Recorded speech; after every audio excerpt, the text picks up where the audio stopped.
Super Flow Spriteling is here. At the start of each match, players choose one of 3 Spritelings to fight alongside them. Summon your Spriteling to gain a corresponding new skill. Let's take a look at what they can do. Super Flow Spriteling Skill 1. Bigly. The hero drinks a growth potion to increase their size and max health, but movement speed is slowed while enlarged. Super Flow Spriteling Skill 2. Runcy. The hero drinks a shrinking potion to instantly become smaller, knocking back nearby enemies and gaining movement speed, but damage becomes slightly reduced. Super Flow Spriteling Skill 3. Coolio. The hero drinks a cooldown potion to reduce cooldowns of all skills currently on cooldown 3 times, but at the cost of some health.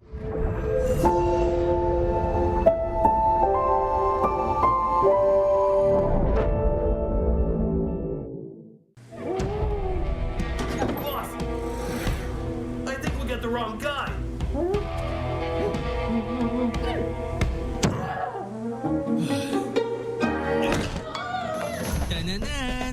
Honor of Kings, now with personalized in-match nameplates.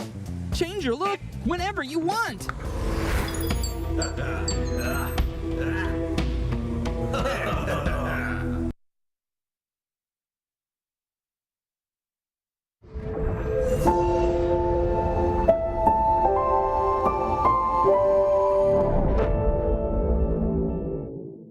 The Flow. The origin of all energy in honor of kings. It shapes all life within the gorge and gives rise to countless skills and abilities. Some have learned how to harness the flow, transforming it into abilities uniquely their own. Yet, the flow has no fixed form. It moves freely like the wind and shifts fluidly like water. Time, space, life, and emotion all alter the course of the flow. Thus, different heroes awaken different powers through it. Some temper their bodies into peerless martial masters. Others delve into arcane arts, wielding overwhelming power that can rewrite the course of a battle. But the potential of the flow goes far beyond that. Step onto the battlefield, and amid the clash of combat, you'll learn to command the ever-changing nature of the flow, forging a combat style that is truly your own. Remember, the flow has never had predetermined rules. Rather, you are the one who creates them.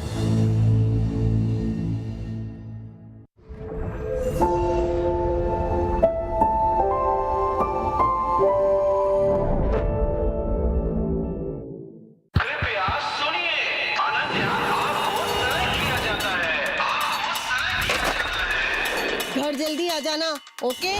Okay, it's okay.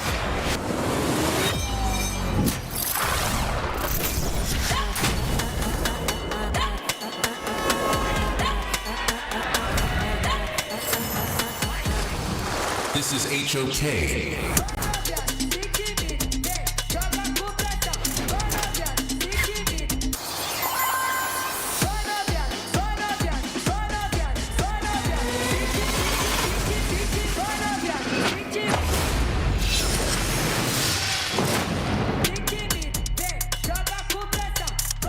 Okay. It's okay. तो मैं काफी time से mobile games खेल रहा हूँ और इस genre में सबसे टॉप पे आता है वो है ऑनर ऑफ किंग्स और ये ऑफिशियल इंडिया आ रहा है।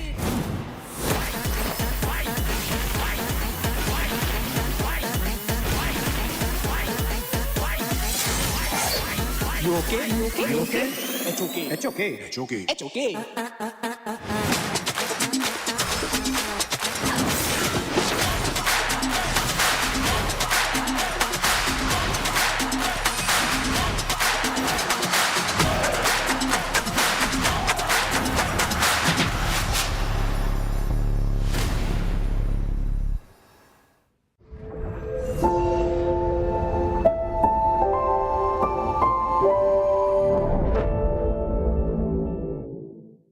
Honor of Kings version launches on March 11th. Multiple heroes have received upgrades and improvements, along with a new mode, Super Flow Spritling, and battle improvements waiting for you to explore. Let's take a look together. In this update, Ninja receives a gameplay upgrade. His skill 3, Universe Ring Skyfall, is now upgraded to allow targeting enemies on screen to initiate a charge. During the charge, Ninja gains crowd control immunity, deals physical damage, and knocks the target back, while also gaining damage reduction and resistance. After using the skill, its cooldown is based on flight distance. Charge speed starts at maximum, then diminishes over time. A new skill 4, Universe Ring, has been added. Ninja hurls the Universe Ring to attack all enemies, enhancing his skill 3 to have global range. It also grants global vision of enemies and disables enemy recalls while it is in effect. Global control potential fully unleashed. This update also brings balance improvements to Luara and Fati. Now, Luara's mana costs are reduced. Her wall traversing has been improved, allowing her to cross walls she couldn't before, greatly improving her mobility. Her skill damage structure has also been improved to benefit more from extra attack. Her visual effects are also improved, making her blades clearer.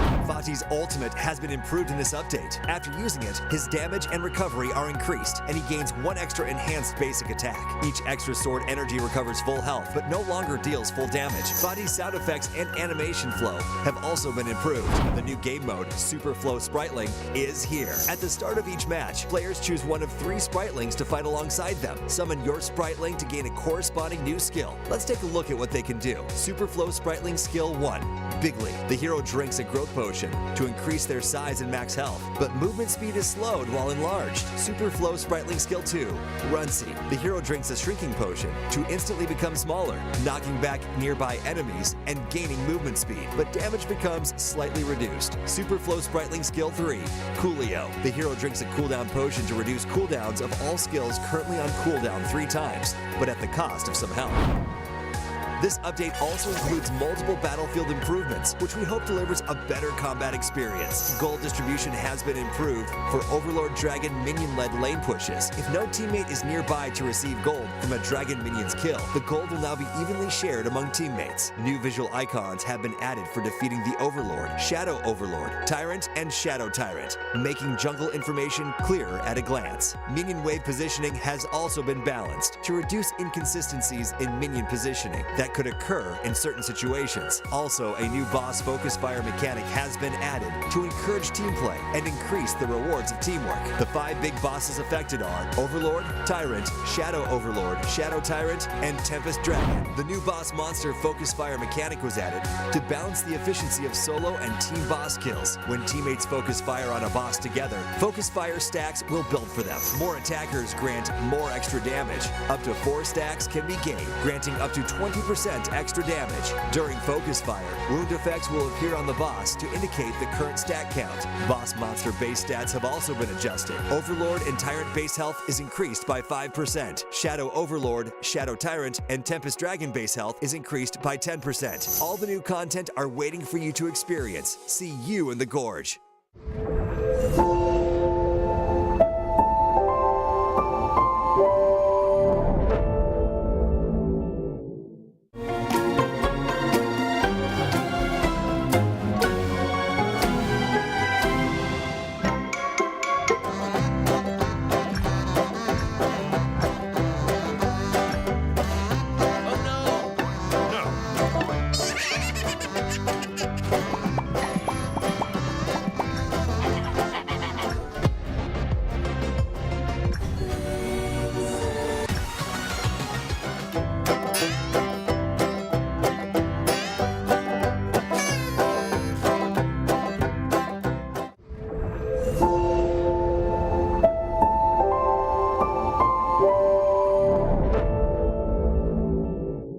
Season 14 is officially here. The new version brings a bunch of exciting improvements, so let's take a look.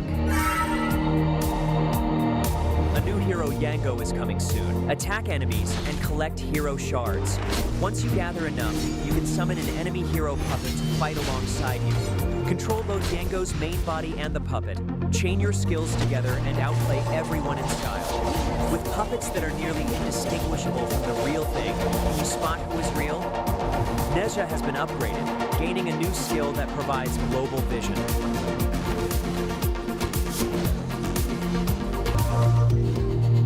Luara has received gameplay experience improvements with increased damage and kiting ability.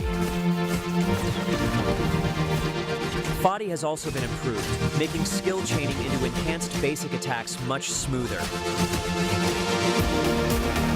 Spritlings arrive in style, bringing 3 special potions with them. A growth potion made for fighting and soaking damage. A shrinking potion, perfect for escaping and getting around quickly. And a cooldown potion, which speeds up skill cooldowns. Of course, each benefit comes at a cost. The shrinking potion reduces your damage, the growth potion slows your movement speed, and the cooldown potion consumes a portion of your health. Pay a small price, then pull off some spectacular plays. The new mode Superflow Brawl arrives with a bang. Faster farming, faster pacing, and more exciting combat. Players can choose one of 3 talents to enhance themselves, gain more talents as they level up, and stack powerful effects. Complete missions to unlock even more random talents. Freely combine them to create powerful talent paths and discover your own unique strategy. From March 6th to 16th, participate in the event and collect keys and chests to redeem up to 5,000 limited time tokens. Get a minimum of 888 limited time tokens guaranteed. Starting March 11th, experience the new version and get a Ramadan-themed Spriteling costume. From March 14th to April 12th, participate in the partner event to get a permanent minion, legend skin, and 1,500 limited time tokens. From March 14th to 15th, log into the game to get 10 free draws in Point Draw and a brand new Flowborn outfit. From March 20th to 22nd, participate in the event and snatch green packets. A large number of tokens, limited time tokens, and other rewards await you. You can get up to 10,000 tokens. From March 14th to 15th, all heroes and skins are free to try for a limited time. Grab your friends and play together. The player info card on the loading screen has been fully upgraded. Come customize your exclusive appearance. You can now customize the lobby background music on the main interface. Switch tracks and set the mood however you like. Quality of life improvements are here too. Resources are now automatically streamlined based on device model, so unnecessary files won't download unless you choose to, making the game much smoother. Finally, more perks and surprises await you in Season 14.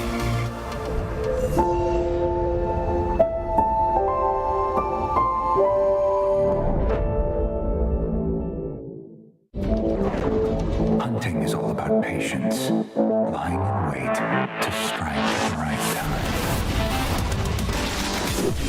Like lightning, this waterway leads to my hunting ground. On the hunt, the net's tightening. Ready to initiate operation. Hush now, this won't hurt for long. The weak get devoured, and the strong collect their bounties.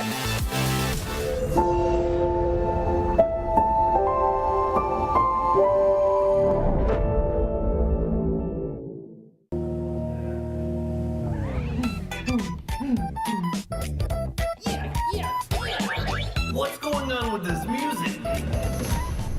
Honor of Kings. Now with lobby background music customization.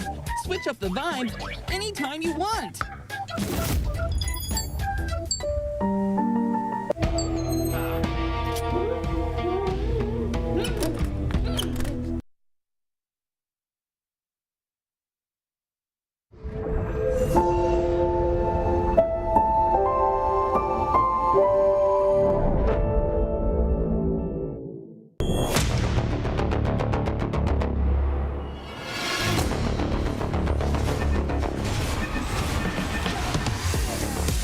HOK's new mode, Superflow Brawl, arrives with a bang. Break fixed builds and experience true combat evolution.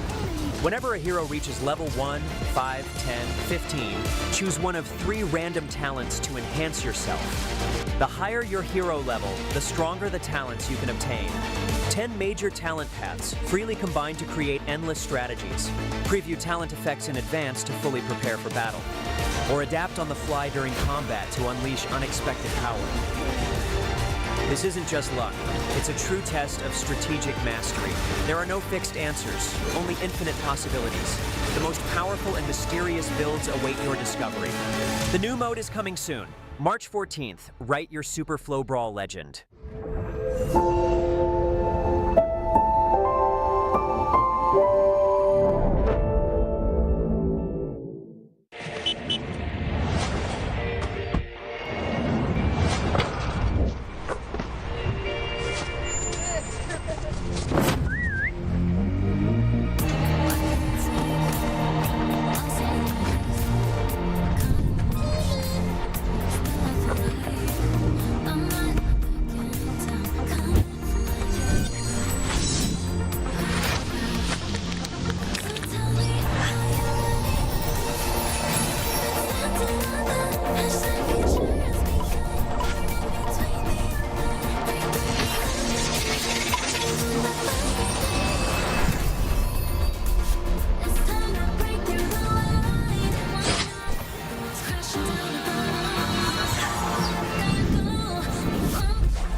The true me. Even I can't tell for sure.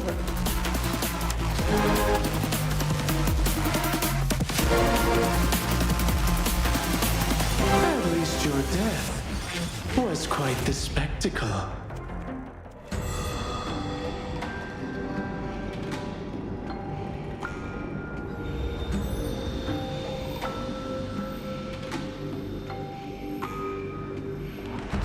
Yango creates a puppet that can replicate enemy abilities and fight using the 9 occult arts.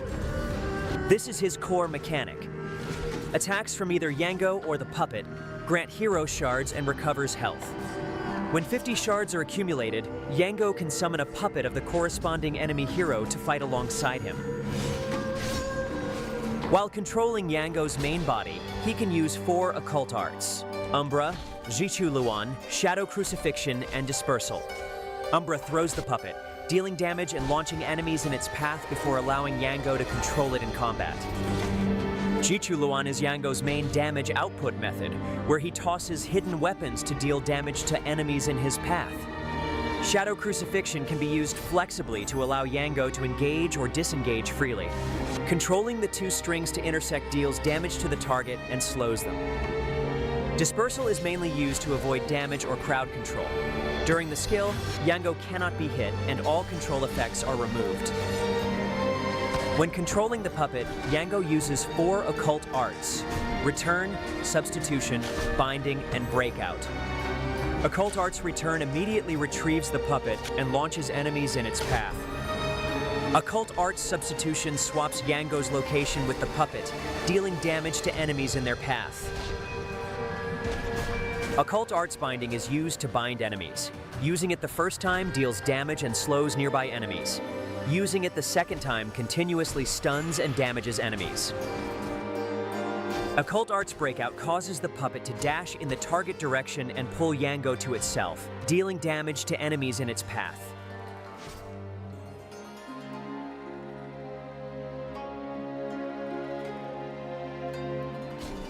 By mastering all 9 occult arts, Yango develops a unique combat style. After ensuring his own safety, he first summons the puppet with Skill 1, and uses hero shards to transform into a key enemy hero to assist teammates. Tapping the hero shards again reverts the puppet. And then he can follow up by chaining skill 3 twice to crowd control enemies. While enemies are bound, he uses skill 2 to summon his main body, then follows up with skill 2 and skill 3 to deal maximum damage.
Sound of the rain. No matter how I feed the flame, you know I feel the darkness and the pain. All of the ways we tried to break free from the night, you know we made it out, we found the light. I fly so high, light up the skyline. Let's do it this time, like it's a whole new vibrant world.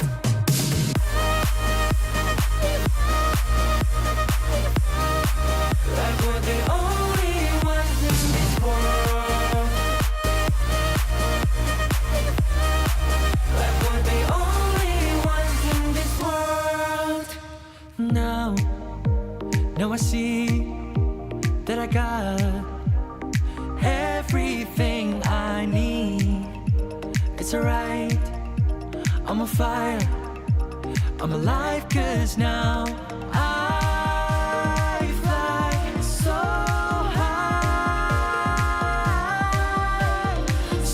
high, light up the skyline. Let's do it this time, like it's a whole new colorful world.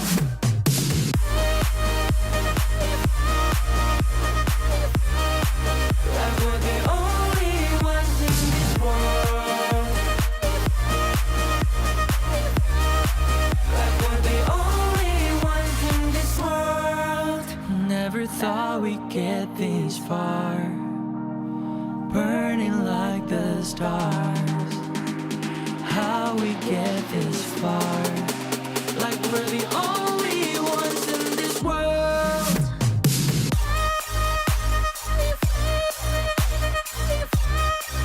Like we're the only ones in this world.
Hello and welcome to the Honor of Kings Major League Spring 2026, a league where we combined the KMW and the KME into this Super League. Today is, of course, going to be day one of the second round. My name is Holler, and with me is Dash. How are you feeling about these 6 teams that have made it on? Honestly, I'm very happy that we are seeing the 6 teams fighting it out. You know what? At one point in my life, I wasn't expecting that they will see each other in one league, right? Every one of this are going to be seeing each other in one league. They're going to be fighting against each other, and you can see who is really at the top. And that's the reason why this is such a fun time to see. Everyone who's watching, who have been fans of the other 3 leagues, right now is the time for you to watch. How about you, man? How are you feeling today?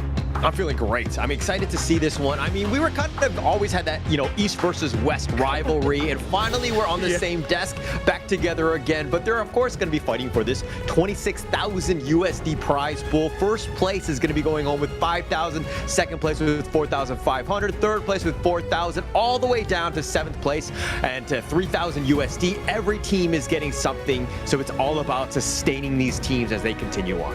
Yeah, just being part of it is already good enough for these teams, but again, they want to get that top prize, right? They want the pride of being the first ever champions of the Kings Major League, but now the teams are Virtus Pro, we have Nongshim Redforce, Vicious, Team Max, Stamina Esports, and CMF Esports as the last team that we have here. And pretty excited because we already had our round 1, so we already saw some of the results of this team. Right now in round 2, we have today's matches. Yeah, and it's going to start off with a banger. Both of these teams from Korea here. It's going to be Nongshim Redforce going up against Vicious. We see Stamina Esports going against CMF Esports. That's going to be the second match. And of course, the third match will be Virtus Pro as they go up against Vicious one more time. But Virtus Pro was the favorite. I mean, they were the #1 team after the first round.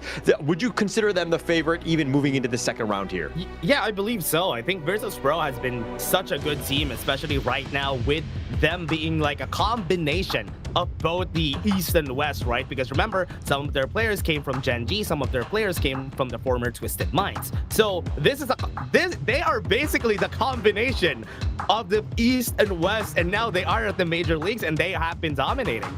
Yeah, absolutely dominating. And I mean, you were rightly putting it down because this is the team that was kind of like being assembled from all over. Everyone had their pros and cons, so to speak, to create this super team. But now they are here. They are making some serious waves. And they are the only team thus far. I mean, the only teams that they've lost to has been Nongshim Redforce. But let's see exactly what this team is made up here, Nongshim Redforce.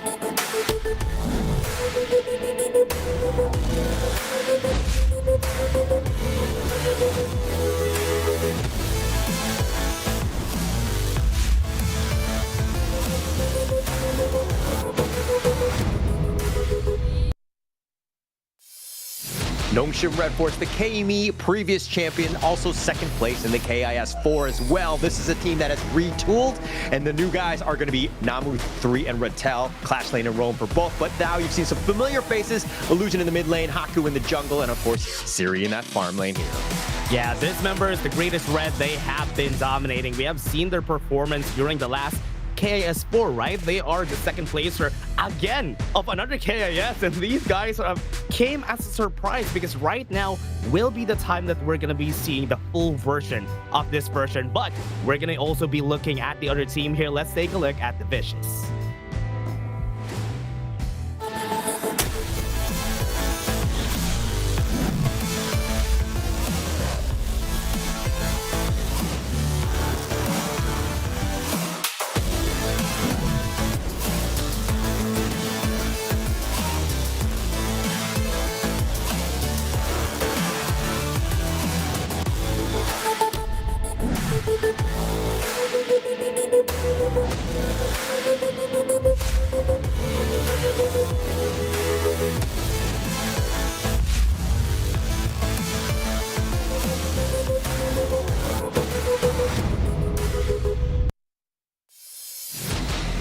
If you're asking, these guys are familiar because they were teammates once before with the members of Nongshim Redforce. You're seeing here Kyung9 and Faye. But the other members of the team here, we have Sui, we have Da, and we have Shay on the other side. Some of them are part of the former Crazy Raccoons. So this is also like a combination of the teams here. And it's very exciting to see this team, Kyung9 and Faye, on this team fighting against their former teammates. Yeah, and they've grouped up some of those guys. I mean, Dio right there, the farm lane. He was an ex-Rox Gaming guy who played in 2019. He has definitely had that experience on the pro stage. But going into this one, the latest piece of this is going to be Sui. He was the newest joiner. He was ranked 29 in the entire Asia server, which is no small feat. So this is a guy that can definitely play as well. But are they of the same level of Nongshim Redforce here? Yeah, that's a question, right? That we always have been asking, especially if they're gonna be meeting each other. It's gonna be a great time to see. But for everybody watching out there, they have played one of the community tournaments right there in Korea, the Kespa Cup, and we have seen them on a different team. Their name is Crazy Rocks. This team for Vicious, and they won against Nongshim Redforce that time. But during round 1, it was Nongshim Redforce who actually won against Vicious. So it's again another flip of the story for these guys. Yeah, definitely very close. And if we're also looking at the head-to-head, the Haku versus Sui matchup is going to be the key one, especially in that jungle. Kill participation, a bit of a wash, 63 to 56. Average KDA has favored Haku because of the fact that the team has been winning. Yes, they were second place in that first round. They did very well. Vicious hasn't had the greatest of times, but still, they were third place, so that's going to be very formidable for them as well. Yeah, still a very nice spot though. The second place and the third place teams, yes, they have lost some of their games on the side of Vicious, but they are definitely Vicious because they were able to get to the third place against these strong lineups that we have, like the likes of Stamina Esports is also here. So this is still a really great matchup because remember, during yesterday's match that we haven't seen, it was a close call for Nongshim against Stamina Esports, so something could happen here. Yeah, definitely something could happen here, and that's the biggest piece, right? We're down to 6 teams. This is the second round. After this phase, 2 teams are going to be eliminated. You got to get to top 4 for the playoffs, so every single match matters. For the viewers that are at home watching this for the first time, this is a single round robin. You play a single best of 5 to see exactly where you stand against this. You got to get yourself in the top 4 as we get into the Game 1 draft. Yeah, they have to take a look at what they're going to be doing here, right? Because it's going to be a really tough one. We have Sui, we have Haku. Having the Luna ban is something that usually is going to happen here most of the time because both of them are great Luna players. So we're not going to be seeing that, and that's a lot of respect for these players. Yeah, it's absolute respect, right? I think that the jungle one is going to be the key matchup. I mean, we kind of saw the head-to-head already, and going into this one, it's going to be no stranger to that. Haku, also one of the top junglers at the KML. He's definitely going to make an appearance. He's definitely going to have that first, time. But it looks like in terms of this draft, they want to attack Sui as much as possible, especially since they're going to be picking first. Probably not going to be a jungle pick for that one first. That is a usual, right? On a lot of the regions that we have in the global stage, they always have the higher bat or the higher first pick on most first games. And higher Evernight Aspiration has been such a great addition to the game that some compositions won't work if she exists. Yeah, will definitely be a problem. And we also know that Illusion really likes to play that hero. It is done quite well in his hands. But going in, this is one where you kind of want to save a little bit of those strats. But, one thing that they're going to pick is the Mai. This is something that they like to go high flying with. Illusion is a maestro on this hero. It's going to be an interesting one already. Interesting that we have a Longing Yu-1 on the side of Vicious, even though the Dolia has been banned by them in this game. And they already are using these cards even without the Dolia on their presence. But on the other hand, Nongshim Redforce are still really getting a lot of bangers, getting a lot of great picks on their hands. Look at this Repart Datu together with the Parasola on their side. So this two already, these are already good, strong, very, very strong. Very strong lineup already. Nongshim, you know that they want game 1. It really sets the tone, right? That's a lot of yes, breadth. It is a longer series. Sorry? That's a lot of breadth on their side. Yeah, it definitely helped them out. Yeah, very much so. I think that they're really looking more for the hero types, not exactly the colors and what they're looking like. Let's throw away the cosmetics at this point, but I think that they're setting themselves up. I mean, these are definitely meta picks. If we've seen them, in the IKL, the PKL, all of these heroes have done quite well. And now we're going to be seeing a ban here from the Xiao Xiao. I think this is very much needed because every time you see an Arlie, a Maestro, a Nui on the team, you always want to take out the Xiao Xiao because the Meteor Storm is just very strong currently. And some teams have been picking it up also that Xiao Xiao is a good first pick because we always have these heroes that dodge a lot. Yeah, and actually it kind of sets things up in terms of like, you know where the Parasol is going to be. So the stun is kind of easily set up, especially since it's kind of within range, right? So they're trying to protect the Arlie as much as possible. Let Siri get going. The lane matchup will be interesting, especially since you see Do going with the Loong. He does have that range advantage and that burst potential, so it could be a potential problem. Okay, Ogren on the side of Vicious. Pretty early on, but there's not really a counter that they can use here. Maybe just... I'm looking at the Monkey is going to be the best one to go for because the Agudo has been banned already by Nongshim Redforce. But I think it's a pretty decent pick at the first stage. But you know what? Nongshim Redforce, second phase of the picks, we still have the Martial Monk on their hands. Dharma, and there you go. There's the Menki on his side. Yeah, I love it how you called it out. I mean, with that Menki, it's a great pick here. You kind of create that little, the tank ability, you have that sustain, so that when the Augur wants to go in, you have some way to kind of potentially disengage if you need to, or you could catch him when you need to as well. So you have those options. Right now, though, if you're looking at this, Illusion on the Mai, kind of squishy, has that damage, plus then you have the Siri Arlie. These are the two main damage dealers. Is it going to be enough to kind of deal with the sustained lineup of this Vicious one? I have a bit of a... Okay, that is a bit of a question mark for me when they had the... they were hovering the Peacekeeper Moltz on their side. I thought they're going to pick it. It's a good thing they didn't because somebody needs a front line for the Ogren in order for this to work. So the Lian Po is such a perfect one to go for here because seeing a Lapu-Lapu, a Menki, and a Martial Monk on the side of Nongshim Redforce, somebody needs to take the damage first. Yeah, and also you have that counter initiation, right? Yes, they jump in, but you have ways to protect whoever's there, right? The Yuan maybe, you know, gets stun locked or whatever, you might have a tough time. Plus then the Loong also could be a potential issue. So you want to protect those two as much as possible in this game. Yeah. Right now, they're going for this picks right now.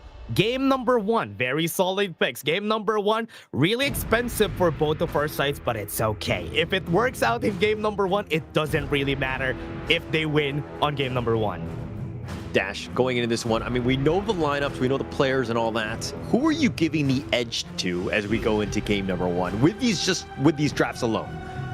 For me, just having like the Eminem on the other side, the Martial Monk together with the Maestro and the Widow. It's very scary to have those combos on your team because you have 2 ways to engage in a fight, and making it work is not that hard. So I am going for Nongshim Redforce for game number 1. And Vicious, they have a lot of safety net, but will they be able to have enough damage? That's my question. How about you? Yeah, for me, Nongshim, it's all about tempo, right? Are they able to kind of go fast and furious and take advantage of that early game spike that they have to really put the pressure on the Vicious? If Vicious is able to kind of weather the storm and slow this game down to mid to late game, I think that they'll be fine, but are they able to get there? Yeah, actually, that's a good question. But again, for everybody out there watching, EWC is where the world's best come together and rise above this summer. Riyadh becomes the center of esports. Scan the QR code that you're seeing right now on your screen and get your tickets now. All right, I feel like I need to scan that while I'm casting. Okay, we're going to be good on this one. Hopefully we'll see it again. But going into this one, I mean, we kind of talked about a little bit of an edge for, the early game from Nongshim on this point. But if we're going to kind of eyeball and just kind of point out somebody who needs to really step up from Nongshim to kind of give themselves an even better chance in this one. Honestly, as much as I want to say that it's going to be Illusion always steps up. So I'm going to go with Bretel this time because I still am really looking at how these new players on the side of Nongshim Redforce are going to be stepping up. Because yes, we've seen them in KAS, but this time it's different that you're fighting against Vicious. Look at you. You're just going for the guy that's kind of more of the inexperienced guy on the Nongshim side, kind of eyeing on him, making a little more pressure onto him. But I do hope he hears this, though. Yeah, Bretel, yeah. And you can find him at Dashcast. Please do go DM him. No. Check let me him out know at Kindofu, everyone. But the biggest piece on this one, of course, is the fact that, yeah, you have Bretel, and I mean, as you rightly pointed out, but at the same time, you're looking at Kyung9, right? This is your ex-team. This is going to be very personal, right, in this level. You do not want to see them succeed. If anything, you want to shine even brighter at going up against your ex-team, right? Yeah, that's true. And again, for everyone also that has been a fan of Nongshim Redforce, they always sing the praises of Kyung9. Every time. Whenever it's Nongshim Redforce, it's Kyung9. And it's honestly a lot of pressure for Rattel to fill up the gap that Kyung9 has left when he went out to another team right here. So there's really a lot of pressure. Even for Namu, I think Faye is also one of the most talked about also for the side of Nongshim back in the day. Yeah, definitely. There were huge shoes to fill, so to speak. Yeah. And going into KIS4, not to flashback all the way in the past, but the group stage, when they first started out, things were a little shaky. There was definitely some nerves. They weren't really comfortable. But once the playoffs hit, that's when the true Nongshim, was able to turn it up to the 11, so to speak, and that's when they were able to shine. Yeah, that's the scary part about Nongshim Redforce, right? Also, their coach has been insanely good at drafting. He has been giving Nongshim Redforce the most comfortability when it comes to playing. That's why during the playoffs, he was able to get insane drafts in, and it worked out because that's the drafts that they know they're going to win in, and I think this is one of those drafts. Yeah, definitely. Coach YK, shout out to him. I mean, the way he's able to just pull the team together, even with 2 new pieces, 2 new players, it's not an easy task, right? The draft pool changes up. The things that you're looking to go for in terms of synergy, everything gets shaken up. But now Siri taking a little bit of damage there. Yeah, that's a bit of damage coming into their side though, but for now, I think this is going to be the case, right? Most teams right here, even back in Nongshim Redforce, they're not going to be picking up a fight in the early stages. They're going to wait for those first objectives. Even the other teams in the global stage hasn't been doing a lot of fighting. They have been really adapting to this macro strategy. Yeah, playing a little bit more cagey, and I think that that's kind of what you want to do. It's still a feeling out process. Yes, this is game 1, and I know that we kind of, it looks like he was potentially going in, but it looks like he's not going to commit on that one. But we thought that there was going to be a little bit more fighting in the mid lane. That's kind of like the meta that we were talking about, on another show, so to speak, Dash. Yeah, I think we're going to see that later for match number 3. For now, I think Nongshim Redforce are just not going to be taking this. Both of the roamers are the ones taking the space here in the Tyrant, and nobody is touching the Tyrant for now. I've also talked to other players here. They told me that 5 minutes should be the ample time that players are taking this Tyrant because they don't have the first item at the first 4 minutes. Yeah. And actually, it's slowed down a bit, right? I mean, that's kind of how the meta has shifted a bit. Normally, it'd be like right before the 4 minutes where you're kind of like angling in, but now, as you were rightly pointing out, the 5-minute mark, here we go with the Tyrants. Yeah, I think this is the time for the break going. Swing on the back line, though. First blood comes in. Kyung9 falls down. What a great combo on their side, and now they're collapsing. Great dash coming in from there, and now nobody has been hit by the Tremor Smash. Everybody's still alive. They're trying to close in. Everybody's being pulled back. Sway is left alone. He's being knocked up. Is he gonna survive? Yes, he will. And all members of Nongshim Redforce are still surviving, and they are gonna be taking the space on this Tyrant. Actually, the way Nongshim initiated, I mean, yes, you got the initial pickoff, which is great on the Kyung9 because he's that counter initiation. Once that fight is going in, but they're going on to the bottom. What a knockoff. They go in again. They have to force the infinite fastness in that 60 seconds down for Doe. Now they can try to fight back again in the next one. Great play by Illusion. I mean, just understanding the limits, getting that speed to kind of put pressure on. Once he's got that infinite fastness on cooldown, now he's a bit of a sitting duck. You have to kind of protect him a little bit more, and it looks like he's going to recall on back, so he has to do the walk of shame into the bottom lane as well. So it's just a great turn of events for Nongshim thus far, and it's only an 800 gold lead, but still, it's a baby steps, especially early. Yeah, every time. Just 1 gold lead is enough for some teams to just balloon it until 3K, 4K, and as it goes on, it's going to be way, way better for the team here. And I think this should be the case first and foremost for Vicious. They should put a lot more pressure on Rattel on the top side because if Kyung9 loses that matchup, it's not very favorable for the Mayin because the Mayin should be winning that, but Haku trying to fight this, gets a knockoff on Doe. He still has flash, force the flash away now, and we have at least 20 more seconds. Knocks-up's gonna come in.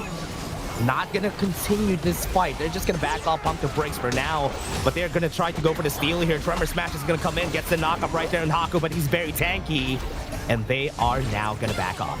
Yeah, Nongshim, the way that they were able to just force out the flash from Dio and then push him back. The fact that he didn't have infinite fastness, again, he's just going to be a tough time trying to get into any sort of fight. Nongshim being aggressive, taking away those buffs. And when Nongshim have a lead, they are a tough nut to crack. Any team trying to come back is going to have a tough time. Yeah, still going to be tough. Gonna be hard to take him down, and this is the reason why Menki is very powerful on an Ogren matchup, because he doesn't care about the Ogren. The Ogren is gonna deal 0 damage to him, so he's just gonna be taking most of the damage up front. And also remember, Vicious only has a lot of burst. They don't have a lot of DPS to take down Haku. Yeah, not yet. I mean, that's the biggest piece, right? And that's kind of where they need to get to that late game. Dio needs to really get some of that farm. He's kind of hasn't had the greatest of times as he's been pushed away. I mean, he's a level behind Siri, not the worst thing in the world, but you never really want your farm laners to be behind, you know, especially in that 1v1. Yeah, it's gonna be pretty tough as we go on in the match, though. Right now, Haku, look at what he's doing. He doesn't even care about who's in front of him. Cliché is already half HP. He's just tanking up a lot of damage. He almost died there, though. What was that? Forced an ending sword, but the top side, Rattel falls down. And that's 3 people on the board, but look at the bottom lane. They're taking down the tower in the bottom lane while all of this is happening. Everybody's on the top side. Even the TP is not gonna save that tower from falling. Yeah, it was a huge commitment there by Vicious. I mean, it seemed like Cliché was kind of baiting them out. Haku was being, you know, pushing them across, but you've lost 2 towers, and now it looks like the Azure Golem taken away again by Haku. Wow. Yeah, stolen again. Haku just taking up a lot of damage, just going in. I think he's not even building tanky at this point. He doesn't have a lot of HP. He's probably building a lot of damage. Actually, I think it's perfect for the team, right? I mean, if you're looking at Illusion and Siri, a little action in the top side though. Damage in tow. Infinite Fastness is still available. Gonna be using it in a bit, so he will be able to disengage. And with the way that the Nongshim lineup have been playing, you have Rattel and Namu. Those are the frontliners. Those are the, you know, the guys with the AoE stuns. They have ways to deal with them and control the enemy team. And now Haku can be flexible. Taking out that damage is going to be key to really just kind of support the rest of the squad. He's not getting damaged by anybody. This tree is not dealing any damage to him. He's just tanking up all the damage, shielding when he needs to. And again, the rotation of the damage is not that constant, so that Haku is not looking at those damage as a threat. Not much at all. I mean, even at the top lane. Dog doesn't have anything. Oh no, he had to flash away.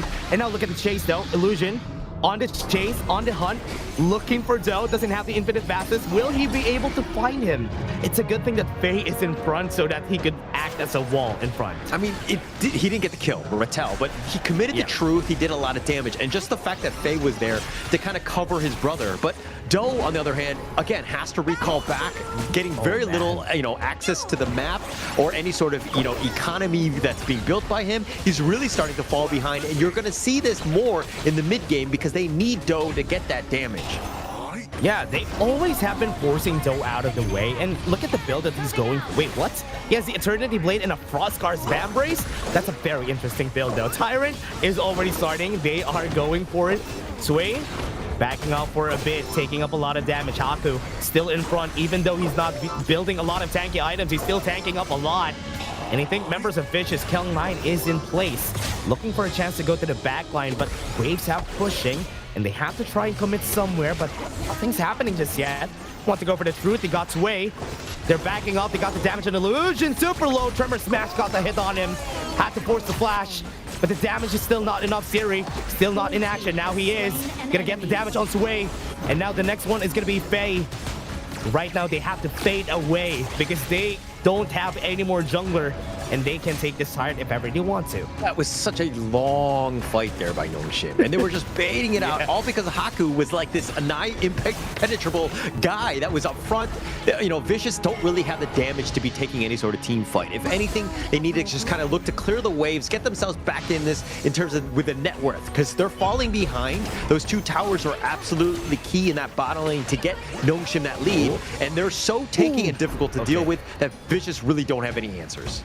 Okay, just a bit late on that for Rattel, but that could have been a kill on Faye.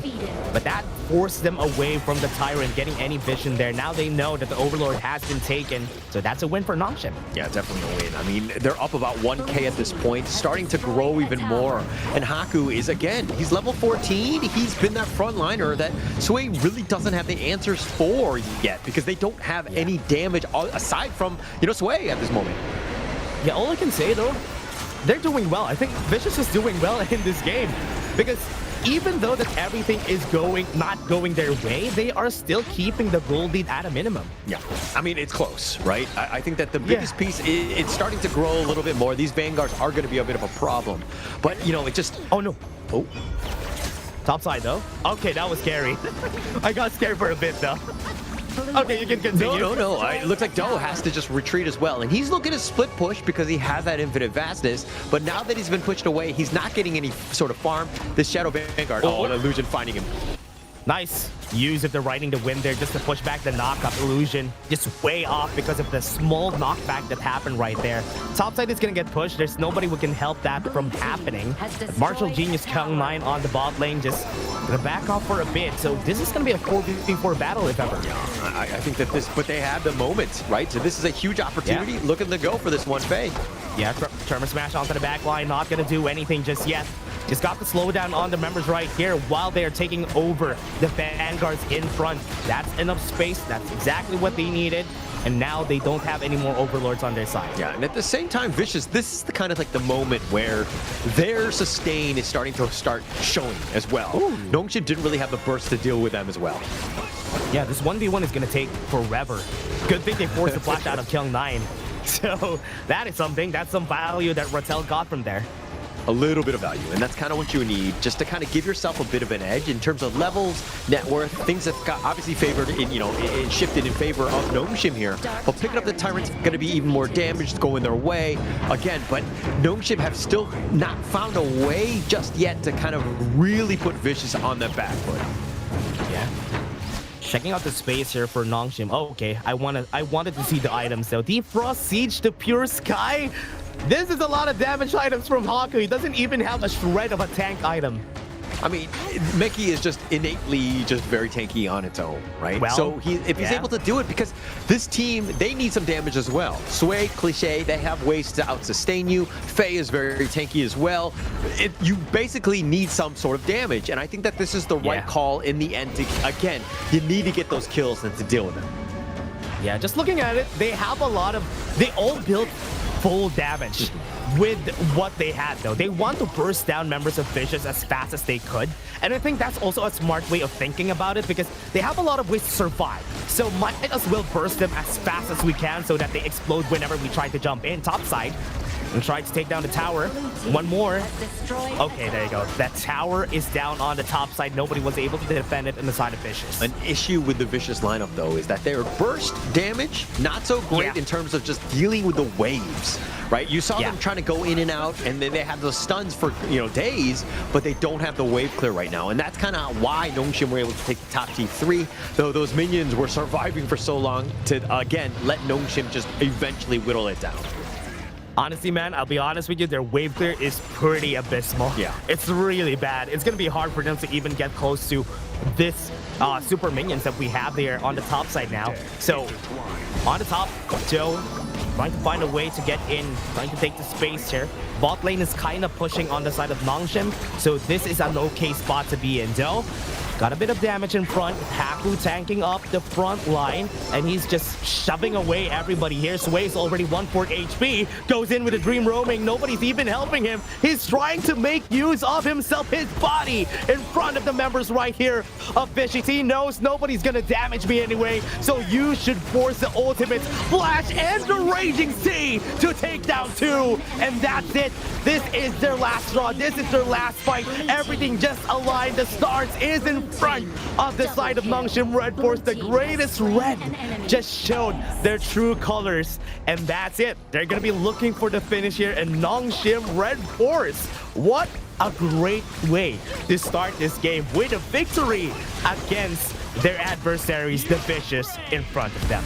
The great initiation, great team fight. They forced out Doe to use his infinite fastness defensively. The Conductor Souls from Sway only hit one member and Haku understands the limits of that augury, right? He's going to chase after you. He's going to know when you're most vulnerable. He made them pay. And once they're retreating, once they found Cliche, it was a matter of time before them to just turn it around because they had to go all in at that point and they were down a member. It was a tough spot to be in for Vicious Esports because Nongshim, again, the way that they were able to just kind of put those vice grips down.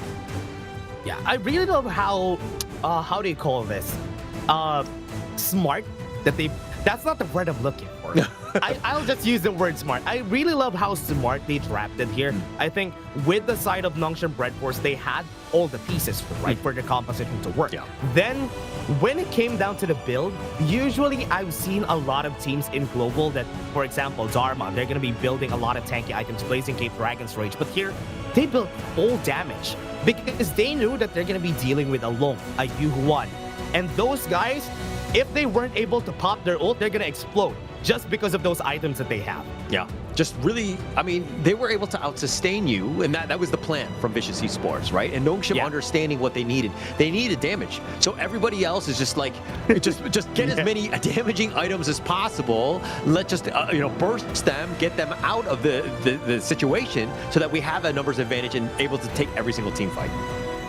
Yeah, and that's the reason why they lost that. I think for the side of Vicious, they already have a lot of burst damage on their composition, which is why most of the time I don't really like having a Long and a non-damaging mid laner on the other side and a tank on the jungler, because you're not going to have any damage on the team. Long's job is to execute targets, to finish targets with his burst, not really be the DPS that is needed first so that he can burst down the target. So I think that is where they lacked on the side of Vicious. Yeah, it really comes down to the draft. I mean, going into this one, we were kind of thinking, how are they going to be able to deal with this? Is Vicious going to be able to survive to the mid to late game? But it doesn't seem like they were able to do it. They didn't really have enough items. Doe really was focused. He was prioritized definitely from the beginning of ensuring that he had a bad game. Then they had no damage on their side to really take any sort of team fight. So they were behind from the start. At that point, he was like backs against the wall. He had to force himself to build Frostguard Spam Breaks instead of Master Sword because he needed some form of defense because he's getting focused left and right. So I respected that he had to build that because instead of just forcing infinite fastness every time, that's the best way. That's why he only has one death. Yeah, one death. I mean, looking at there weren't too many kills throughout this game. I mean, yes, most of them are, on the Nongshim side in terms of those kills, but Rattel dying once, Illusion as well. Those are the only two deaths. Vicious right now was like trying to scramble from some sort of team fight. I mean, yeah, Haku was an absolute beast, tanking the most with like a 112. I mean, to Sway, that is, but still doing the most, 143,000. That's an insane amount of damage. Give him the medal, bro. At this point, give him the medal. He has the most damage taken. He has the most damage on the team. Probably the most gold, too. So, give him the medal. Give him the MVP in this game. He definitely deserves it. Right now, for Nongshim, you can see that there was a point in the game that the Goldie was just at 1K. That's the point where I was impressed. They were still doing pretty well on the side of Vicious until the last two fights that we've seen. They weren't going to get completely outclassed. I think let's give credit to Vicious Esports, right? I think that they do know how Nongshim plays, so they're able to mitigate that as much as possible, especially early. They were trying to keep the fight. I mean, the net worth is a bit of a wash here, but this is that turning point. This is when things started to go a little bit sour for Vicious. Once Haku was like that frontliner, and they had zero answers to deal with the Menki up front. Oh, yeah. It's really problematic. You can see this. This is a long clip, everybody, that you can see the highlights and where Haku was just tanking up the damage because he knows that nobody can deal with me at this point in the game. So might as well just take the damage. And he is really taking up the damage. He even built Master Sword while everything is happening there. So that is crazy.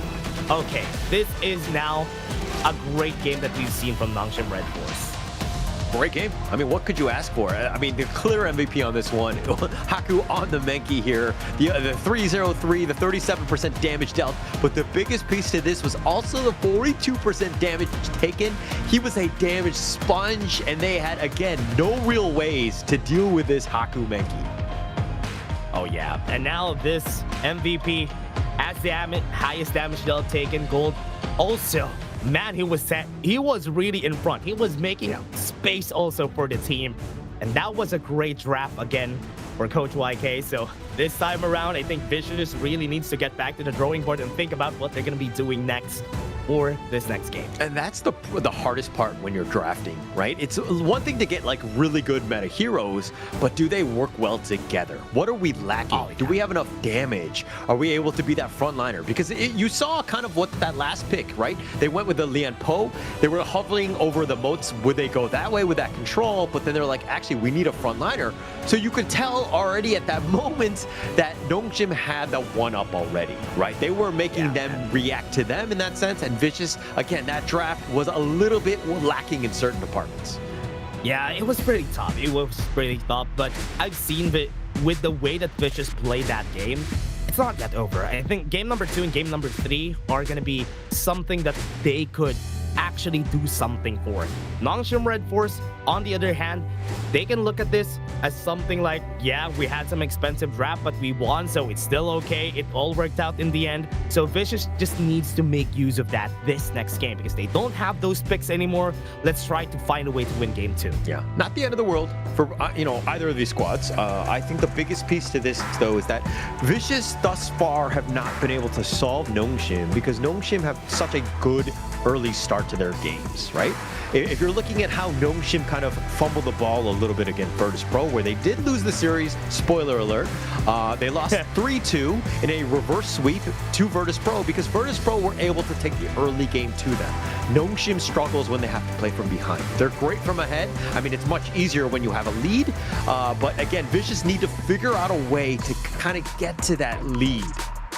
Yeah, but that's also a big loss, right? We all know Kyung9, one of his favorite picks is going to be the Santa and also this Mayin that he picked up during game 1 and who wasn't able to be successful with one of his best picks, but it's okay. They still have a lot of things on the drawing board. They can still play a lot. Remember, they defeated Nongshim Redforce once before, so it's still not the end of the world for game number 2, game number 3 of Vicious. Yeah, and this is kind of one of those things where, when you're Kyung9 on the Mayan, yeah, you have that outplay potential, but you still need the rest of the squad to be there. As the Clash laner, you always need somebody to kind of, you can be the guy and you can definitely make some, highlight real plays, but you still need the team. And it seemed like Nongshim, again, were able to kind of force feed the farm away from Doe as much as possible, turning that into series gain.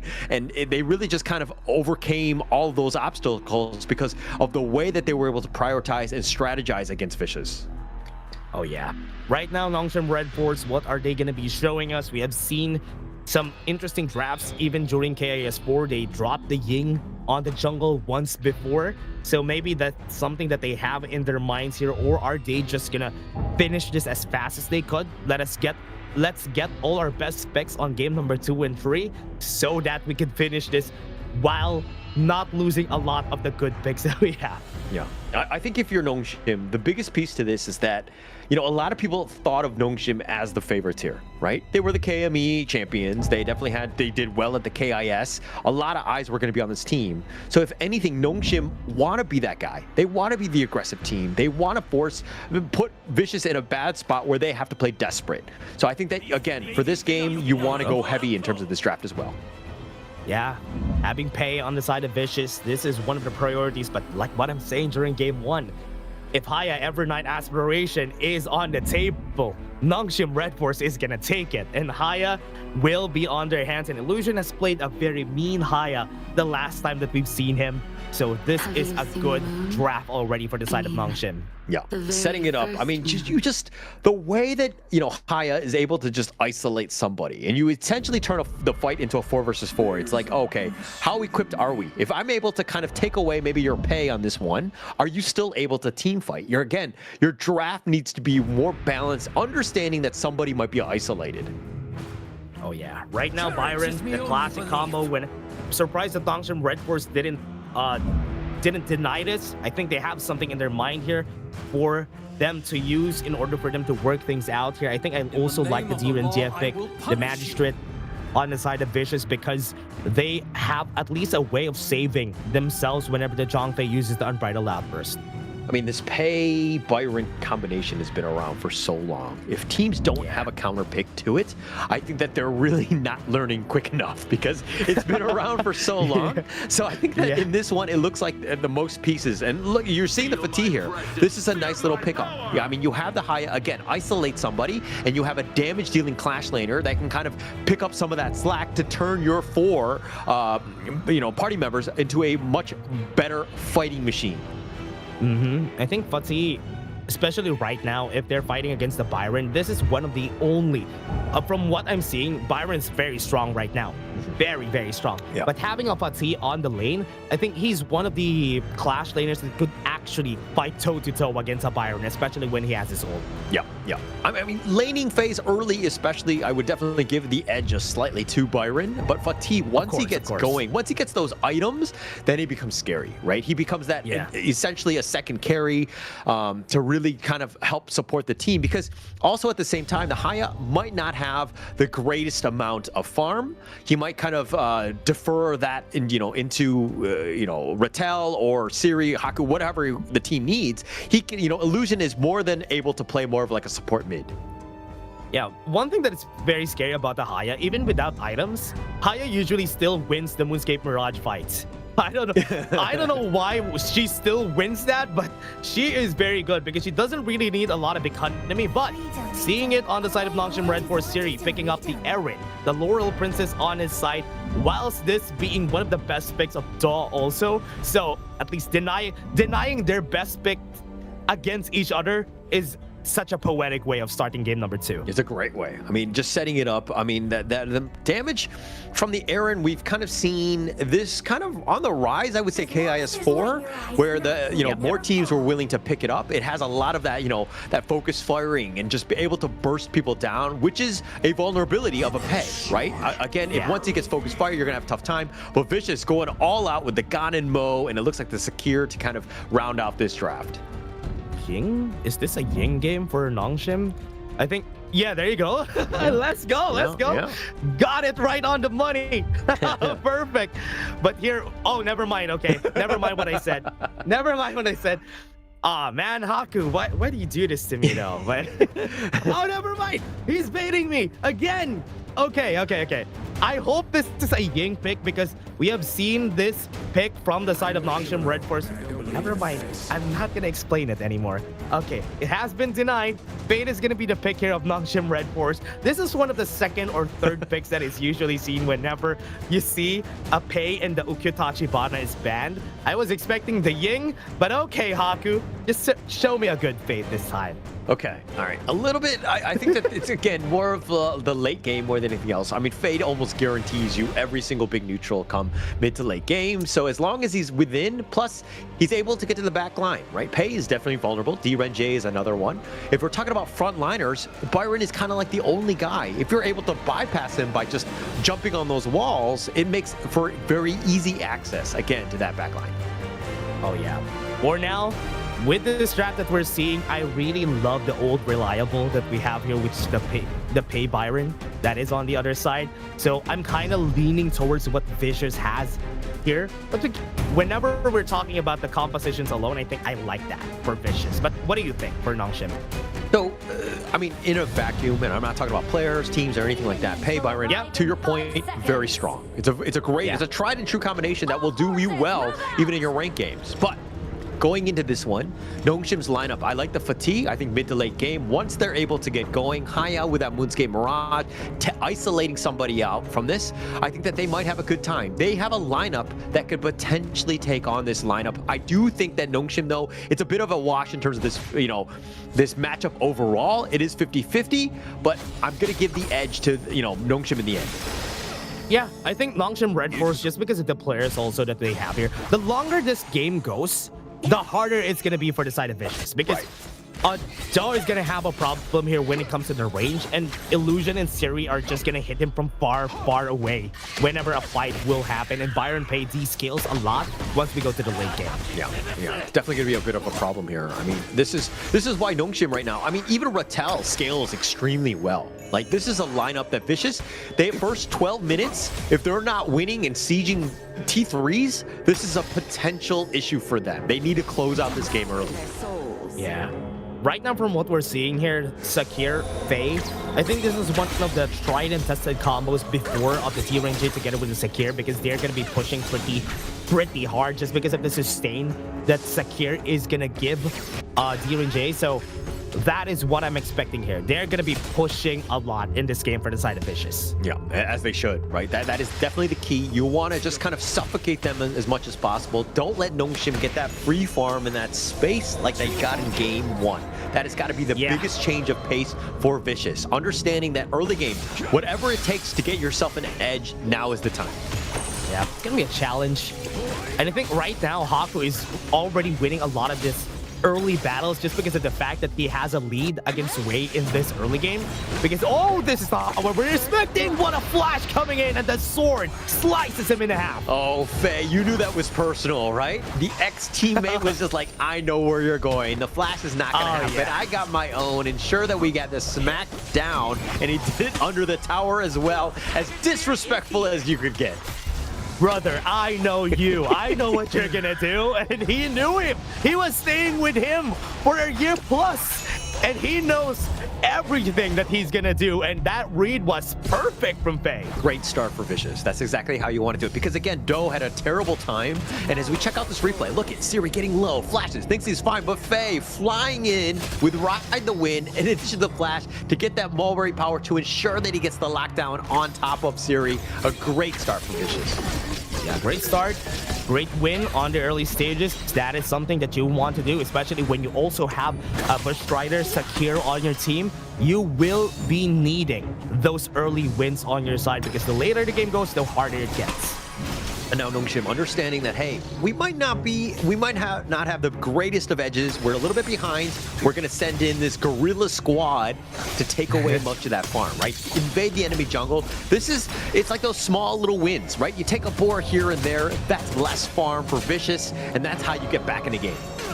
Yeah, and for a prediction here, 4 minutes in the game or 4 minutes 30 seconds for the objective, I think Vicious is not going to contest that, because you can't contest a first objective against a Faye. That's basically a losing battle if you contest it. Definitely going to be a problem, right? And at the same time, but I think that you want to contest, if anything, that you might have that edge, because you do have a lot of AoE stuns. You have the Gon and Mo with those blades that could do that tenderizing damage, which could be a problem for Nongshim, especially if they want to take that Tyrant early.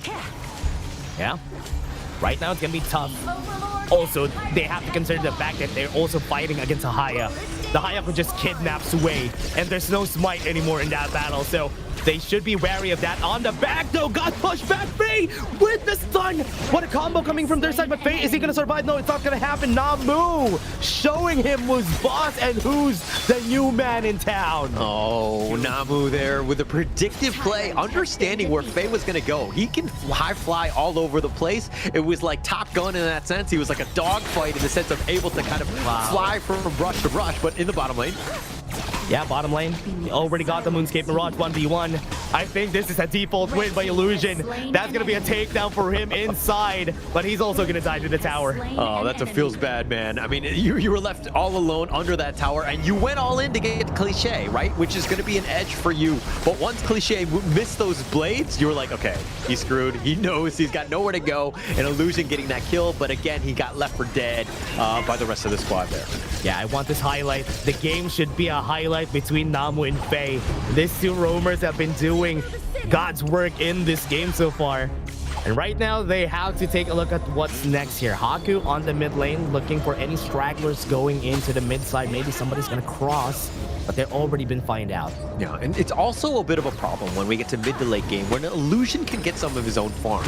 If he's able to kind of get his own, and once he's in that 1v1, he's going to have a bit of an edge, especially against like a melee hero like a Kyung9. He could definitely just tear him down. Cliché, if he's missing those blades, could be another easy target as well. Oh, very, very scary. What they're doing here, the pressure on the bot lane, this is what we said a while ago. Sieging is what they're very good at, and with the zoning coming in from Cliché, it's going to be way harder for them to just try to clear the minion waves because the range is just massive. Yeah, absolutely massive, which could be an edge for them. But one thing that's not massive is the net worth lead by Vicious. I would have assumed that they had about a 1K lead at this point.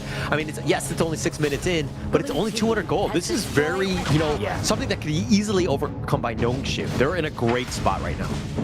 Oh, yeah. Right now, in this spot, I think, oh man, these two teams have been really good at just keeping each other in check and not giving any big lead, because they know that once somebody gets that big lead, it's all gonna snowball from there. Yeah, but getting there, not gonna be the easiest of times. Looks like they're gonna go. No, Moonscape Mirage is now inside, and I think it's gonna get finished here. He doesn't really have any brushes to go and move into, and he's super low once he drops in, so Haku is there to finish. Yeah, Doe was like, buddy, can't help you in the afterlife. Not really much I can do. Yeah, I stuck around, but the rest of Nongshim were there as well. So again, Doe was not able to farm in that time as well, so a little bit of a wasted effort, but a bit of an edge now for Nongshim. Yeah, one thing good about Vicious is that they're already just taking down towers left and right. Bottom lane, top lane is already down. So that's a big lead for them. That's the reason why they're still keeping this lead against the other team, because they are just not fighting much. Flash has been forced by Kyung9 just to dodge that Namu Unbridled Outburst. Well, he saves himself from dying on that one, right? I think that's a great flash. But now another flash from Faye, who does get on back. But, I mean, you were talking about towers on the outside. It's all because of Sway on this pay. That is the edge. That's the advantage you get. The mobility and the fact that he's able to go across the map wherever he wants, and he's going to put pressure on Nongshim need to find a way to stem this bleeding. Oh man, what's also scary about this is just the sheer presence of Illusion in this game is forcing everybody to not go forward. Because when you go forward, you're gonna be the target. You're gonna be used. Somebody's gonna use the Moonscape Mirage on you. Illusion's gonna be happy. Even if he doesn't get the kill there on that Moonscape Mirage, just taking you out of the fight is already valuable. Yeah, absolutely huge, right? I mean, it sets it up. So it's like it also, like it proposes a question to Vicious. It's like, what are you gonna do? Are you gonna leave him alone? Because we have the rest of Nongshim that are circling around like vultures, looking for that wounded piece of that player to just kind of just appear there, right? Or are you gonna let him go? Are you gonna fight? What are you gonna do? So it asks, again, a difficult question. Vicious right now haven't really responded in kind. Yeah, what's also hard is that Faye cannot tank a lot of those damage, so he can't really go for it. Right now, they have the tower down on the bot lane. They're chasing Kyung9 here on the top side. No flashes for this guy. Look at where Namu is. He's just pushing him back. He advanced himself forward so that he knows he could try to fight back. Namu very low on HP. Rattel gonna come in. Onto the back lane they go. They have some damage, but they got the kill on Rattel anyway. They got the kill on the jungler. Haku is down, and now they have all the members right here flying in front. Siri is also get taken. Illusion is left alone here. He's also gonna fall in. Vicious gets the lead there. 4-for-3 in favor of them. Yeah, I mean, Sway right there getting the quadra kill, really setting it up. I mean, Nongshim, if anything, again, it seemed like a bad fight when you don't find Sway. He is the guy that you need to stop. Everyone else is secondary to him. You gotta prioritize. Yes, they got Kyung9. They thought they had the numbers advantage, but you didn't find Sway. You were focusing on Doe. You were focusing on other guys. And if you're looking at the net worth lead, I mean, look at Sway, 8.3. There's a reason why he needs to be targeted first, because you kill him, all of that net worth goes away, and now you're able to take a real team fight and have an edge. Yeah, I love that every jungler, most of the time you're gonna be seeing them building Blazing Cave to the Dragon's Rage once we go there. Probably the last item here for Sway. He's still dealing a good amount of damage. He's surviving longer in fights, and that's why he could stay, or rather, stay in front of the fight whenever they need to. So right now, with this advantage is big for them. They can take down the Tyrant if ever they want to and try to find the next fight in their favor. Yeah, and look, Nongshim right now forcing it down, just good to go for the Overlord, but they've taken some chip damage at the bottom T2. They're going to lose the Tyrant as well, so they're not the best trade for Nongshim on this one. Again, they're playing from behind, but they're playing like they have an advantage, which is kind of playing into the hands of Vicious, because again, the Sway pay effect has just been real. has been really good. Right now, even with the good plays that we've seen from Namu, I think they always have to think about what they're going to do to the back line, because Sway and Kyung9 could go there anytime they want. Moonscape Mirage has been used on the bot lane, and I think the members right here could go and try to fight him back, but he's going to die on his own zone, and they're going to try to kill him as much as they want to, but he's very tanky too. Rattel comes in, and the shutdown goes to their favor. I mean, in the end, I was like, okay. In the beginning, I was kind of like, whoa, why would Illusion do that? But it was a sacrifice for the greater good. Everybody was making a beeline for him to ensure that they secure that kill. Illusion was like, I'm screwed with this guy. I'm definitely stuck with the wrong dude. But for the greater good, they end up getting the kill, finally shutting down Sway here. I think in the end, though, Sway still got the win there, because in the end, they still are the ones who took down the tower. Haku, in trouble, was able to run away anyway, but Faye, look at this, they also have Doe on the back line. They're going to go for the chase down, but he's very fast. You're not going to be able to chase him down. Namu, the next target here for Vicious, but he's going to have his ult in just a bit, though. He's going to throw him back, and that's the Unbridled Outburst, pushes him away of the brush, and that's the kill coming in from Nongshim.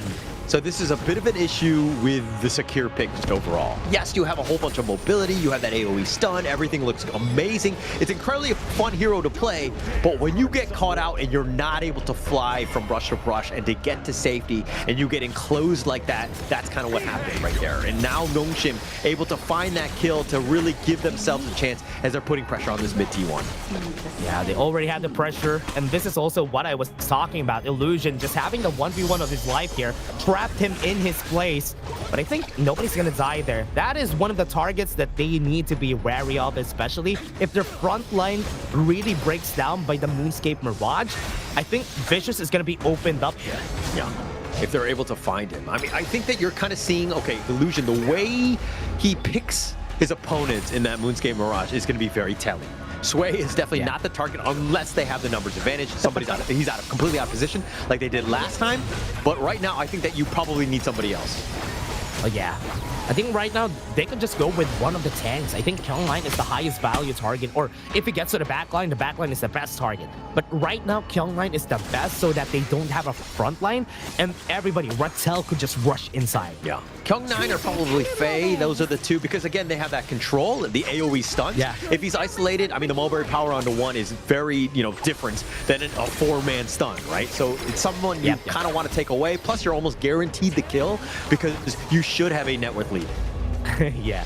Right now, Nongshim Redforce got a bit of a net worth lead here, but it's still equal in a way. It's just 200 gold anyway. 25 seconds, we're gonna have the next objective. The question is, what choice will they have here? Right now, the mid lane tower is still standing pretty strong on the side of Vicious, which is why Nongshim is afraid of going to their jungle. Yeah, you really can't go in. It just kind of dictates so much space and time in terms of just being able to put that pressure on from Nongshim. Again, the mid T1 standing, and that's why that needs to be prioritized. But it looks like the fight is going to be happening around the Tyrant Pit.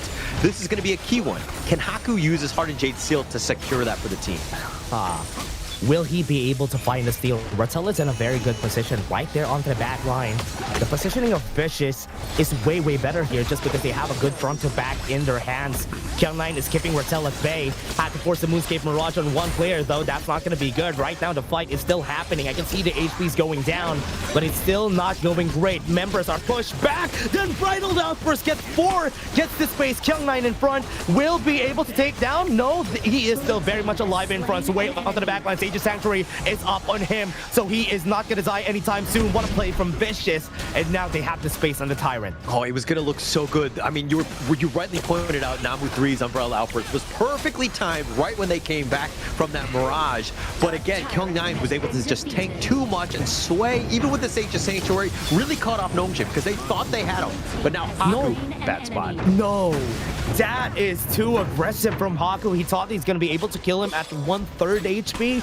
Nah, that's not going to be good. Right now, they're losing a lot of their towers just because of those deaths that happened. 5 seconds is Siri going to go back. And this combo, as you said, the bread and butter, Pay and Byron has been working wonders on the side of Vicious. Taking down tower, T3 tower number 1 and 2. And they're all down. They are just going to try and finish this as fast as they could. Minions are just going to go down. Good thing they had the Sacred Tree Blessing there. Yeah, but it looks like they've taken the minions. That's the biggest piece. Like, you need to just wait clear to buy yourself time for Haku to get back up. Haku, I want to say that this is uncharacteristic of him trying to go all in like that, but no. Let's be very honest. Having watched Haku for quite some time, he tends to do that. He wants to make that sort of play, tried to go all in onto Sway, and he got caught out yet again. Really putting Nongshim in a bad spot. They had a chance, but again, you can't make plays like that. Yeah, it feels pretty bad whenever you see him make those types of mistakes here in this game.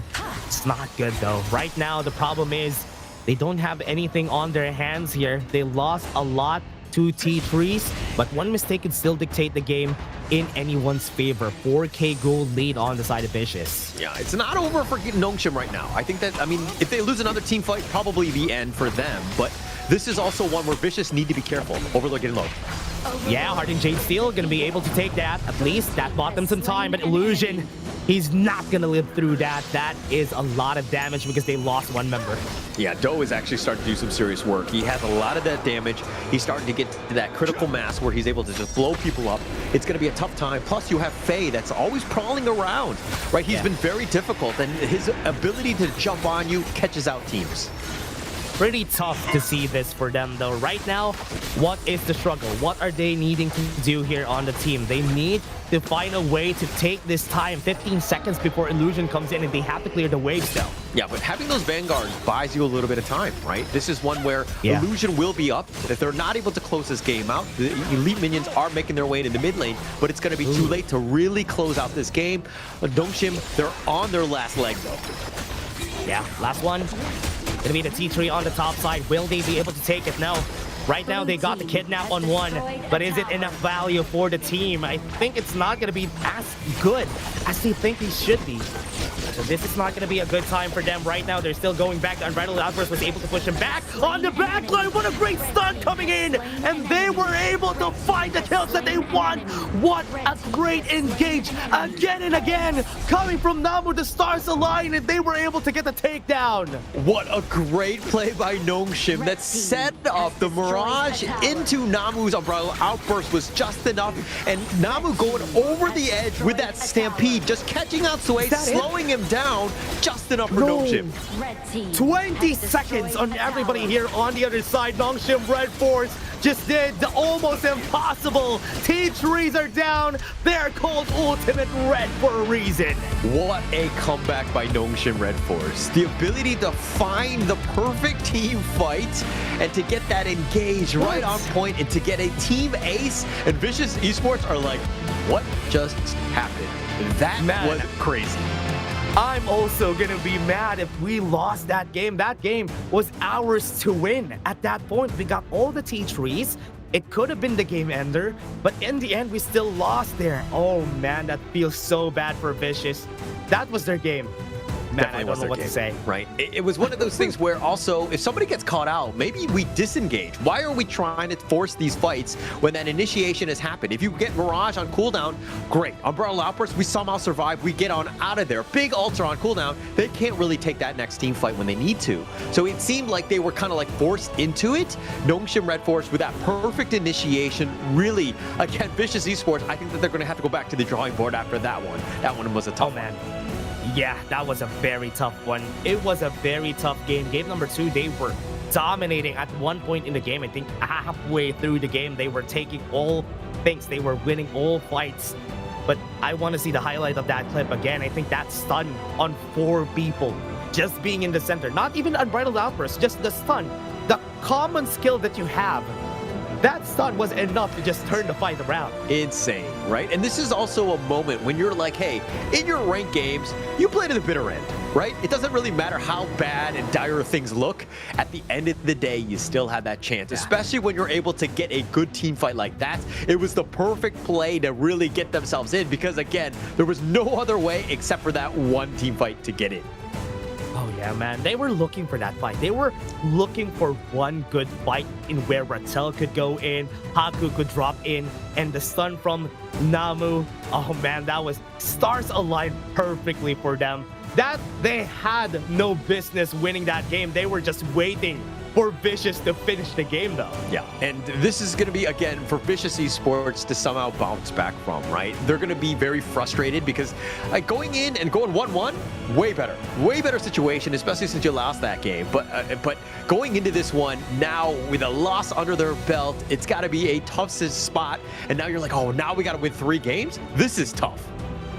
Oh, yeah. Right now, they lost a lot of their heroes. They lost the Byron Pay. It was a very tough one because they lost that, and even the KML on the mid laner. So this is not a good way to start game number 3 at least. Look at the score lines, everybody. Sway has 7-2 on his hands. He was winning hands down. He was just taking over the game. But in the end there, just one mistake just turned things over, and they were able to turn things around. Redforce was just waiting for his opportunity too. Yeah, actually, Sway, he played a monstrous game, right? They were winning because of his play on this pay and the ability to kind of do it, but just getting caught. I mean, the 2 times that he died, they're like core memories for me, right? Like, I know exactly when he died because of the fact that it was very rare, and the way that Nongshim were able to finally catch the Tiger, that was like the biggest piece to this one. But the gold graph, this is what we were talking about. It was very back and forth, but man, Vicious hitting 4.6 max, and at the very end, Nongshim just barely able to eke this one out. Oh man, that is tough to see. They had the 4.6k, then that small 1k gold lead that they had in the end there was just because they won that last fight. We're gonna see it in the highlights, right? During the start of the game, looking at the highlights here, I'm seeing a lot of highlight clips from Faye and Namu. They were like, I'm gonna do this, you're gonna do that. The engages are working in our favor. Then this fight really dictated the mid-game, in where Vicious won the fight and Sway just got a quadra kill from here. But look at how they were able to just go in. They thought they had kill 9, they had a great spot, and they were continuing to roll. And then Sway comes in, gets the monstrous quadra, all set up by Faye on this one. Those were his first 4 kills, right? And that really set them up for that lead that they got, especially early. Yeah, and also this Unbridled Outburst, what a great one for Namu again, but there was no follow-up because there was somebody fending off the members of Nongshim from just going forward after that great Unbridled Outburst. And the Gardener Grave also was great from Cliche, but here, look at this, everybody. You can see, bang, stun, everybody's down, and that was, what an insane combo. I mean, the Jade Seal was like perfectly set up. Like, they knew the one target that they needed to get, ensure that they got it on this way. Haku ensured that the priority was there, especially with that Unbridled Outburst continuing to go in. But Namu, yeah, I mean, we were talking about through the entire game, the early to mid, everything set up by him. His Unbridled Outbursts are on point, so this is a well-deserved MVP by Namu 3. My man, Namu, the setup that he did during that game was honestly the final nail in the coffin for them to win that game, and that was why it was perfectly set up for everybody to just go in, as you saw in that highlight clip right there. What a great turnaround. Nongshim Redforce just playing this game in the Nongshim fashion. They're not giving us any expectation for that game number 2, but in the end, they turned things around like what they did in the playoffs of KIS4. Yeah, and actually going into this one, I was like, I'm a little hesitant about this one. I mean, the prediction, like I predicted Nongshim, right?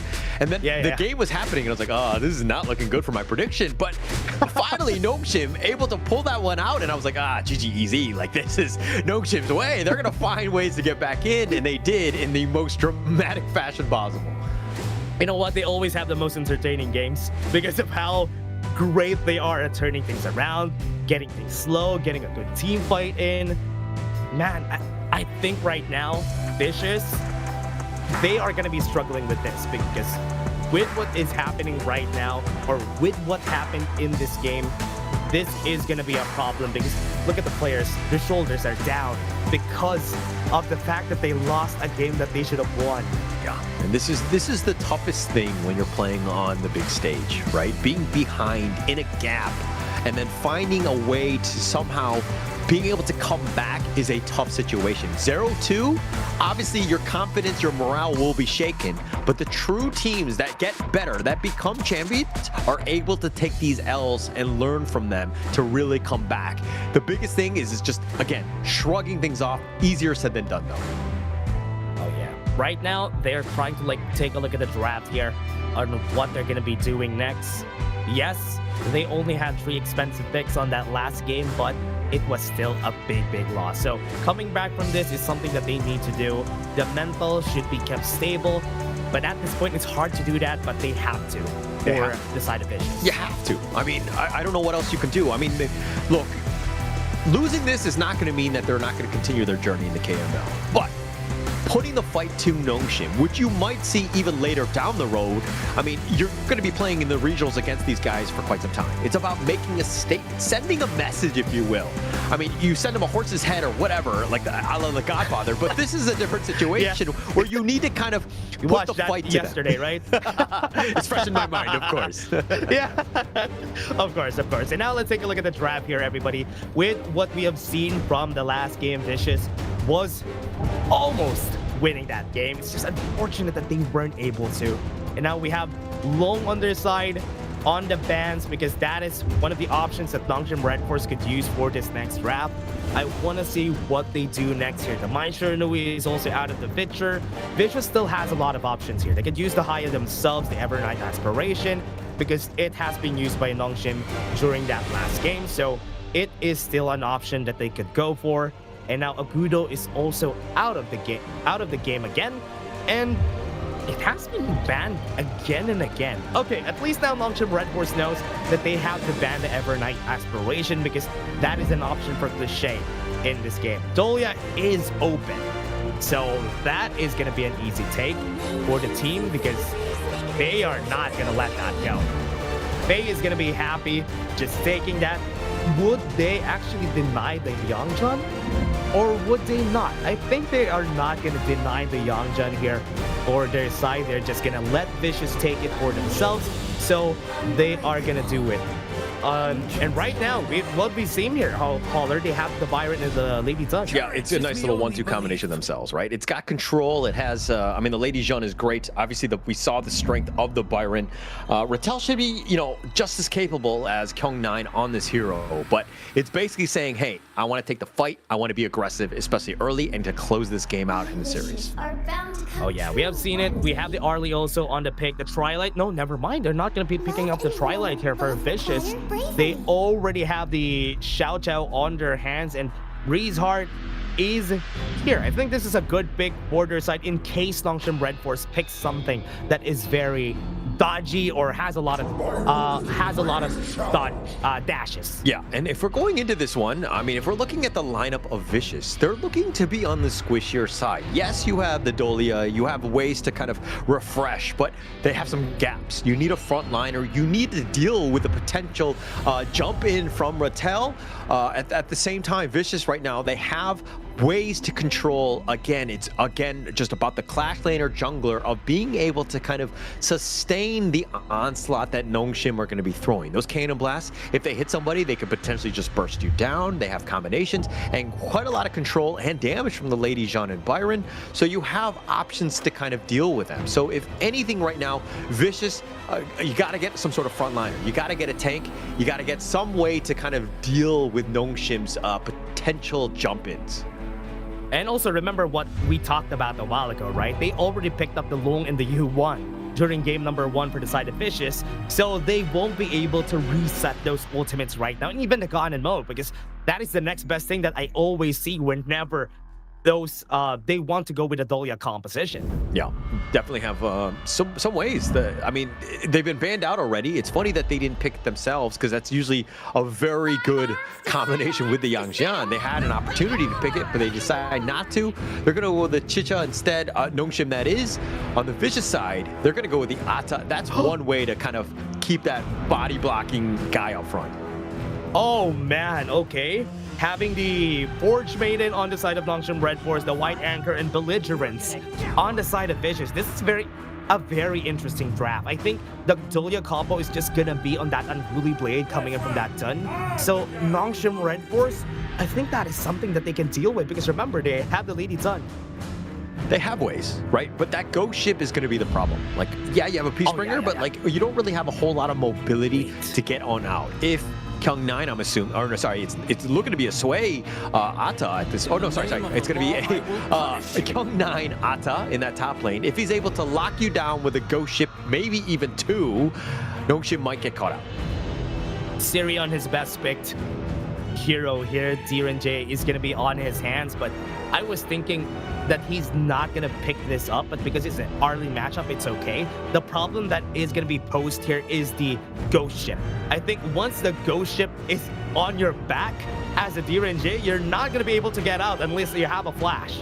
Interesting. They're going to go with the Chicha, giving it to Haku. I don't think we've seen Haku on it, at least on the international stage as of yet, especially on broadcast. So this could be a potential, I mean, I wasn't sure exactly where they were going to go. They're potentially with Siri, but Siri's going to go with the tried and true D-J. This is going to be an interesting jab to see if Haku is at that level where the Chicha's really going to shine. Yeah, and I'm also surprised because this is more a Rattel pick than a Haku pick. So this is something that they practice during the off-season of KS4, so I would love to see what they're going to be bringing here for the side of Nongshim Redforce. The Vicious looking very good with their draft because these pieces that they have looks really good on their side. Yeah, actually, looking at both sides, this is looking to be pretty balanced on both ends. They definitely have their ways to kind of, like, the team fights are going to be very dynamic in terms of how they want to kind of get into this. I mean, Namu, Cannon Blast to kind of set things off, but you're going to see Rattel looking to just dash in, Illusion on cleanup when that team fight happens. And then Haku, again, he's got to go straight up damage with Siri. I think that they might have a good time. Oh, yeah. And now we're seeing it right here pretty early into the game, though. Namu is just trying to put pressure here onto the mid lane, but this is going to be as usual, right? The good thing here for the side of Nongshim Redforce is that usually level 1 to level 2 is, or level 1 to level 3 is when Chicha is the weakest. Yeah. So that is mostly the timing where some junglers invade, but it's a good thing that no invades have been happening this game. Yeah, and at the same time, like if you're 1 to 3, you're going to be in the jungle. You're fighting jungle, you know, minions, right? You're not really fighting. I mean, obviously, you know, Vicious could potentially look to invade, but Dude is not really that type, right? He needs his own farm. He wants to go his own items as well. So you're really not going to see that aggression. So again, it might be just brilliance from the draft again by Coach YK here from Nongshim. Yeah, again and again, Coach YK has been doing this ever since and has been really good at it. And just thinking that this is actually just drafting something that is gonna work pretty well is just one thing that he does. Next buff rotation, I'm kind of expecting that once Fade gets to level 4, that is when they're gonna try to bully the Forge Maiden out of the jungle. Yeah, but look at this. We're talking about how strong Byron is in the top lane. He's fighting 1 versus 2. He does not care. He's like, come at me, bro. And the rest of the Vicious are like, okay, maybe we should leave. He was like, man, both of your tanks are not going to deal damage against me. I'm just going to be regenerating in front of you guys. Yeah, no chance. But now, Sway, this is also something that's going to be, you know, interesting. We haven't really seen the Dune Dolia combination for a decent amount of time because the Yang Jian has kind of, you know, surpassed the Dune in terms of just power propensity. But going into this one, this is still a potential where this Dune still has a lot of time to shine. Very tanky, a lot of that front line plus those control. Yeah, what they need to do here in the early game is just to find a way to get into the jungle on the next buff rotation. But from what I'm seeing, they're just gonna be keeping it at back and just stay in where they are. You know what? One thing that is smart that they did here for the side of the Chicha is they are not on the same side of the jungle. And I think at this point, that information hasn't been relayed to Sway yet. So once he gets to the blue buff, he doesn't know that there's no red buff on the other side already, so he won't be able to invade that well. Yeah, will not have a great time. But if you see what happened, Rattel was actually just, you know, following Haku around, expediting the speed of the farm. Chicha hasn't had the greatest of times in terms of just being able to wave clear some of those minions, so he does need a little bit of help, as even Siri right now looking to help out Haku and using that gold sharing mechanic to, again, further accelerate this lineup. That's a good first item here for Doe, just going for the Sparkforge Dagger bare. Nothing, no boots. So that in the next fight, they might be able to get that extra bit of advantage that they need here in the first objective. I mean, you don't really need speed. I mean, you have your light step. You have your, you know, ways to kind of maneuver around. Every dash you have it. And if anything, it's the Sparkforge Dagger. Again, it's about the farm, right? It just it speeds things up, and you'll do way more as this 4-minute Tyrant is about to spawn as well. Oh yeah. see what they're gonna do here. 15 seconds. Are they gonna be taking this? Because based on what we're seeing here on the mid lane, Sway is already clearing up the wave on the mid lane, so he wants to get that Tyrant after. That's why they're positioned that way. So seeing Haku on the top side, they know that they can take this free. Yeah, and look, the Tyrant is about to be started, but 4 members of Vicious are already there. I don't think Nongshim are really gonna kind of contest at this point. Yeah, they're just gonna give it. I think with that, they already knew that they're not gonna win the fight anyway because they don't have any damage from Haku this early. Usually Chicha activates at item number 2. So item number 1, they're just gonna respect it. Instantly also, you know, Nongshim picking up the Overlord themselves, understanding that they're not gonna take this. We really can't contest. And yeah, just picking up the Overlord at the same time. So they're, again, just trying to keep off the pace. Yeah. For everyone watching also, once you have the Vanguards give less gold compared to the normal minions, but the Naka comes in to get the first blood. Illusion again with a surprise first blood. Oh, the timing, the rotation, the ability to do that from the brush just caught him out. Cliché, you should not be hanging onto that edge because you're very vulnerable. That's like the maximum range of his Ocean of Tears. Man, he was just walking, singing Let It Go, and he let go of the skills in front of him. But I mean, if you hear someone singing, you should probably kind of, you know, back away a little bit, no? You should be scared. I will be scared. Definitely scared on that one. I mean, he will be scared now whenever you hear that. And Cliché right now, a little bit behind. Just again, it's all about his setup. He needs to ensure that he gets some kills, help set up the rest of the team, not die himself. Right now, waiting for the next objective here. They still have 2 minutes, 30 seconds. The ball is on the court of Nongshim Redforce. It's their time to move because they're close on to making their items here, especially on the hands of Haku. Once he gets those items going, it's going to go great for them. Yeah, and it looks like right now they have a bit of an edge almost in every single lane, right? They've done quite well in terms of securing the early game lead, and especially when you have, you know, Haku and Siri. These are the main 2 damage dealers, and everybody else having the potential burst and control to really allow them to do that damage. You might have a tough time against this lineup. Yeah, Dragon's Rage already built on both of these tanks, so it's going to be hurting for just a bit, and I think they should respect that. For everybody watching, build that item if you're a tank, because it's very good right now. The knockup comes in, and now it is a kill on Rattel. He still got the Cannon Blast in anyway, but it's not going to work as expected. Yeah, but that one single kill, it potentially turns into the Azure Golem. That's going to be a huge shift in terms of how this game is played. Okay, I thought they're going to continue with that fight. Haku doesn't have the ultimate, though. He has been pulled back. He has to back away. A lot of damage coming through.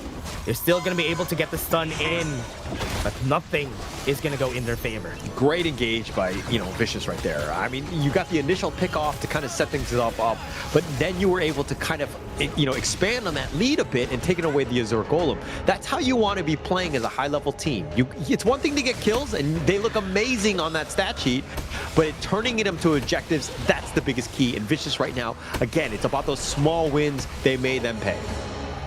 Yeah, they are just doing this. One thing that I like about them is that even though they're losing a bit, they're always eyes on the prize, right? Let's just take objectives. We lost a bit of the fight. Let's find something that we could just exploit around the map. And that's how you should play HOK at this level. For sure, for sure. Definitely getting something. You need that value. And Nongshim right now, they have a little bit of a lead, so they just need to not ensure that they don't make any mistakes from here on out, right? Because you do not want to be giving up kills, as well as, you know, losing buffs at this point, because it again will further slow you down. Yeah. Right now, they are starting to just get the space here in mid. One last wave after this before the objective comes in. So we still have 25 seconds for that. And you could also see Nongshim Redforce posturing onto that bot lane. They want to go. I mean, this is that moment. Doe is there, just potentially pushing them away. But now that buff timers are on cooldown, they have a good idea of when this team fight is going to happen. Yeah, we said it, the Unruly Blade, it can still get away. Duh, dealing damage. Illusion has to flash away. They are going to go for a 4v5 here. The knockup comes in. Rattel has to flash away, and he needs to respect this. Doe goes in, pops in forward, and that will get the kill on him. The Cannon Blast is there. He has to flash in, but Siri, oh no, this still went in favor of Vicious. Huge. Just the way that they were able to kind of take away the Azor, but Rattel, he's not that tanky frontliner as of now. He's not able to hit that moment. And once that force field suppression had been committed and it was just completely getting destroyed, Doe, on the other hand, was able to do the damage and just burn right through it. Yeah, I love that Sway has been getting a lot of great things here in this game, because right now, not a lot of damage. If the Imperial Order wouldn't hit me, I can tank up a lot of damage from the side of Nongshim Redforce, because they are still waiting for Haku to get those items in order for them to break Sway. Yeah, and actually finding Sway is going to be the toughest thing, right? Him as well as Doe. It seems like Nongshim have not done a good job of at least ensuring that they kind of take away the damage dealer. Sway is the guy, yes, the front liner, but Doe has been able to just burn them down. He's the one that really needs to be targeted. Yeah, they also need to be scared about this, right? Because Kyung9 and Sway, both of them are very tanky, and they need those items going. Right now, Meteor Storm has been popped pretty early for Cliché, and they still have the Unruly Blade for Sway, but with what's happening here, the space that he takes whenever those fights happen is already good. Yeah, and look at that space even in this bottom lane. Doe is there. I mean, just, again, it's about putting a little bit of pressure, but you're not really fully committing to these things. Oh, knockup didn't hit. That's going to be a punish coming in from their side, and Unruly Blade goes forward, but that is the punish onto the backline. Illusion goes full down. 2 kills, 3 kills on the side of Vicious, and now they're trying to make ends meet, but it's not going to work because it's a 4-for-1 for Vicious. And this is, again, Doe is just given too much space. He's able to 1v1 everybody that was potentially jumping in on, and Nongshim didn't seem like they were on the same page in terms of target priority. They were like, oh, we got to take out Sway, but you're losing 4 members for him? Not a good trade. Again, Vicious making them pay. Rattel just trying to get the information there. Also gonna stem the bleeding onto the bot side just to get the waves covered. But this is taking very long for them to take. Okay, the Tyrant is already down, and now they can actually look into pushing the mid lane because everybody's going to be a bit late here. Cannon Blast is going to hit. The waves are still there. So Vicious is going to get that mid lane tower. Yeah, and checking this instant replay. I mean, you're seeing like Sway still up in front, and then Doe is on the back line. Look at, he just runs down Illusion. Illusion had 0 answers. Doe over the wall. I mean, he just goes wherever he wanted, just cleaning up Haku. He's cleaning up Illusion. He was just taking them all down. So again, Nongshim need to find a way, get that vision, figure out where Doe is before they take any sort of team fight. One thing is they die. Sway died that fight, but it's for 4 people. So it's still very worth it for the team. I think that's one of the things that you need to do as a tank, right? You get all the attention and also just distract them from the fact that Doe and Kyung9 could just rush to the back line. But look at the net worth lead that Haku is kind of amassed. He's 8.6 versus Sway 7.2. Yes, he's the Dune. He's tanky. He's not going to be like the assassin-style jungler where he's able to just take over everything. But Haku... Damage is going to come in. That is fade down. No more resets for the side of Vicious. Yeah, he thought he was going to be fine, but now Nongshim continuing on with the chase. Brother, again and again, this is going to happen. Nongshim Redforce finds the best fight that they could take, and they were able to get it. 10 seconds on the clock. They still have the Primal Bond. They won't be able to steal this, though, so they still have to respect it. The damage from Doe is crazy. He's already half HP, gets the knockup on everybody, but never mind, it's not going to happen. What a great knockback to just throw away the Wind Slash there, and now they could go. The Overlord is going to be taken for free, and nobody could contest this on the side of Vicious. Yeah, Haku there was kind of baiting him out. This is the time where he's baiting them out with the rest of the squad waiting in the wings to go in. Sway was so bloodthirsty, tried to go all in on him, and Namu had that think inside the box, locking him in. He had no real chance because, again, Sway thought he could be aggressive, getting that Celestial Melody on that Unruly Blade back to safety, not able to do it when you're stun locked for days. It is so smart. What Namu has been doing here has been a godsend. Nobody has been knocked up by that Wind Slash because that passive hit was at the perfect timing too. So now, with this Overlord, they can stem the bleeding. They were losing a bit a while ago. Now they can find towers that they want to. Yes, the mid lane tower is going to be killed, but remember, the Shadow Vanguard is still in their hands. Oh man, this is going to be scary as we go forward because remember, Illusion has the Disruptive Deluge. Just popping that in whenever Sway uses the Unruly Blade, he's down. I mean, Nongshim right now is down about 1.5k net worth, but you're seeing exactly how Nongshim are just slow sieging towers. Vicious, yeah, they were trying to protect it, and you think that with this net worth lead, they would have a good time, but Nongshim are just literally running down mid. Man, again and again, they just really are surprising us right here for the side of Nongshim. Redforce just out of that one fight, they were able to turn things around, and I think Nongshim again taking down the bot lane.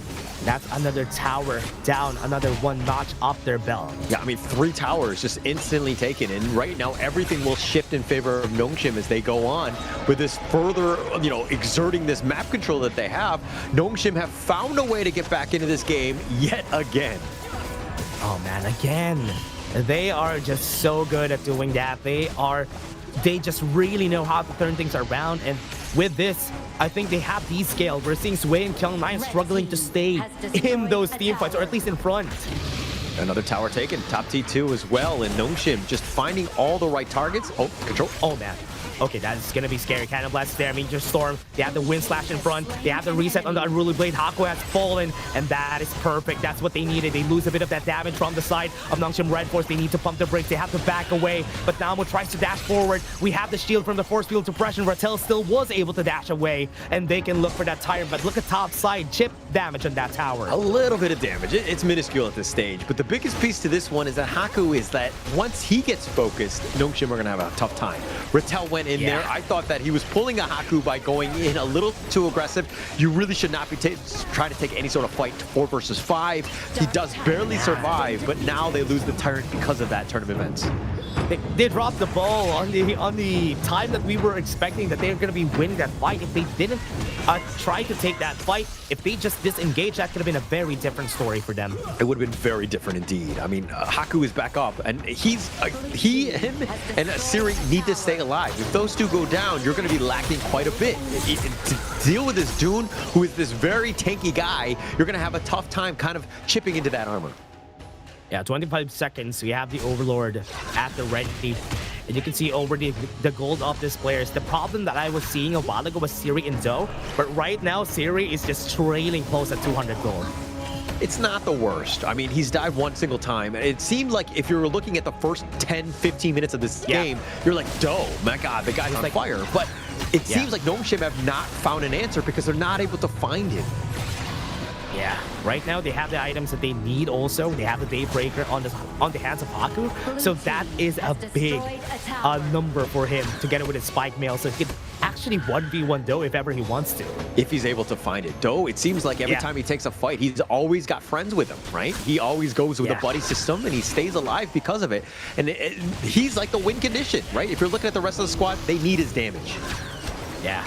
He needs to survive. He doesn't need to take the front line because he has a Rattel and Namu in front. They're starting to go for the Overlord. Still have the Primal Bond, never mind. It's now down, and they might be able to find it for now.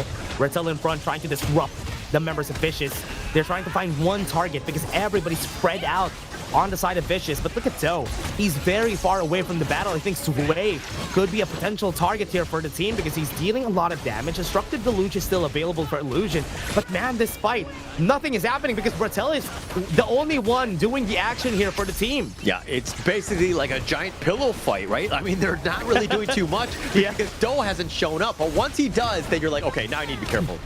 Yeah, had to use the Splendor right there, and then Doe is going to be the target. No Parasol to go into, and no Dash are going to be working. One more damage, and Lachey almost died. And now they're going to work things forward. Sway does have the Unruly Blade to just go away. He gets a reset again, but now this space on the Overlord is going to be on the hands of Nongshim. That is a huge problem right now for Vicious, right? This is the 4 Protect 1 lineup from Doe. I mean, once he goes down, you really see that they, I mean, yeah, they have stun lock for days, but they don't have any damage. They need Doe to stay alive just to keep him up, and he got caught out, and Haku, again, the target party, immaculate on that one.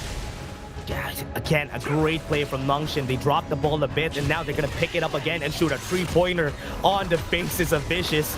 Right now, they are going to go for the top side push. That's going to be 1 T3 down. The bot lane Overlord is going to be trailing slowly but surely. They're trying to stem the bleeding, but it's not going to work. They have no damage. They need Doe. Even the wave clear is struggling a bit on their side. The wave is going to fall. Mid lane is going to fall. And that one more blow on that T3 tower, and that's going to go down. I mean, the complete disengage by Vicious. They gave up the mid, the bottom, like all the towers for this one, just to kind of stay alive. I mean, Doe is back up on the table, but now without this, any sort of towers, it's going to be constant pressure in all lanes. Last wave, last fight. Everything could explode in a moment. It could blow over in the faces of Vicious. Right now onto the backline, they got the kill ship, but not really a lot of space for the team to wait. Didn't find anyone onto the back. They're still dealing a lot of damage, so it's all working towards the eyes of Nongshim Redforce. Vicious trying to trail away, but they have no more damage at this point. Doe is gonna fall, and that's the game. Nongshim Redforce will take this series. I mean, they took it in style. I mean, the game 2 and game 3, both of them were looking a little precarious at moments. It didn't seem like they were able to kind of pull it out. But again, you see why Nongshim Redforce, this is a team that you have a lead, you gotta close it out. You gotta choke them out. You cannot give them any sort of space whatsoever to get themselves back into this one, because that's what happens. Nongshim Redforce, again, finding ways to win games they should not be winning. Yeah, one thing that I love about them is that they're really great at picking themselves back up. True. That's one thing that Nongshim Redforce has been very good at. Even in the recent tournaments, they know when they're falling down, once they pick themselves back up, they're gonna go stronger on the next phase of the game, on the next series, if ever they need to. But this time around, I think this Nongshim Redforce really knows the number of Vicious rather than the other way around. Yeah, I think at the same time, Vicious can keep their heads up high, right? If things are, I mean, yeah, that game 2 was like a really tough one in terms of morale, but they have ways. They can actually fight against Nongshim Redforce. It's just, finding those small mistakes to get themselves back in. There's going to be a little bit of learnings from this one in terms of just like the playback and to kind of understanding what they need to do better, because they have moments. It's just a matter of just closing the games out. Yeah, I think the hardship there, or the struggle for the team, has always been closing the games. True. It has game 2, game number 3, they were close. It was so hard for them to close games, but once they find that out as we move forward into this tournament, I think they would be a very formidable team right here in the KML. It seemed like they lost 0-3. You're thinking, when people look at the scoreline, they're like, Nongshim just steamrolled them. But this is a very different series than what you kind of see, like what you just saw from just the scoreline alone. Because Vicious had ways to get back in. This is a series that probably should have gotten 4 or 5 games, but Vicious just dropping the ball at the most inopportune times. Man, they could have won in game number 2 and game number 3. Oh, yeah. To be honest with you, they could have won those games. And this could have been a longer series right now. But Nongshim Redforce just are really good at that, at picking themselves back up. And right now you can see here that the scoreline's really not that far. And Doe has been doing a really good job. I think one of the problems that I also see for Vicious that could easily be mended is they draft around somebody in their comps, and once that somebody falls, they have nothing. Yeah, you need basically that support guy to kind of help out in terms of like damage, right? The Ata, we're talking about like frontliners. They're like, okay, let's go with Ata and Dune. They got picked up 2. I think that Dune was good enough. You needed somebody else like a Fatih or some other way to kind of support in terms of the damage department, because Doe can't do everything himself. He needs to stay alive more than anything else. It looked good in the early game, as you're seeing in the highlights here, but again, just the draft had holes. Yeah, and you can see here, right? Kel9 and Sway, we have been praising them that they're just going to be in front, they are just going to be taking the damage, and nobody will be able to deal that. But as long as the game goes on, especially when you're fighting against a Magistrate DLNG, it's going to be harder as the game goes on as a tank, because one Imperial Order, 50% of your resistances is down, and that's crazy enough for you to survive on. Yeah, and this is also that moment. Sway was up in front, right? He thought he would go right onto Haku, try to go all in, and this is the beginning of the end. Once they found Doe, all towers, boom, gone in a heartbeat, right? Because of the fact that like Nongshim, the way that they were able to kind of continue on and ensure that, hey, if you're going to take this fight, how are you going to fight into this death ball that we've got? Yeah, one hidden hero that we have here for Nongshim Redforce's Evolution, some of his sets in this game, the knockups that he did, were very great. And right now, we can see Magicite, DRNG, Siri getting the MVP in this game. Well deserved. I mean, 3-1-3, DRNG, like the Imperial Orders, the amount of damage that he was actually able to do when they need to kind of chip through those, the front, tanky frontliners like the Atta and the Dune, he just did enough. Plus, he stayed alive. Because when Doe was having a good game, usually that's at the expense of Siri, but he was able to keep himself in this game, ensuring that, hey, late game, we're going to be fine. Yeah, at 5 to 10 minutes, it was like a 1.5k gold lead, right? Because he was not getting a lot of kills, but he was surviving. That's one of the most important things that you need to have when you're playing DRNG is surviving. And when he survived until the later parts of the game, that is when front-to-backs happen a lot more. That is when the DRNG will really shine. Yeah, and that's pretty much what he needed to. But unfortunately, I mean, Vicious is going to come back. We're going to be seeing them in the third matchup. Oh, yeah. But first, we're going to take a little bit of a break before we go into the second match today.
Super Flow Spriteling is here. At the start of each match, players choose one of 3 Spritelings to fight alongside them. Summon your Spriteling to gain a corresponding new skill. Let's take a look at what they can do. Super Flow Spriteling Skill 1.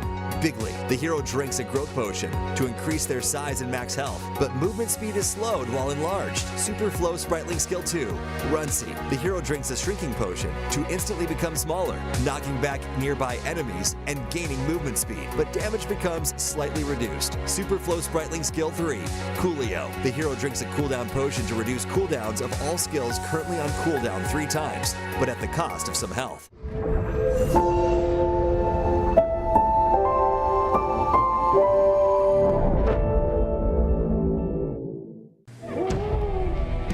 Boss, I think we got the wrong guy.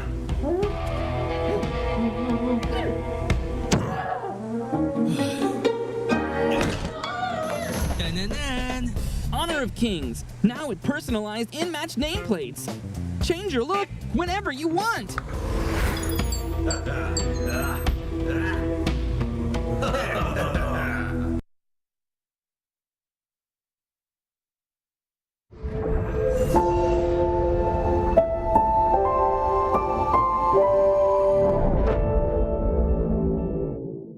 The flow. The origin of all energy in honor of kings. It shapes all life within the gorge and gives rise to countless skills and abilities. Some have learned how to harness the flow, transforming it into abilities uniquely their own. Yet, the flow has no fixed form. It moves freely like the wind and shifts fluidly like water. Time, space, life, and emotion all alter the course of the flow. Thus, different heroes awaken different powers through it. Some temper their bodies into peerless martial masters. Others delve into arcane arts, wielding overwhelming power that can rewrite the course of a battle. But the potential of the flow goes far beyond that. Step onto the battlefield, and amid the clash of combat, you'll learn to command the ever-changing nature of the flow, forging a combat style that is truly your own. Remember, the flow has never had predetermined rules.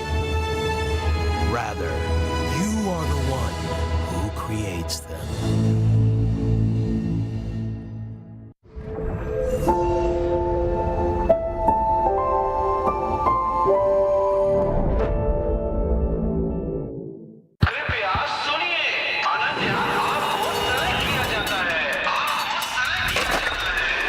घर जल्दी आ जाना, okay? Okay, it's okay.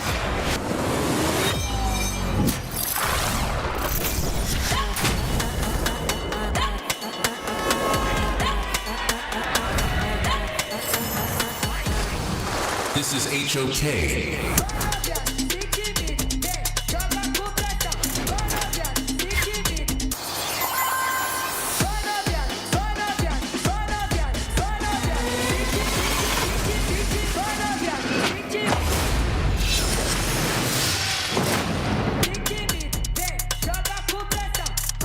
Okay. It's okay. तो मैं काफी time से mobile games खेल रहा हूँ और इस जॉनरा में सबसे टॉप पे आता है वो है ऑनर ऑफ किंग्स और ये ऑफिशियल इंडिया आ रहा है.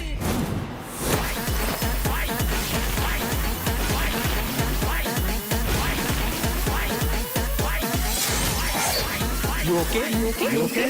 It's okay. It's okay. It's okay. It's okay.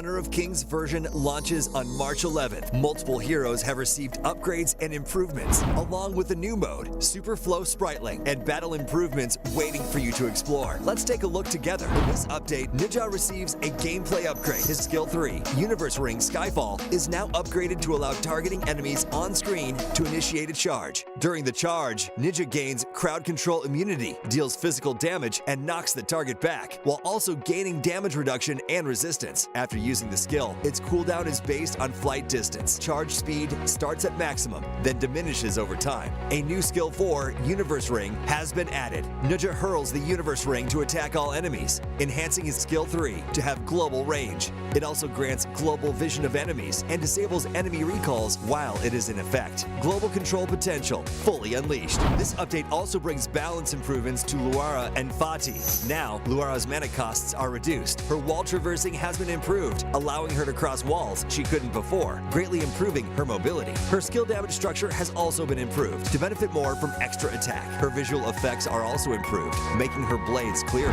Fati's ultimate has been improved in this update. After using it, his damage and recovery are increased, and he gains 1 extra enhanced basic attack. Each extra sword energy recovers full health, but no longer deals full damage. Fati's sound effects and animation flow have also been improved. The new game mode, Super Flow Spritling, is here. At the start of each match, players choose one of 3 Spritlings to fight alongside them. Summon your Spritling to gain a corresponding new skill. Let's take a look at what they can do. Super Flow Spritling Skill 1, Bigly. The hero drinks a growth potion to increase their size and max health, but movement speed is slowed while enlarged. Super Flow Spritling Skill 2, Runcy. The hero drinks a shrinking potion to instantly become smaller, knocking back nearby enemies and gaining movement speed, but damage becomes slightly reduced. Super Flow Spritling Skill 3, Coolio. The hero drinks a cooldown potion to reduce cooldowns of all skills currently on cooldown 3 times, but at the cost of some health.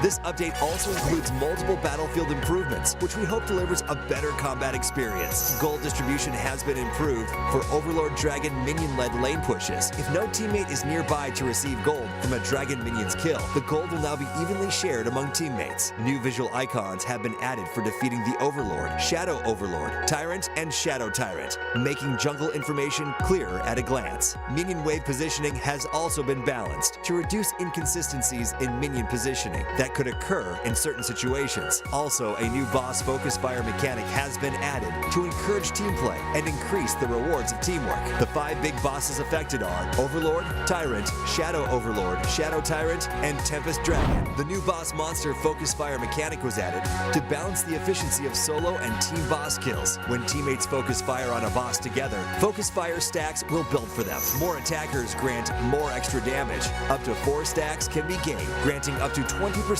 extra damage. During focus fire, wound effects will appear on the boss to indicate the current stat count. Boss monster base stats have also been adjusted. Overlord and Tyrant base health is increased by 5%. Shadow Overlord, Shadow Tyrant, and Tempest Dragon base health is increased by 10%. All the new content are waiting for you to experience. See you in the Gorge.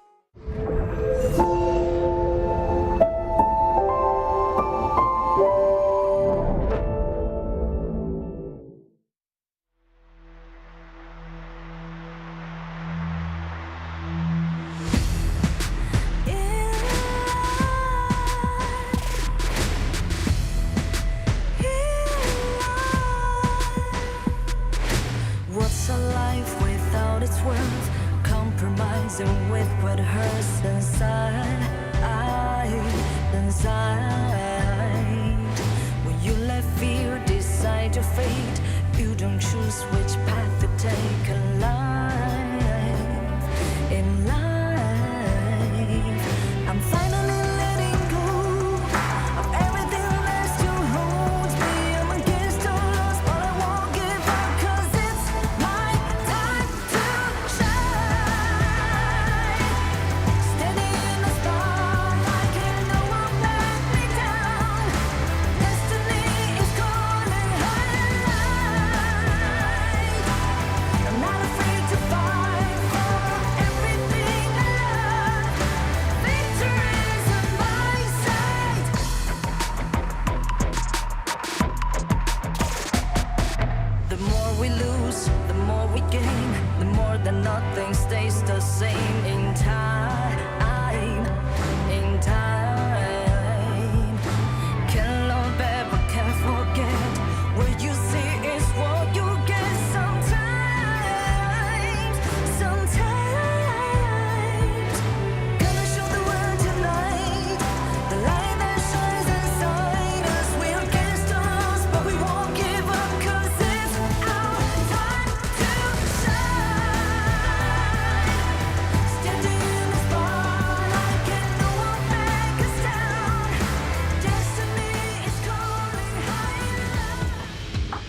And we're back for the Kings Major League. We have seen one match already. Nongshim Redforce got the win on a 3-0, and this time around, we're gonna have a different team, Stamina Esports versus CMF Esports in this series number 2. What are you thinking about this, Holler? Actually, there's a lot of high hopes for both of these squads. I mean, CMF came back in. We previously saw them in the KM East. They've kind of retooled, and now they've got the same, I mean, they've got a couple of the same old faces that we know, but they've got a lot of new guys. If you're looking at the other side, Stamina Esports, a lot of high hopes for this squad from Mexico. Yeah, I really am going to be shouting out the Filipino players and the coach right here from the side of CMF Esports. I think Coach Ken is there, and also Knight is also there on the side of CMF Esports. Great to see representation from the Philippines right here on the KML. And now let's take a look at the first video that we're going to be having. We are going to go for our first team.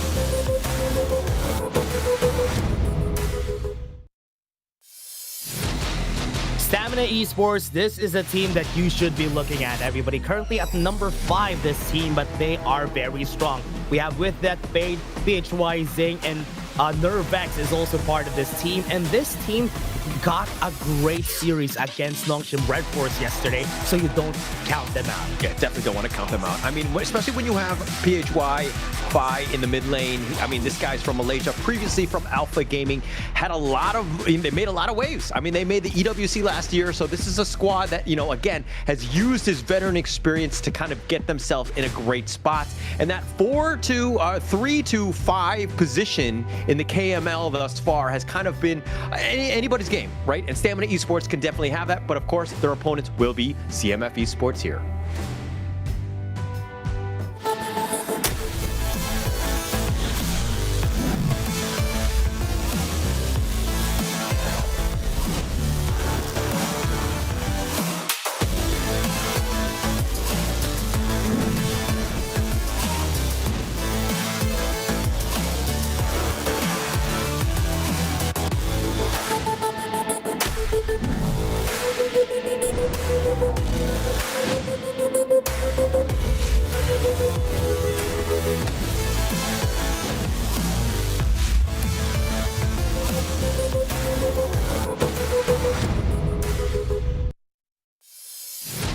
CMF Esports, they're going to be made up of Kokusai, Ilmatic, Knight, and Anthem and Psychonoia. The last two, Psychonoia and Anthem, those guys were the existing members way back in the KME Fall 2025. Unfortunately, they didn't have the greatest of times, and so now they've retooled. They've brought in the coach that you're talking about, Coach Ken, as well as Knight here to kind of help this team along. Can they make some waves here at the KML? Yeah, I want to see how CMF is going to be changing what happened during the last time that we've seen them, and also big shout outs to Coach Ken that is there in the back. So they are going to be playing right here against the big teams that we have. Stamina Esports had a great run. I think for the side of CMF, the only team that they won against was against Hora Esports, who is now eliminated out of round 2. Yeah, I mean, that was the only one, unfortunately, for CMF. But, you know, it's one of those things where, you've taken your licks, you've gotten some, you've learned some things as you look to bounce back. But the head-to-head, let's talk a little bit about this mid lane here. It's going to be PHY going up against Koshai here with 76% of the kill participation. You know that Stamina Esports are looking to make moves around Phi's play. Yeah, honestly, PHY has been a really great player. If you are thinking you're familiar with this player, yes, you are. You're definitely familiar with this player. He was once a teammate of AG Global. He was once part of AG Global. He was on the version of APG that was in the KWC. So this is a player that has a lot of experience in his belt already. Yeah, and actually, look at him right now. He's right in the mid. I mean, you just saw him on camera, and he seemed very calm, just getting into that flow state to really set himself up. Because again, game 1, all of these games super key. You need to ensure that you come out with the victories whenever you can, especially when you're not playing against teams that are, Virtus Pro or Nongshim Redforce, for instance. Yeah, you always have to respect this first part of the game. For everyone to know also, the last time that they met, it was a 3-1 in favor of Stamina Esports, probably the closest series that CMF had in this whole tournament. So I think that is something that they could work on for this round number 2. Definitely will help them, right? I think that confidence boost of knowing that, hey, they've made them bleed before, they can look to just do it again, right? So CMF Esports, this is a situation. Set the tone, win out in game 1. Go heavy with your draft. Use those expensive picks because, again, it's about setting yourself up and, again, just sending a message. Again, Dolia, Haya Evernight Aspiration are going to be the first bans that we see almost every time, just because of the fact that Haya is just very strong in the current patch. And now Pay is open, but the Byron has been banned by Stamina just in case they're looking to go for that combo. Yeah, taking away some of those mids, but Stamina, it looks like they're going to go with deaths, Dharma, to kind of set the tone of this. And I think it's a great starter, right? As a Clash laner, you kind of want a bit of an edge. It provides so much here by picking up that Dharma. Yeah, the Yu1 is also going to be picked up on the side of CMF. Are they going to opt to go for that? Okay, Zhangfei is going to be the next here. So that gives you the information that this is going to be a mid pick already for that Yu1. All right, okay. If I know that you're close, or you do know Coach Ken, if anything, I would say to not pick your support with the U1, because it adds a lot of flexibility in terms of where you want to shift it, and then you kind of ask a lot of questions that Stamina need to answer because they don't know where that hero is going to be. But again, I'm just a guy talking about the game. I'm no coach here. Yeah, and now, you know what? Honestly, that is a very good observation for you, Holler, because with what we usually see is that whenever you pick U1, you pick the Zhangfei maybe last, probably, so that they have to think about what you are going to be picking on that roamer. And now, because of that, the information is already there. We can pick the Lapu Lapu, we can pick the Garuda in the mid lane, because it's a very safe mid lane pick on the side of CMF. So we know how to deal with it. Yeah, and it looks like they're going to pick the Agudo here to kind of round it up. And you're showing a lot of your hand, so to speak, by CMF Esports, right? I mean, the Yuhan pretty much has to go in the mid lane at this point because you got the Zhangfei plus the Agudo. Those are potential flexes if they wanted to go. But now Stamina Esports, they can go in with a little bit of an edge, right? They know that the Agudo's there. Like, they could go multiple ways here. Interesting ban on the Baichi that we're seeing here. That's a very respectful ban on Psychonoia. So right now, they don't want somebody on the top side that is very tanky, that can reset the fight. That's the reason why that was on the table. I think an Ata, a White Anchor ban, is also good here against them, but they opted to go for that Jet so that there's no safety. That's a lot of farm lane bans here. Yeah, a lot of them. They were just completely focusing in, but it looks like the Loom is going to be hovered. They will lock that in by CMF Esports. Get Anthem his comfort hero in that sense. Get to that backline potentially, because that, that Garuda is going to be tough to get to. Better. Yeah, I was thinking about Eren, that they're going to be going for that pick, but I think the Flowborn Marksman, as I was saying, I think White Anchor is one of the options that they could go for here for their side. I think this is going to go for Enervex. So that's the reason why they didn't ban the White Anchor for themselves, though. Yeah, and they'll pick it up themselves, give themselves a little bit in terms of options, right? Especially with that Dharma, now you have that Ghost Ship to kind of create that backboard. But CMF, the Guan Yu, the Psychonoia play here and getting to that back line, it might be tough because you got that Ghost Ship to kind of deal with as well. Oh. Yeah, I kind of am liking here for the side of Stamina. I think one of their best picks is going to be Zing on that Lapu Lapu. That's one of his favorite picks. So this is good. But as you were saying that, he went in, got an ankle breaker. Your ankles are now broken, Holler. So this is an Umbrosa. Umbrosa pick for the side of CMF. What do I do with my ankles? I need at least one to walk. Yeah, apparently both of them are broken. I'll have to get medical attention during the break. But it looks like the Umbrosa gonna be the last pick. Really kind of, again, it's about that sustain, because you know that when that initial jump in happens, Umbrosa's probably gonna be the front line. You have the Yuan with the steel, the heals, and then the Zhangfei to kind of get that counter initiation. You definitely have some options as CMF Esports here. I have a lot of questions here about the Umbrosa pick, because usually whenever you go for that Umbrosa, at least from what we're seeing in the global stage, you usually pick the Umbrosa if the enemy team has a lot of stuns, for example, that you want to to cancel, or at least you want them to look at you. But on the side of Stamina Esports, I think they will be okay with just ignoring him a bit before getting the attention to that Umbrosa. Yeah. I mean, if every team fight was perfect in that sense, if they're able to get that vision to ensure that they get the right jump in, finding that right target. Because if you're looking at how CMF's lineup is locking up, I mean, the Agudo, you have the Yuan, you have a lot of frontliners that are going to be providing that vision already. So it's going to be tough to kind of get on top of, maybe the Anthem. Yeah, and now everybody only one stage brings together the greatest players on earth. The Esports World Cup, rise above. Again, scan the QR code and get your tickets now. Check that QR code that you're seeing right now on your screens. Yeah, it's going to be I mean, these guys are fighting for a slot into it, right? And to see them live at the KWC or the EWC would be an amazing time. But going into this one, all right, we know the drafts. Who are you giving the edge to, Dash? Yeah, right now, I think it's Stamina. I know what they're gonna do with this rap. I know their idea.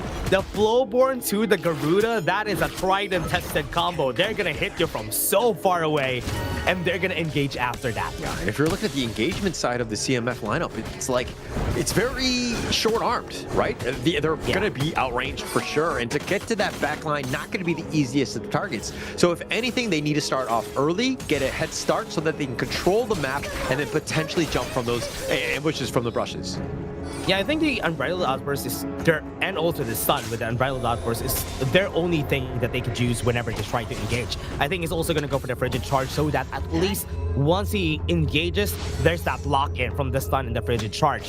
But will they have enough damage is the question. Yes, they do, but it might be hard to get close. Yeah, will definitely be tough. I mean, also Anthem is kind of the guy in terms of damage dealer. Knight probably has to go some sort of damage dealing style to ensure that you have something, because you don't want to get caught out. That's the biggest thing, the biggest takeaway from the first series is you need more than one guy unless you're going to get focused and prioritized. Yeah, that's kind of cool that they're doing this. I think they're going to go for a fight. Yeah, they do a little bit of work on Anthem, but he's hiding under the tower. But look at how they're chipping away at the same time with Death, just waiting in the wings. Is somebody going to be there? Not going to really happen. CMF doing a great job of just, again, utilizing the map, but they're leaving Anthem on a bit of an island in the bottom lane. Oh yeah, they have to just make use of the space that they have been given on the top side. They're going to be taking some chip damage on the tower, but I think they're going to engage. Yeah, definitely just clear the wave more than anything else. CMF, well, they're like, hey, nobody's showing up. I will continue to just take away as much as I can. But this Azure Golem looks to be the next big target here. It looks like Enervex doesn't want to give this up. Hides it in the brush, provides it. He decides to go on in, to try to go for the steal. The Umbrella Outburst only hitting on the one Enervex, that is. And it looks like CMF are on the way on out. And there's a big team fight already. They find Illmatic, who stampedes back to safety. Stamina not able to find the catch. Man, it's a good thing that Illmatic hit level 4 at just right at the right time, because if not, that could have been a very disrupted fight, because everybody from the side of CMF, Knight and Psychonoia especially, already at low HP. Yeah, if I was in Illmatic's shoes, I would have been level 3. I would not have had enough XP. Just somehow, Illmatic just finding the right moments to hit that level 4, which was key in terms of just being able to disengage without losing any sort of player on the way out. Yeah, the time was just perfect, because Zing wasn't level 4 when they took that fight also, so he didn't have the Raging Sea to go for that follow-up. But this time, that was a missed opportunity for Stamina, but still an excellent showing for with that on that Dharma. Yeah, did a great job on that one, right? I mean, he's continuing to just, keep on pace with Psychonoia, which could be a potential problem, because, once this Umbrosa gets online, has some of that damage, it's going to be a tough one. Plus, he has that secondary life, which really throws the math off a bit in terms of just when you want to engage. Illmatic will get on back to safety, though. Okay, something to look at for everybody out there watching. Frostgar's fan base have been built by Anthem here, so it's not going to have a lot of damage topside. Topside with that, taking a decent amount. He's going to get dove under, and with that secondary life, again, Psychonoia understanding the limits of the Umbrosa, and with death, pays with his life. very smart for CMF to just take the L on that Tyrant battle and just get the win on the top side. You get a tower, you get a hero kill, so you at least get a bit of gold lead from that. Yeah, it's all about the trades, right? And understanding what you can kind of go on. Tyrant, the 4-minute one isn't a game. I mean, it's game winning. It's not game winning. It'll obviously provide a little bit of an advantage in terms of that damage, but Illmatic looking to just leaping Savior away, but that Wings of Judgment, ooh, will poke Backside. and prod him as they find it. Nice pullback. Oshai gets taken away. What an engagement there, but they find Illmatic, but not enough. He's just too tanky, and it looks like CMF will just get away with just one loss. What a great engage again coming in from their side. Enervex just pulling him back. What a great one. That's just like a baby truth mantra coming in from him. And it worked out because Koshai can't get away from that. Yeah, baby truth mantra. And with that, it's like, what? Am I nothing to you? I have my own truth mantra, right? But it looks like he wasn't in the right spot. Enervex doing a great play. And why the Ata? You'll see way more of this hero as we go on into the KML. Yeah, honestly, Ata White Anchor has been getting a lot of plays. Even Baichi in the other regions, Ultimate Weapon has been getting a lot of it. But right now, they are forcing the space out of CMF here in the mid lane because they want to push. Yeah, and definitely having that. I mean, with that Ghost Ship, and then you also have PHY with the, Wings of Judgment, just putting him in the right spot. It could be really that wombo combo, the dream, because most people just walk out of the Wings of Judgment, and then there's nothing he can do. Yeah, I think the breaking point here for Decided Stamina is once PHY Invade gets level 12, that is when their ultimates get very annoying to deal with because you have to respect the damage from it every time. Yeah. He can definitely do a lot, right? I mean, he's going to be so far back as well. So CMF need to find a way to somehow engage, survive the initial onslaught, find him, and somehow take him down. But PHY, not the greatest of targets. A little bit of damage on both of those members of CMF, but not able to find any sort of kill here. Yeah, I think that what he was doing is just pushing them out of the way here so he can do this. Both of them can do that on the tower. Half HP already just by hitting the tower out of range. Yeah, taking that away. But the biggest piece is the Azure. The Furball is going to be thrown out just to zone them away. Illmatic using the Umbrella Outburst, but not really finding any sort of value out of it. And Stamina Esports will just disengage. I mean, just happily understanding that some of these ults are on cooldown. Yeah, I think right now Knight is playing this game pretty well. I think what he needs to do is this, just respect the damage, just respect the fact that Stamina is gonna be taking space like this. But right now he's 2 level up against Enervex, and that's good. Yeah, definitely having a great time in terms of this farming. He's been very efficient, but at the same time, CMF have been funneling a lot of that farm into him, right? He's gotten that XP lead because somebody sacrificed, right? And then now they lose the bottom T1, so another way for Stamina Esports to continue to just pad this lead a bit. Yeah. They're just gonna try to take this. I think this is almost in the same shoes as what we've seen on the last series because we're seeing both of these teams are just toe-to-toe and nobody's letting out. Yeah, we knew it was going to be a little bit close, but CMF doing a great job of just sticking to the plan, right? Not getting, scared, continuing to just take good fights. But now they're looking to go. The Unending Sorrow is going to be used. The Ghost Ship covering off the retreat from Knight. He gets caught out on that one. He will die. The Stampede on top of this, but Enervex finding it. He looks to dive the mid T1, but Zing is taking most of this damage. He's somehow he's looking to just run away. Illmatic wants it, gets the Stampede, and that should be enough for Anthem to knock him down. 1 for 1, we've seen a really great fight there. The Stomp from Enervex was able to finish Knight out there on the Ghost Ship. He had nowhere to go, and I think this mid lane tower could be in danger, but look at where Psychonoia is. Yeah, he's looking for the flank. He's deciding to go in, finding PHY, who actually just has to flash away.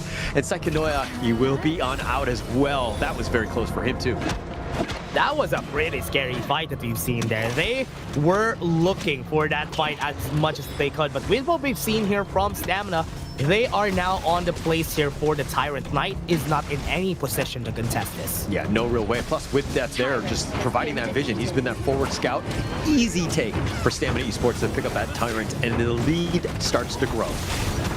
Yeah, I think right now it's looking really good here for the team. We have seen it. I think Illmatic needs to find a way here to go for a great engage because as we've said a while ago, that is going to be their problem time and time again in this game is how are they gonna extend the fights or start the fights without Illmatic? Yeah, it's going to be tough. And this is why the draft from Stamina Esports is great, because they have a long-range, bombardments from the back line, and they're able to kind of take the fights that they want. I mean, it's one of those things where if Enervex goes in, throws out that ghost ship, and gets on his dragon, he gets on out of this one, and that could have been a potential disaster if he were to go down this early. Yeah, that was pretty scary. And that is already good. Anthem, without him, top side is going to get pushed. And now mid lane could be where Stamina is going to go after that push from the minions. Yeah, and they're doing this without that minion wave. The top lane was pushing. So, if anything, Psychonoia waiting in the brush, waiting for the perfect opportunity. And now they're going to take the mid T1. But at what cost? The Umbrella Outburst. Psychonoia says here. And he decides to go. Takes out PHY. Psychonoia decides to try to go on to Fade. But he's going to get whittled down as he gets kited away. He's going to use the Final Frenzy. He will get killed as well, but with that is looking to be traded away. He will fall. 2 members down from Stamina Esports. Great truth matchup from with that, but the problem was it was not on the wall. It was away from the members right here, but they still got the kill anyway. They are trying to contest this. Yeah, they're trying to contest, but if anything, Stamina, when you're down a member, this is going to be a tough one, playing man down. CMF, on the other hand, with a decent engage, that's the way they wanted. I mean, you'll trade away Psychonoia's life for 2 any single time, but it went all in, and that's one way to get onto this lineup, onto PHY, is by being able to ambush like that. Yeah, surprisingly, even with a 4v3, they still got the space on the Tyrant here, the better objective at this point in the game. So, still a win here for Stamina in the end. Yeah, definitely still up there. I mean, they're up about 3K at this point. They're going to trade big neutrals, the Overlord for the Tyrant at this point. But at the same time, Stamina, this is one where they can't afford to kind of, not check some brushes so that they get ambushed like that again. Yeah, I think they need to be careful. Psychonoia has been finding these nooks and crannies, and it's been working for him. Because he was able to find a space, there was no crowd control to stop him, and now they're actually targeting him. All the scopes are on Psychonoia now. Oh, what a great ghost ship there. Just pushing them away so that they get free bottom T2, taking that out. Now the Umbrella Outburst only catching on to 1, though. The Furball will be used on as well, but now with that potential Raging Sea, they find him. The Final Frenzy, he tries to flash away. He's going to use that secondary life to get back to safety. That could have been bad, but Stamina Esports not able to find a kill. That was pretty scary, though. He could have died there with the ult coming in from PHY, but right now, because of that, they will have some space to actually push bot side tower. Look at that. They are dropping the Shadow Vanguard on the bot side. They're going to do a little bit of damage on that top T2. They were chipping away. They were looking to trade away the mid T2, but with that ghost ship just zoning them away, it's about space creation. And CMF now circling around. Are they able to find some sort of catch? Stamina right now, it looks like they're all out retreating, and they're not able to, again, finally finding just 1, but that's really not enough control. Yeah, not a lot of damage, especially on this Ata. White Anchor is just going to be regenerating from that. They have no wave here, right? No real wave. I mean, you have your wild growth, but that's going to be taken down as well. But CMF, again, the wave clear from Stamina is just enough to deal with whatever CMF are throwing at them. So the mid T1 surviving yet longer. Yeah, it's going to be surviving. Right now, they already got the takedown on that Shadow Vanguard on the bot side of the map. They're looking to go for that mid lane tower. I think they're being congested here by Stamina on where should go Psychonoia. No. Oh no, he just tried to recall, but that was not going to happen. The Final Frenzy, but now here come his friends. The ghost ship not completely cutting off the angle of retreat, but Illmatic might pay for his sins as he's getting gone on, but he's just so tanky. He gets up back. Yeah, he's going to survive that for sure. He still has the Unbridled Outburst. Waves pushing on the bot lane, so they should manage that. But most of the members of CMF are in mid lane. Yeah, most of them are there, but they take the mid T2 and they were just left just watching. Not really much they can do. And this is the problem. CMF, yes, you have the Agudo, you have different options, but how much can you get in? And the wave clear isn't all that great. Oh man, it's not working out for them. They're being pushed back. Completely zoned away. The Wings of Judgment doing its work. The mid T3 taken down, and they find Illmatic, who Leaping Saviors just under the tower. He gets knocked up by Zing. It seemed a little personal. The Umbrella Outburst finding him, but what can they get? No real value. The Arrow Storm zoning them away. Stamina Esports getting away with their jungle.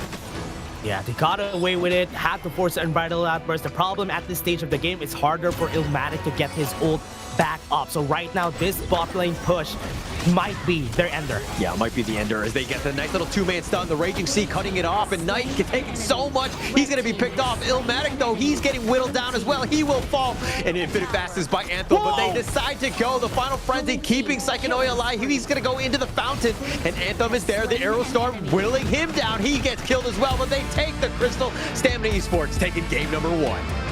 He had to fight the highlight clip of his own with that truth mantra onto the Crystal.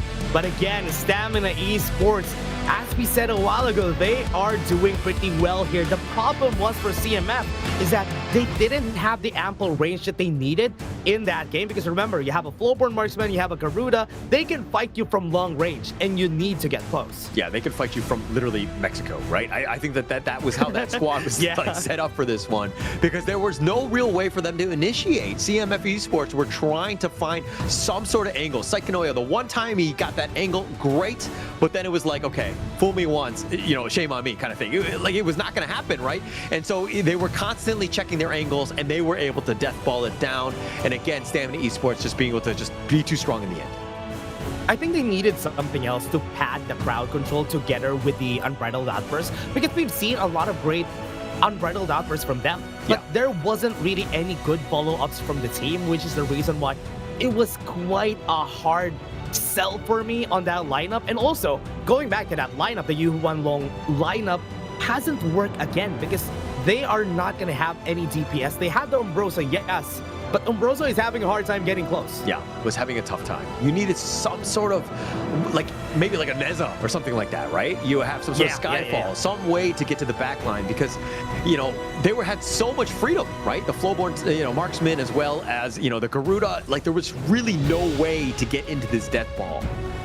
Yeah, honestly, I'll be honest with you. I think I like the Agudo and the Umbrosa picks, but I think they only needed one of them. Yeah. Because they already had the DPS that they needed from the Agudo. Umbrosa, they could have had something that had more CC, like Sun Tzu.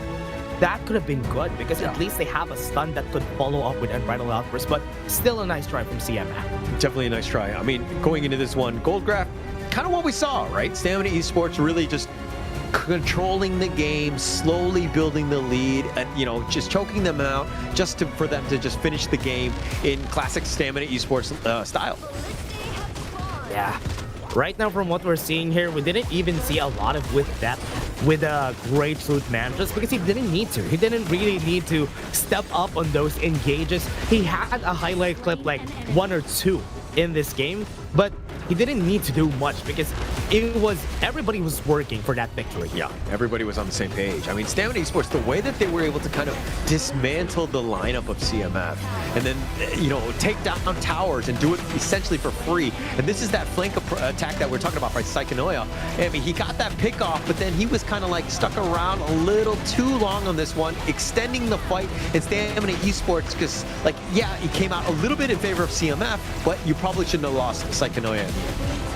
Yeah, at that point, they already had a target on Psychonoia's back. Once that happened, that they got flanked by Psychonoia, every brush they have been checking, which is why he wasn't able to get that cheeky flank that they were able to make use of. Yeah, with that amazing two-man truth, just locking them down so that they've got, you know, all the kills that they need here. But Fade, it's going to be MVP. Flowborn Marksman, right? 2-0-4, didn't die a single time. Took only 9%, because how do you even get close to him, right? But he did 29% of the team's damage. Didn't even need to get close, because every time somebody gets close, he has the skill to Arrow of No Return, and no damage has fallen through him. Steady Will with this MVP, 29% and total gold of 10.9k. What a nice game. Honestly, what a nice first game here for Stamina Esports, is showing them how they also have adapted from that one loss that they got from CMF. Probably a surprise draft. I want to see that surprise draft from CMF Esports. Yeah, hopefully they've got some sort of rabbit that they can pull out of this hat for this next one, because it seemed like draft-wise there were some weaknesses. They weren't able to kind of, you know, take advantage of them, take the fight to them, because this is like a very brawly lineup where they win a team fight and they just like roll down mid with like the Agudo. They weren't able to play to the play style that they wanted here.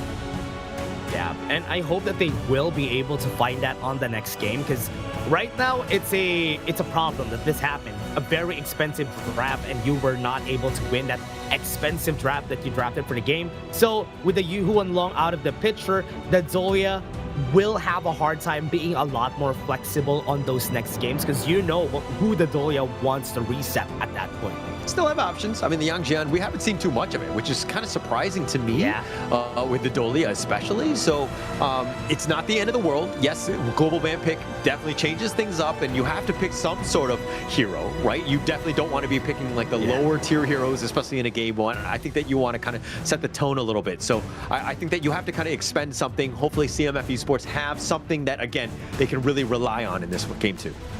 Yeah, I really like that. On the other hand, those Stamina Esports drafted an Ata, a Garuda. Yes, we can say that they're very good picks, but usually those are game number 3 or 4 picks. So they are not like the meta that you usually see. So it's still a big win for them that they won with these drafts for Stamina. But CMF, yeah, they still have a lot of things going for them. Yeah, but going in, you cannot be losing the draft. I mean, it's a huge edge, I would say, right?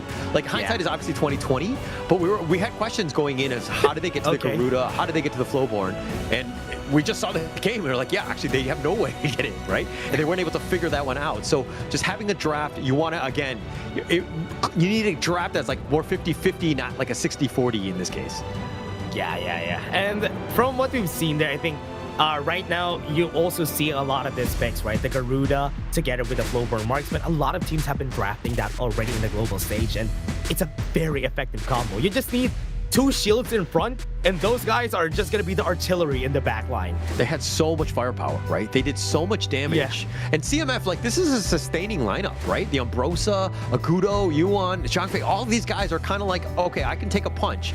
But how many punches, how many feathers can you take to the face where you're like, okay, maybe this is a little worrying for me?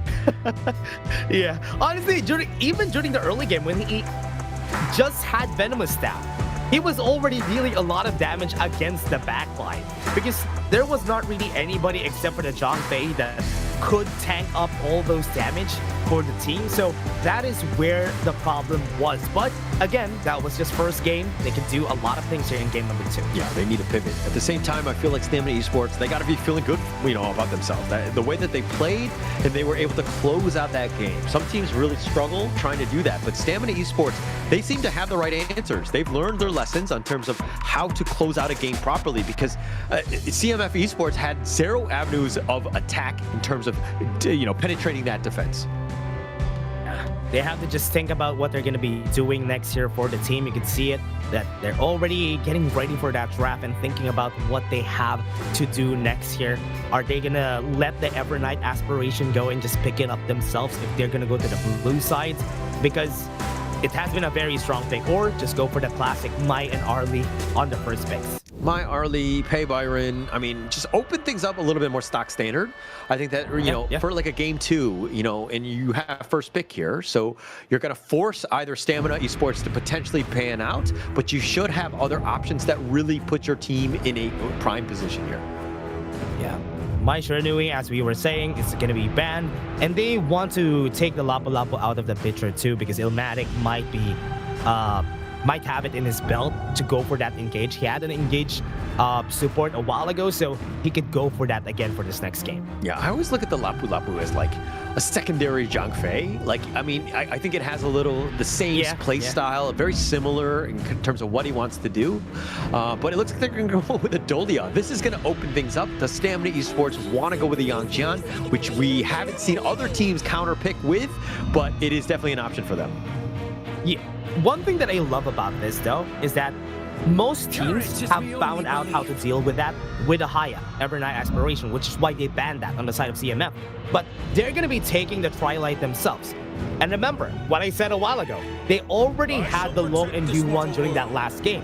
So they are out of those options for this game number 2. Yeah, it's a little, it's tough. I'm okay. That's tough. They lost the Twilight. Yeah. You lost that one. But I mean, at the same time, it's like, do you not pick the Dolia? Then they can pick the Dolia Yangjian combination. So it's like, 40 chess in terms of how you want to draft your lineup. Man, it's tough. This is tough. Now they even picked the Ganon mode so that there's no more resets. So, oh man, this is a very tough game coming in from the side of CMF Esports. Who are they gonna reset here? Stamina could ban the Elaine so that there's no more Elaine or Forgotten Blade in this game. Even banning the Martial Monk so that there's no big ultimates that they have to look out for. Yeah, Stamina, those three picks right now, Yang Jian, even without the Dulia, is formidable, right? And then you have Ganemo, you have the range advantage. That's going to give you a huge edge against Lady Jeanne. And then Byron is always going to be a tough clash laner for CMF to have to deal with. Right now, things are looking very good in terms of draft for Stamina.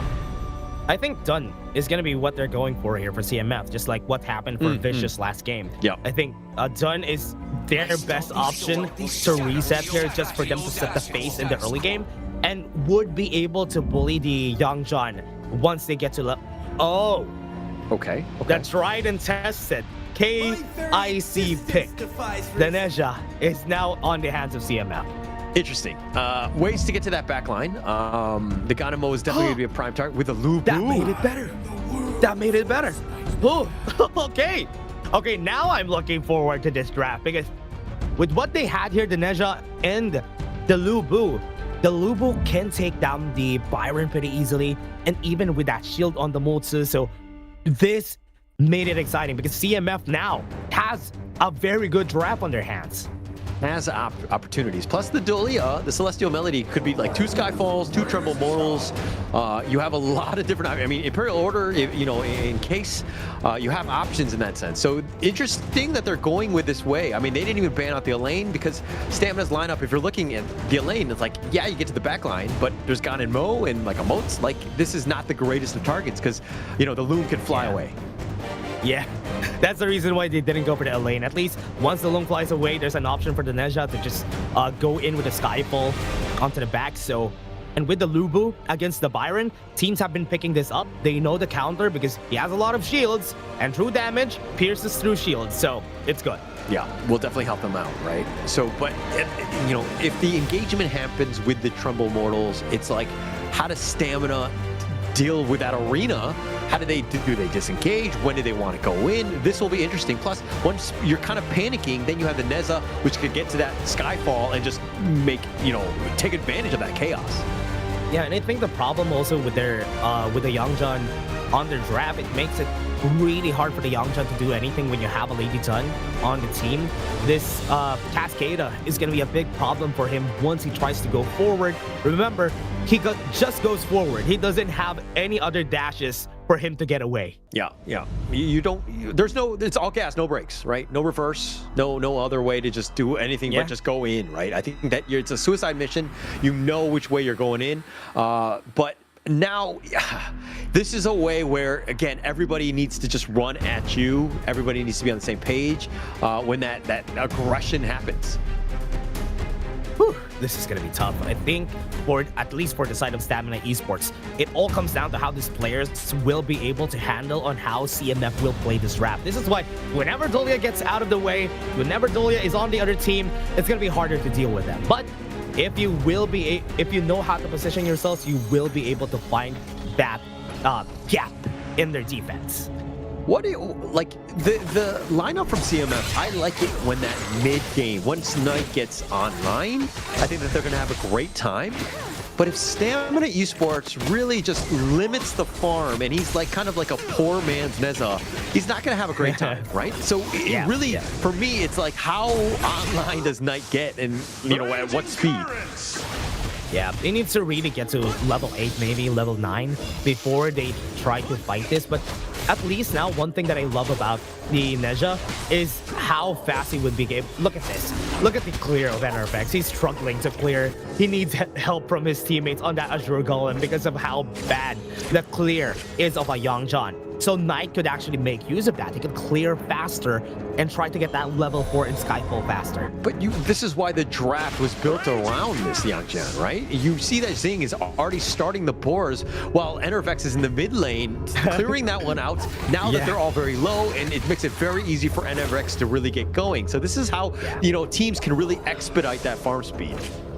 Yeah, one thing that I love about that is that the teammates, Stamina, look at them babysitting and NRFX. And that's one thing that you could do in order to get that ban a solution against the Youngjun having bad clear in the early game. Because once he gets these items, that clear is going to be way better as time goes on. And at the same time, you're kind of thinking, oh, but then, you know, Zing just like is like shadowing Enervex. Well, if Fade is all by himself, wouldn't he be at risk? And yeah, he's a little bit at risk, but he's now level 4. You have your dragon. You can play super safe in terms of how you want to just play that bottom lane. So he can just literally 1v2 if he needs to. Yeah, you can leave him alone now. He has his own thing going, so everybody can just find kills along the map once this goes on. And one thing that I love about picking up the Musu on the side of Stamina is that compared to Adolia, you can be a little bit more aggressive. You can dictate fights. The Adolia is just going to be resetting the ultimates more. Yeah. Knock up. Oh, nice little Storm Strike. The Peacebringer on back. The Cannon Blast actually catching up, but there's not enough damage to kill Illmatic. But here comes Fade, the heroic play. He's like, oh, free food. I'll take that one to go. As they look to turn the nice little Peacebringer onto Psychonoia, who's taking quite a bit. They find PHY in return, and Psychonoia is looking to get away. Knight gets pushed back the wrong way one last time. Oh, he barely survives. Gets the 1-for-1. What a great fight. The starter to that fight, the PHY flashing forward to get the couple blades in the face of Illmatic just for them to go for that finish, and Fade went in to go for that flash finish. But in the end there, the reason why Knight got that kill is because with that became the elevator for him to reach PHY in the end. It was with that. It was his fault. Yeah, it was his fault for sure. I mean, being able to get that one single kill, but the one combination that we're gonna see, and it's gonna be early to mid game. It's gonna be very delicate in terms of how they want to, or they're able to pull this one off. But the Zing Cannon Blast into the Phi, the Reforged Blades, could literally instantly delete Koshai and the Illmatic. Like, these guys are all very vulnerable here. Oh yeah. Right now, the problem here for the game is how Stamina is going to be able to go for this first objective. Because remember, Knight has 2 ultimates, 2 Skyfalls. But this is the best answer. PHY just clears the wave in the mid lane so that they have space, and bot lane, they can try to go for the kill. Oh, the Hound down forward, Enervex is going to show, but the rest of them, I mean, Anthem was not going to play anything sort of risky. He was going to hide under that tower, but now the 4-minute mark, the Tyrant is shown. Tyrant is here. Everybody's in position. TP's coming in. I think Psychonoia is going to be late. Oh, they find him. Enervex is doing some serious work. Finding Illmatic. The Peacebringer on back onto Knight, and he will get on out. He eats a Cannon Blast for his troubles, but the Tyrant's easily going to be picked up by Stamina Esports. This is what we were saying about Cannon Blast from Zing. Once he hits that great Cannon Blast, that's already a time for everybody to just go in. And as you were saying a while ago, Psychonoia was in no position to go for that fight. Yeah, he's nowhere nearby. I mean, he's in the top lane all by himself. He wants to get more of that farm, but the rest of your team is getting killed here as they find Anthem. They get the pick, and they get the return. Are they able to find anything? The Tremble Mortals hasn't been used, but Knight is getting so low, somehow still alive, and he somehow takes out Zing. And now with that infinite fastest, Fade is going to get on back, but Anthem is going to be traded away for Zing. Okay, still went for that 1-for-1 in the end. Their Anthem just got destroyed by the members of Stamina right there, but a kill on Zing. There was a lot of low members, Knight, Anthem, even Koshai, but nobody was able to finish them in the backline. Everybody from Stamina was looking at different people, but at least for their troubles, they got a tower in the bot side. Yeah, I was wondering when Psychonoia was going to show up, and that was like the perfect spot for them to just like get that teleport right into the Tremble Mortals. You had a lot of different options. I mean, you just traded away Illmatic, not the worst thing in the world. I mean, Illmatic is essentially on the map for that Celestial ability, if anything. Oh yeah, Illmatic, man, it's really hard to play this Dolia right now just because of how much the crowd control from Zing has been dictating the fights all throughout. But we are still waiting for the items here. Blazing Game already built by Knight, so NRVX is going to be on a bit of a struggle on his ultimates. Yeah, actually Illmatic right now is like one of those victims in a horror movie, constantly just running from anyone. Anybody that looks at her, she will just die in that sense. But now it looks like Knight just wants to get his spike tail, not able to find it with Death, looking to just trade with Knight. He backs off. Yeah, I think this is a bigger win for the other team. Look at this, Anthem is just going to be taking the bot lane tower unless a TP comes in. Riding the win is ready for Fade, so okay. towers are pretty safe here for stamina. Yeah, keeping them alive, that's the biggest thing. It's one thing to put the pressure on, and the other is to actually give up some sort of chip damage to the tower, because it's essentially free for them. But Knight getting bounced around, eats a flaming palm for his trouble. With that, tries to go for the Storm Strike, wants to continue fighting with those blades, but they don't really have enough. With Death is going to be running off. Pretty close in that Storm Strike. If that Storm Strike hit, coupled blades would hit also, but it was still not able to work. Not able to work at all in Knight.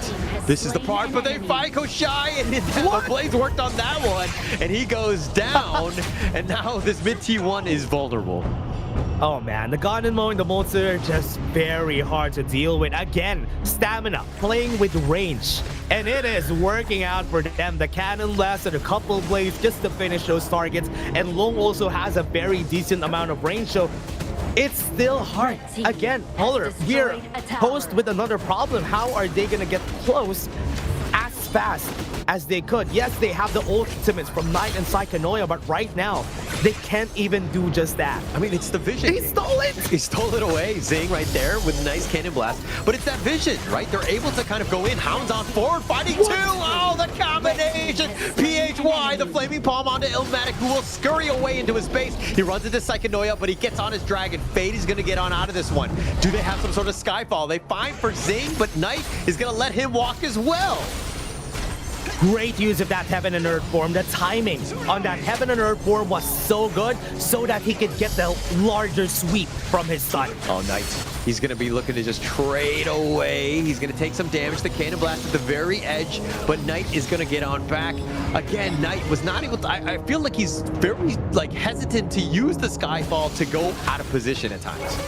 Man, it's so hard right now, even with the counters that they post on the side of CMF. The two good picks we were raving about during the last parts of the draft, the Lubu and the Meja, we still haven't seen them in action, or at least with the star plays in this game. Yeah, we have not, and that's been the biggest issue. CMF right now, everything defensive, right? They're finding stamina in their jungle, and then they'll look to defend, but they haven't been taking the fight to them. Like, what are they waiting for at this point? Yeah, that's a good question, though. They need to start the fights themselves. Look at the backline, though. Yeah, they find him. It looks like Never Vex is doing a decent amount of work. They find Psychonoia. He's not even able to get his ult off, and they find yet another with Death Dub somehow barely staying alive. Knight is going to be traded away, and they do finally find with Death, but at the cost of your Clash and Jungler. Yeah, the damage from the ring actually killed him, which is why with that is there right now. But again, as you said, Psychonoia building a lot of damage here, the Pure Sky to the Siege Breaker. But if he's gonna be on the backline like that, he's not gonna be able to trigger the ultimate if the damage from PHY and Fade already faded him out of the fight. Yeah, and this is why PHY has been such a welcome addition to the Stamina Esports lineup, right? His impact has completely been there on this Ganon mode, the range and everything.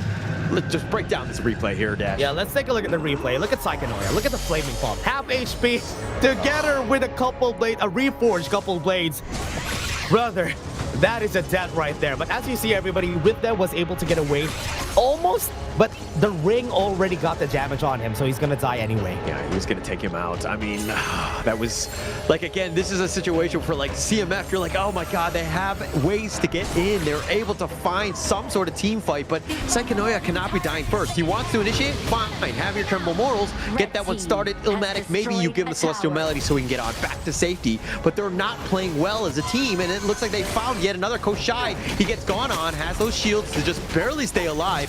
With Death was on the prowl, not able to find him, and now you have the Heaven and Earth mode completely zoned away.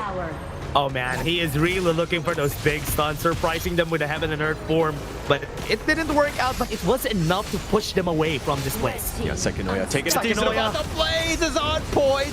Oh, and all they can do is just watch as they can't do much. Psychonoia, he is like a melee creep in the sense that he gets caught out with these Blaze from PHY, and they find Illmatic as well, and they'll continue to dive. They don't even care about the bottom T3. Fade is going to infinite fastness on back. They need the minions to continue with this push. Knight is there. They decide to go on forward with that Hound. Knight is still there, not going to be able to clear the wave, and they find the with that force field suppression, but Knight barely walking away. clears the wave, gets the 2 kills anyway. Psychonoia having a hard time getting even close. If he pops the ultimate, he has 2 choices. Pop the ultimate, get the Tremble Mortals and die, or walk forward and try to bait the Tremble Mortals but also die in the end. Which is, man, it's not working out for him because he isn't as tanky as I expected. If he built Glacial Buckler in that second item, he could have taken a bit more of that damage. Yeah, Psychonoia is like, hey, coach, is there an option where I don't die? Because I would like to choose that one. Yeah, coach is like, no, Psychonoia, you gotta die. You have no choice on this one. That is your choice. That is something that you need to do in this game. Get them to half HP. But right now, the problem is he can't even do just that, though. Because Stamina is spacing out of this game pretty well, which is why he can't even pop the Tremble Mortals. He can't do anything right now, and it looks like Enervex is going in with that Heaven and Earth mode, not scared, right? Cannon Blast covering the retreat. They had a nice little Storm Strike on, but now they're decided to go. The Tremble Mortals is going to do a little bit of work. Knight is with him as well. The secondary Tremble Mortals, and Enervex finally goes down, but they trade away Knight, but they got 2 members of Stamina. Got 2 kills, and that's what they were looking for. They needed the Tremble Mortals. He just needed to pull the trigger because there's another one coming his way. The Celestial Melody just got the reset on him. Yeah, that's actually the perfect target. You need to do that. But Knight needs to stay alive as well. Easier said than done, especially when both are going in. It's either Psychonoia dies or Knight dies. And so in this case, it happened to be Knight. But a good initiation by Psychonoia there. They can take this tower and the bot lane down. No, never mind. Actually, they can't after Fade gets close. Oh, the Ocean of Tears, he decides to go in. He flashes on forward. The Infinite Fast is used in return, and PHY says, okay, I'll take that one as he blades them down, and they go under the tower. They take the bottom T3, and Fade now gets Skyfall. He will eventually fall. Knight going in on this one. He just respawns, and now PHY, he's in a bad spot as well, and Knight takes him down as well. 2 kills again. We still have 3 people alive from the side of Stamina. They are looking for this space on the Tyrant, but they have no minions that could be pushing forward in order for them to get that map presence. Right now, Knight is trying. He's trying, but the problem is the mid lane is pushing, right? This is a situation where you're like, hey, we cannot be skirmishing. We cannot be brawling right now because our base might go. And now with it open at this point, Knight does not want to give up this Tyrant for free. Okay, at least everybody's back now. 2 seconds and Koshai. Now they can go. Now they can go, but Knight is in a bad spot in the sense that they do have a little bit of the numbers advantage from Stamina, especially on that front side, but the Cannon Blast not going to connect. One of his rare misses this game. Yeah, man of the hour is already here. PHY is already alive. Oh, Knight. They can't go for the fight here. He gets knocked up by that Storm Strike, though, but Knight just walking away. Enervex doing a little bit of work. He has been so annoying on this Yangjian. Yeah, even without the Heaven and Earth form, he's just waiting for it. Fade and Zing on a great position. All lanes have been kind of fixed at this point. Knight's still dealing with death at this point. But now the Tyrant is going to be started, easily taken down by Stamina Esports. It was all just a bit of a farce, so to speak. Man, the Cannon Blast have been hitting every time. 2 people, 1 person. It's already getting a lot of value here because they're covering a lot of distance with the Cannon Blast. And now with this Tyrant already on their hands, they can force the fight against CMF. Yeah, and CMF right now on borrowed time, right? Without any towers, all those lanes are pushing. So if you want to make a play, you got to go aggressive. You got to start some sort of fight because, again, all the lanes will be pushing where you're stuck in your own base and you're not able to get anything, going out of your base. Yeah, they can go for the fight here, actually. They are already in this space. The minions are coming in this next wave. Oh, I think it's on the box, but Knight actually dodging this, the Tremble Mortals, and most of them have avoided it. Psychonoia, though, the secondary Tremble Mortals, not much better, but he will get back. With Death getting a little bit low, the super elite minions are now there as well. Psychonoia just getting so low. He gets back to the fountain and Fade like a machine gun, just tearing it up on the back line, almost killing Ilmatic, and not enough. The Cannon Blast onto Psychonoia, who will hide away into the fountain. Okay. Somehow still alive. There are no minions. PHY is the lowest one, and now Knight, they need to get some sort of kill. He decides to go on to Fade, but he too will be thwarted away. Knight taking most of the damage as he gets kited away. Fade, his positioning has been great. Oh man, he should be thankful he didn't have the Flaming Palm that time. Knight could have been dead there. But now, they're going for the Overlord. Everybody from CMM is trying to just chase them down, trying to hunt them down, but they're a bit too late because they're already starting it.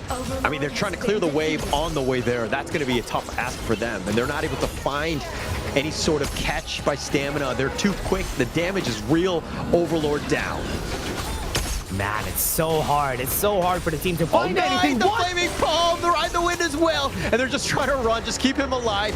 If anything, with Death is on the prowl. If he's able to just dash on forward with the flash, he doesn't have enough mobility to kind of catch. The Cannon Blast is going to be, again, off the mark on that one. But now with this minion wave, they're looking to end this game. Psychonoia decides to go with that Tremble Mortals. They get zoned away. Enervex is going to be killed. They finally find him. Knight is finding the backline, wants to go for PHY, trying to do enough, but he decides to guard a grave. Psychonoia is going to be picked off, and now Infinite Fastest, he will too, will survive on this one. But Knight looking to turn this, cannot able to find PHY, who's just hanging on by a thread, and it's a 1-for-1. Okay, survives for another day. I think this is good for CMF. They're taking their time, 5 minutes on the clock here. We have the Overlord, the Shadow Vanguard onto the bot lane, but we have 50 seconds still for that Tyrant. Good thing they can still force a reset out of the hands of Stamina. Yeah, Psychonoia there, he was like, okay, I'm going to Tremble Mortals, I will die on this one. Finally lives up to the mission requirements as he goes in for the suicide mission, finally trading his life away. They need to do that even more. They need to find Enervex, PHY, and Fade. All three have been kind of elusive in this game. Oh yeah, I think also PHY also had so much value together with Sing in this game. Every time they hit a Cannon Blast, PHY is on the ready, on that trigger every time somebody gets hit. I mean, it's not only is he ready, but he's like on point with his blades, which isn't the easiest thing to do, especially when things are getting very panicky and Knight is like on top of you. He's been able to stay alive, and that's the biggest, mid lane diff, dare I say. Yeah. I think what's hard about that though is that this matchup, Koshai can't do anything in this matchup, honestly, just because of the fact that PHY is just so far away. Yeah. But from what we're seeing here, I think he's doing a good job at just keeping Enervex and with Death away. Yeah. Oh, nice Cannon Blast. Oh, they did a blind. Psychonoia, though, he might have just been killed on this one. The Tremble Mortals used defensively, but he's all by himself, and it doesn't look like it's going to be enough. He's going to get run down, and Enervex chopping him down. Crazy Cannon Blast, and also while that's happening, Knight uses Skyfall onto the bot lane though, and they are trying to chase the tankiest member of the team of Stamina. Oh, they're going to look to push this one. Enervex, if they just want to go for the crystal, but the minions not yet. The backdoor protection is there, and now they're looking to go. Knight trying to find the backline, wants to go, but he gets bursted down. Fade has the damage, but more importantly, they want to go for the crystal. They find Omatic to just pad the stats. They don't have the minions? They do, and they will take game number 2. What a game coming in from the side of Stamina Esports. A bit too close for comfort on the last part of the game, but it was still theirs to win. And there were no turnarounds that happened for CMF. You know what? The idea for the CMF composition was there. I liked the idea, but it was hard to pull off. Honestly, the Ninja pick was so hard to pull off that game. Remember, you have a Lung, you have a Ganon mode that you need to chase, and these guys, after your Skyfall, they're gonna push you away. Yeah, like where do you go, right? I mean, we're kind of questioning, just like, okay, the Tremble Mortals potentially with a jump in, but they have mobility. I mean, you rightly pointed out, the Infinite Vastness plus the Garter Grave from the PHY's Ganon mode, you had so many different ways to deal with that jump in that he's just literally just like caught right in the middle of your team. That's true. And also the idea of the Lubu, I think it was there. I love the idea of the Lubu from the side of CMF Esports. In paper, that composition could have worked, but it was hard to pull off because of the fact that they were not really, there was not really a lot of tanks and a lot of engages that could help the Lubu just get a good Tremble Mortals in. Yeah, and it comes back to the draft in that sense, right? Like they were creating like a bit of a puzzle. They were asking you a question. It's like, we have range again, right? How are you going to get on? And they were like, okay, we're going to go with the Lubu and the Nessa. And then not bad, but it just seems like, again, the draft, the edge that they're getting from Stamina Esports is just too much in the end.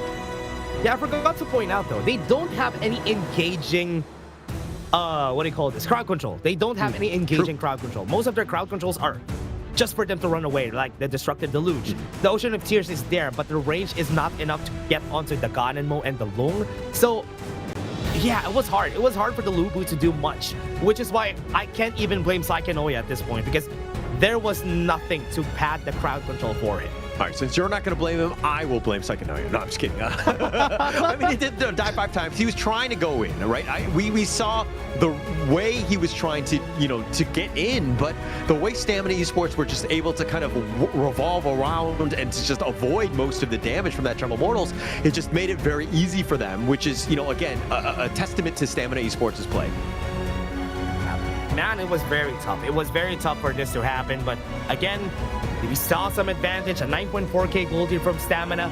The one you see that is going down in favor of CMF is the time that they already took down all the third-tier towers because they can't finish the game. But overall, Stamina was still in the lead here. Yeah, definitely in the lead. I mean, we're going to see exactly just how. And kind of, for me, I'm pretty sure Zing will not be MVP, but to me, he had such value, right?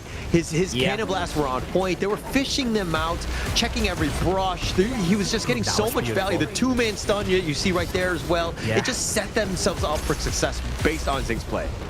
Yeah, it was so good. Honestly, for this part of the game, if we're choosing an MVP, I think it's going to be PH1 for sure. Yeah. Because he was dealing so much damage this game and was doing a lot of work, especially on the hands of Zing. As you said, I think I'm also going to give Zing the SVP if I can give it to him, because he also did so much this game. Yeah, and Zing is just like, I don't want no award from Dash. It's either MVP or bust. But no, I do agree with you, PHY. I mean, just the fact that, yes, he was doing a bunch of damage, but he was staying alive. That's the biggest difference, right? I mean, everyone can kind of do damage, but not being killed, and you're constantly forcing Knight to just really attack you and get out of position. That's where your team is able to just really get that success.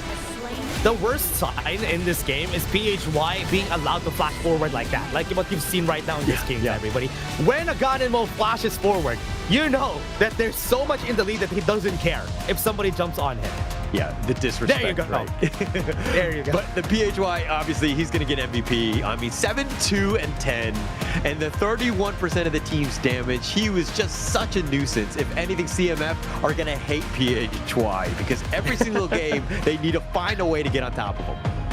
Yeah, damage taken 11%. This is what you get whenever you're far away from everybody. He was in long range every step of the way, which is why they weren't able to get the damage on him. He was always getting away. So, as we said a while ago, I think it all came down to the draft again for the side of CMF. They had a good idea, but they weren't able to really pull it off. Not yet. Not yet. Close. And the game was definitely, it was definitely closer than this 2-0 scoreline that you're seeing here. They definitely had opportunities to really take this fight to them. But I think just the small pieces and the PHY factor has just been enough to kind of sway things in favor of Stamina Esports in the end. Yeah, it's really hard. The PHY factor has always been there, and it's really hard to play against him at this point because he's doing such a good job, especially when he's allowed to carry the game. He's going to do that. He has the experience to do so. But again, Stamina Esports as a team right now has been doing well also. Yesterday, on one of their matches against Nongshim Redforce, they got a 2-3.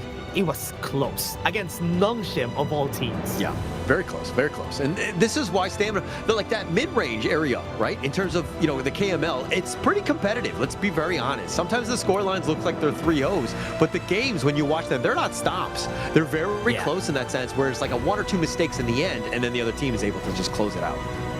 Yeah, and that's what's happening right now, though. For the KML, I love that how close the games are being. Even though some of them are like 3-0, it's very close. It's very competitive. People have learned how to grab, how to play around macros, how to play in this meta, because there's an event that happened already on this December item update that everybody knows how to play this update at this point. Yeah, I think we're seeing that. Like the rise and the growth of all of these teams, you're just seeing just how much better they are getting. But CMF Esports right now looking at, the bottom of this mountain that they need to climb. They need to figure out some way to reverse sweep, but they need to start with, of course, just one game at a time. Game 3. What would you do if you were Coach Ken in this case? Like, what are you telling the team, Dash? Honestly, for Coach Ken, what I'm gonna say if I'm him, hey guys, are you guys ready for this next one? I'm gonna be giving you a great draft. Game number 3, get what you want. We're gonna get every hero that you want, and we're gonna win game number 3. And we start from there. That's what I'm gonna say. Okay. But then the draft happens, and the draft isn't that good. What are you going to do then? All I'm saying is just give them something to just motivate them. Once they get it, that's good. If they don't get it, oh man, we're not going to win this. yeah, we're going to have But you're not going to say that. You're not going to say that. We're going to have a hard time, right? If we're not able to have a good draft, I mean, it's pretty much on you, Dash, I think, more than anything else. Yeah.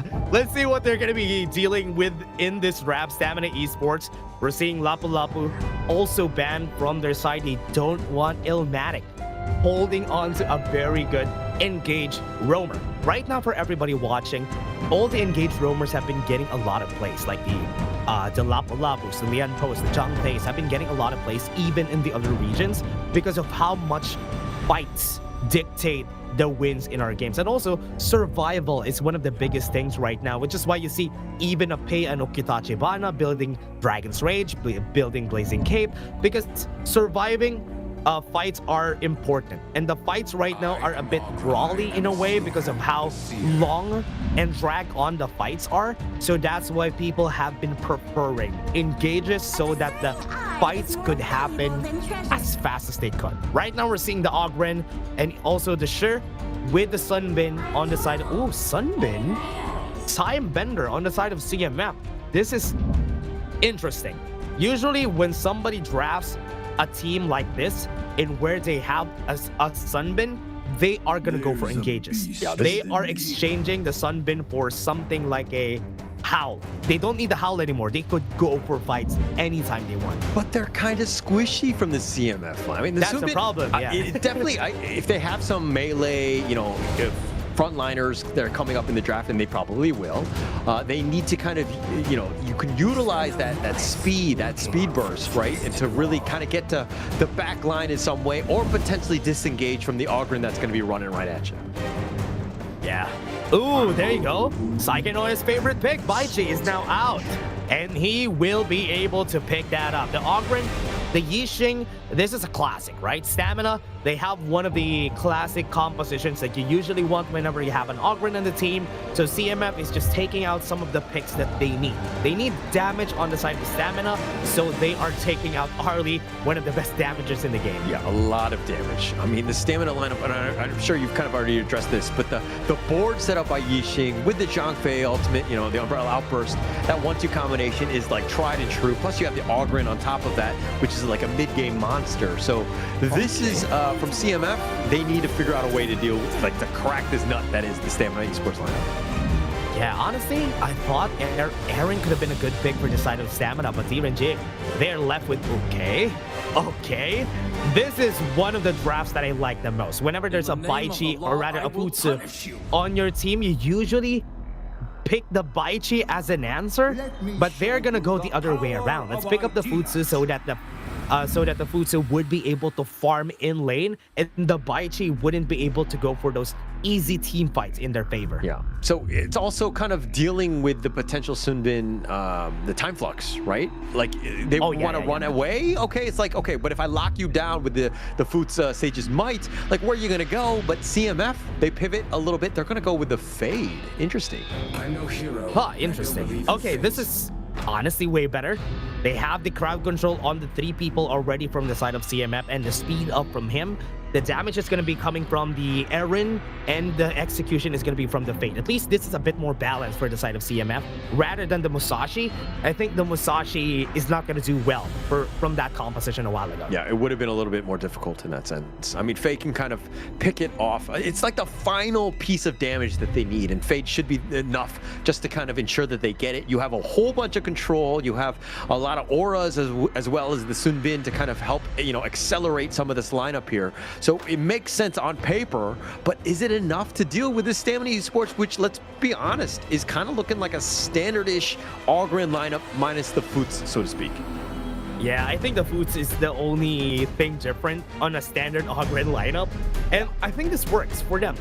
The only problem is that they might be lacking on the damage department if ever this game goes longer, because the only damage they're gonna get is from the T1J. In the early game, they're gonna struggle for that first objective because they're fighting against a Fate. They don't have a lot of damage, so they need to scale a bit. Yeah, so the early game, got to be key, right? Set your Enervex up for success on the Ogryn so that he can close out the game. Make sure that Fade is getting on point as well. CMF, on the other hand, their whole strategy should be just, again, weather the storm. They should be fine come those team fights because they have so much control, and you're assuming that Knight and Anthem also have enough damage to kind of clean house. This is one of the things that I love the most. Fight mid is what they're gonna do here for this game. Come fight mid, let's see who's better. And that's this composition from both of our teams. Yeah, well, we were waiting for this moment, right? When they would just fight 5-man mid. Like, screw the lane, screw the farming, let's just fight in the mid. Like, that's what we want to see.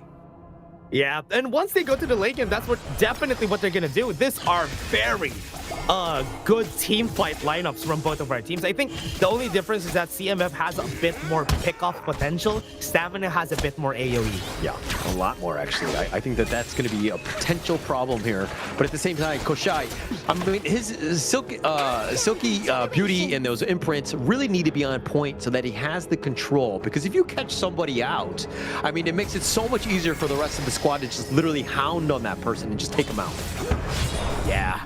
Right now, onto the top side, they are trying to, for the side of Stamina, they already switched up the lanes because, you know, Fusu, he's always going to be losing the lane anyway, so might as well go to the losing lane. At least try to make it easier for the other members like D-Renjit to win the lane and just to bully out Psychonoia. Yeah, and also if Psychonoia gets going, I mean, the Bai Chi getting any sort of farm is going to be a problem. Like, he actually can add quite a bit in terms of damage as well as control. You might have a tough time, so Psychonoia, you want to kind of limit his farm as well.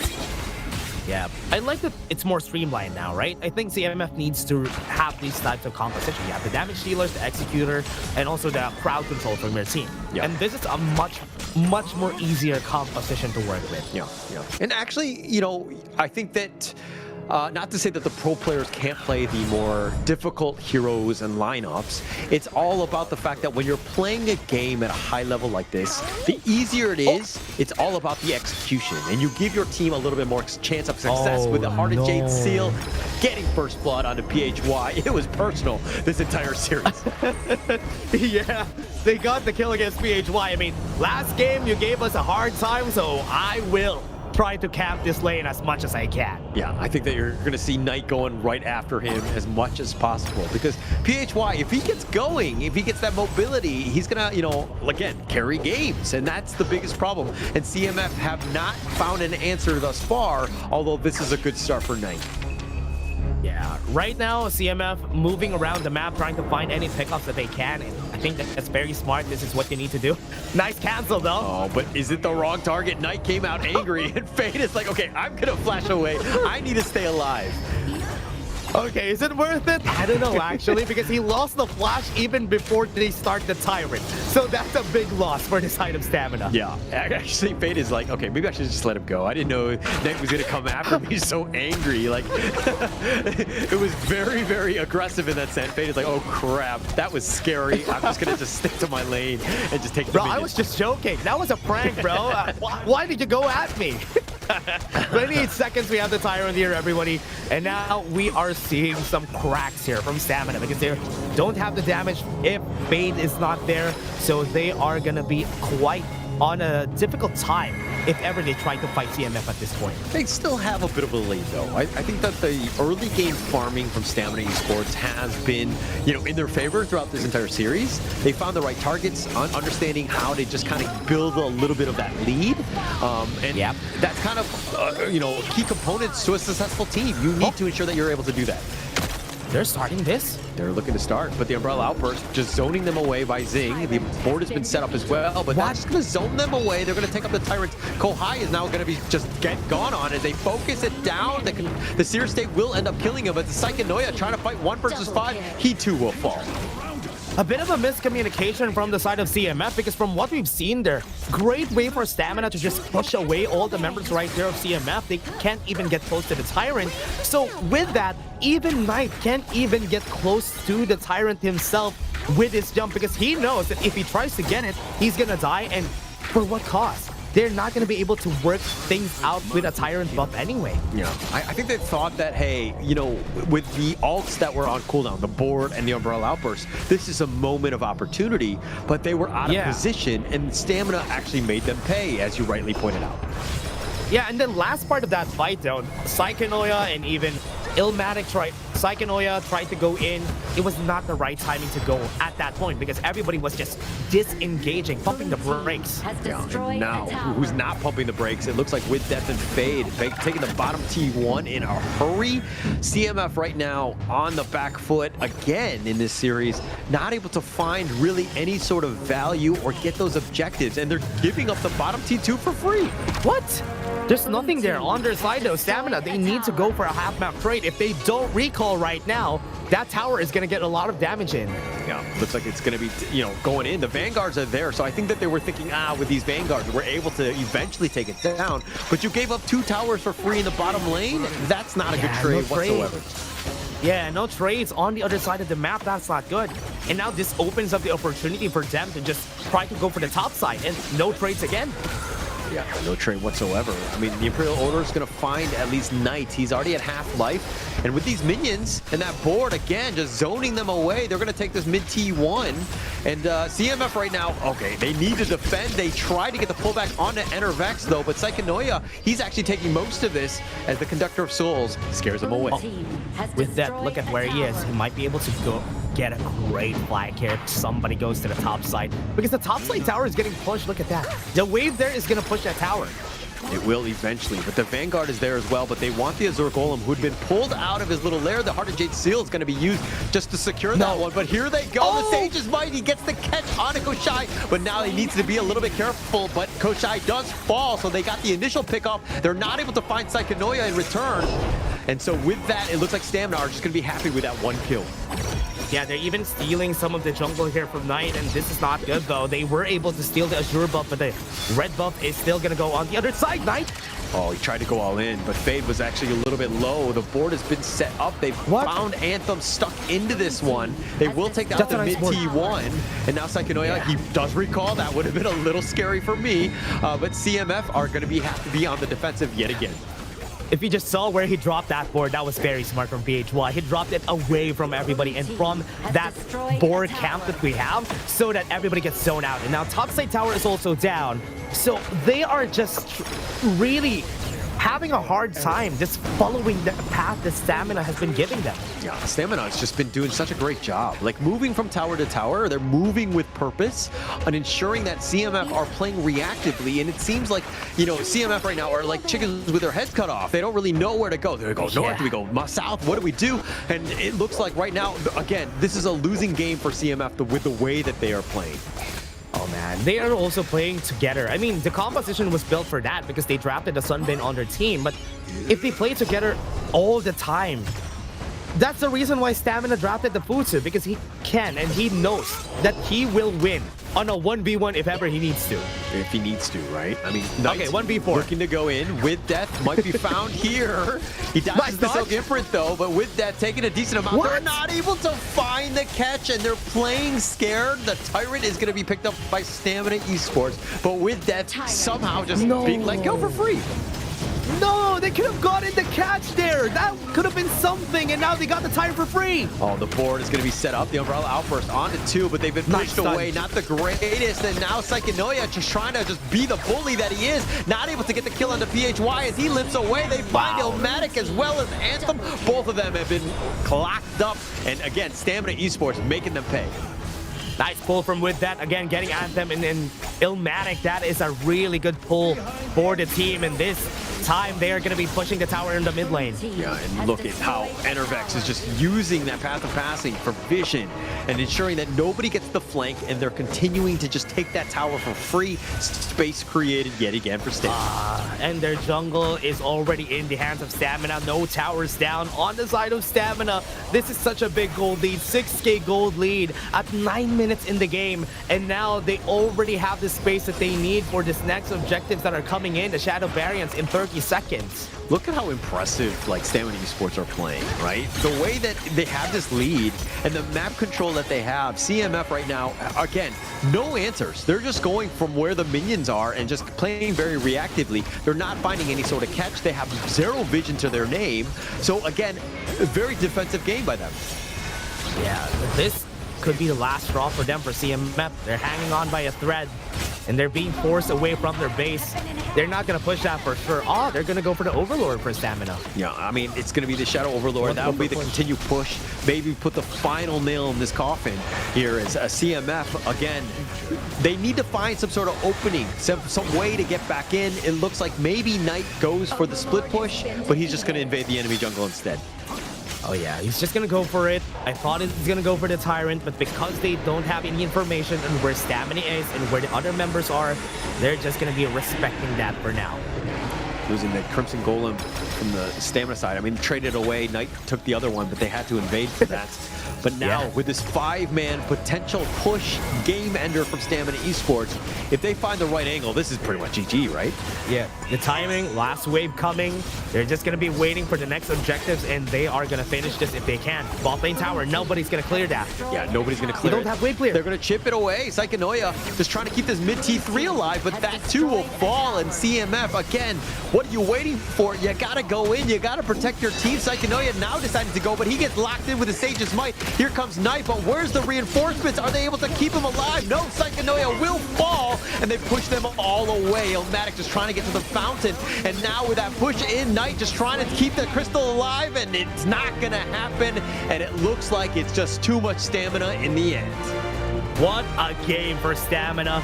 Game number 1 to 3, they were really good. CMF tried during games 1 to 2, but right now in game number 3, everything fell into place for the side of Stamina Esports, just dominating all over during that whole game. Complete domination, right? I think that was a game where we're like, okay, you know, if we're able to get to the mid game, if we're able to survive in some way, CMF were able to do it, because the draft is, you know, it looks good on paper. You know, we had the idea in mind of what they wanted to do, but man, Stamina Esports, the way that they were able to close that one out, again, just, you know, next level, I would say. Yeah, it was really hard. Honestly, for the side of CMF Esports, game number 1, game number 2, light at the end of the tunnel, it was there. They were just not able to get out of that cave. But CMF Esports, they tried their hardest, but this time I think Stamina Esports has their number.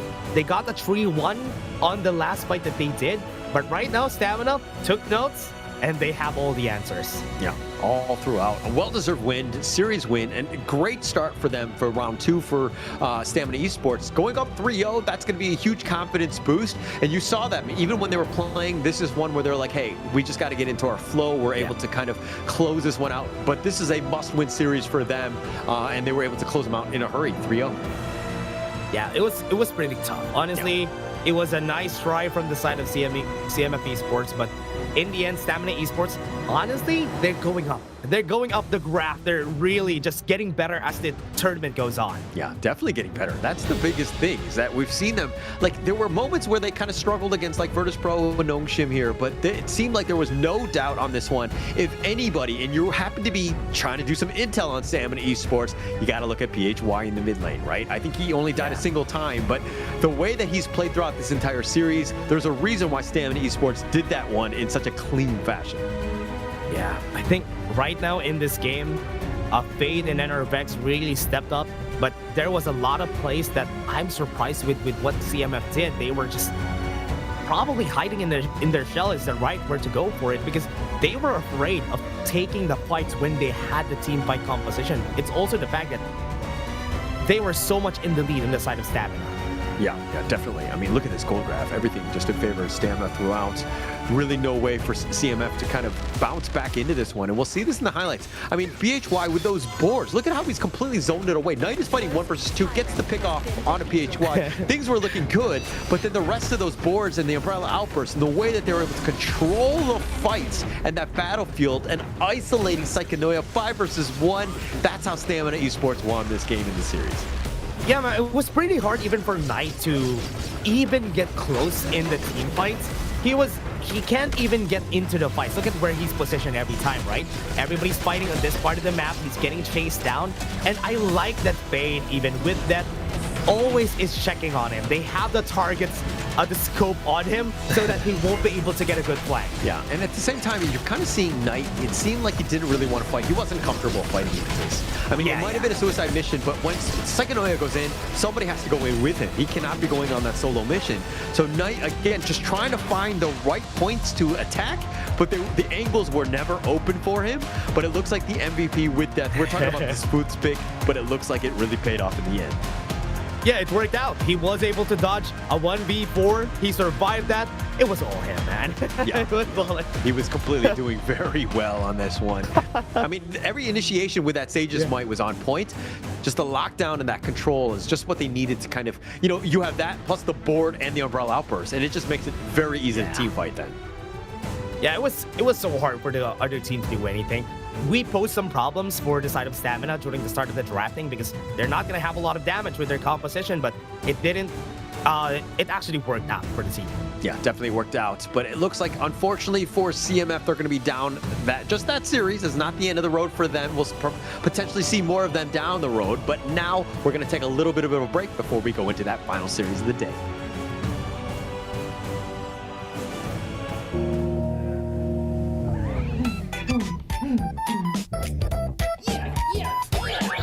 What's going on with this music? Honor of Kings. Now with lobby background music customization. Switch up the vibes anytime you want.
Season 14 is officially here. The new version brings a bunch of exciting improvements, so let's take a look.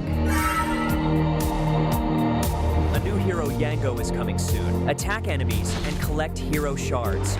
Once you gather enough, you can summon an enemy hero puppet to fight alongside you. Control both Yango's main body and the puppet. Chain your skills together and outplay everyone in style. With puppets that are nearly indistinguishable from the real thing, can you spot who is real? Nezha has been upgraded, gaining a new skill that provides global vision.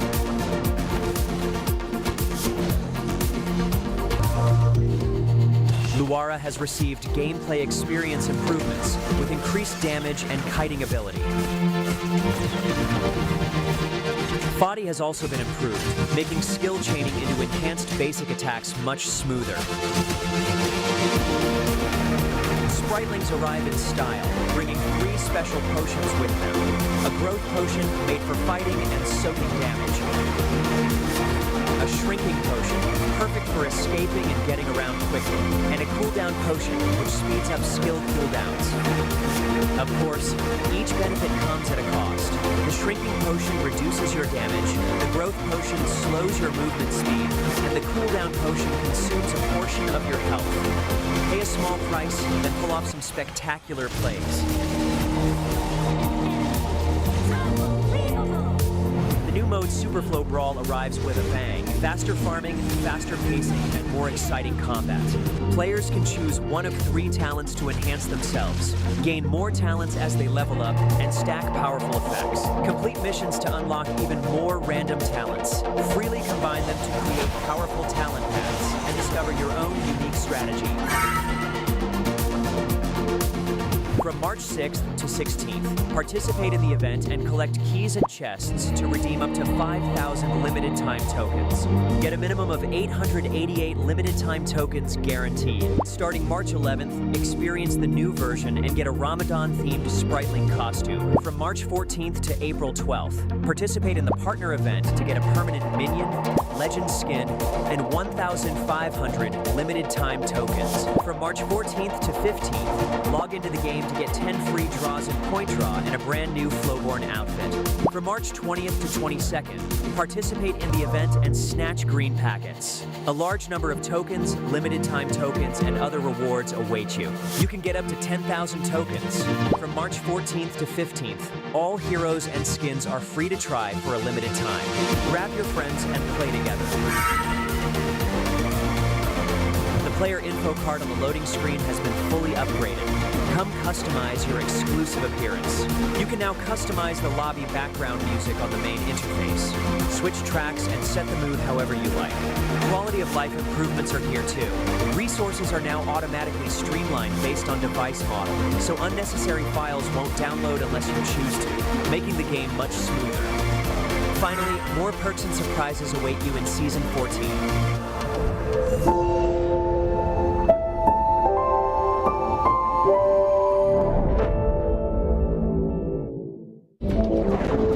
Hunting is all about patience, lying in wait to strike at the right time.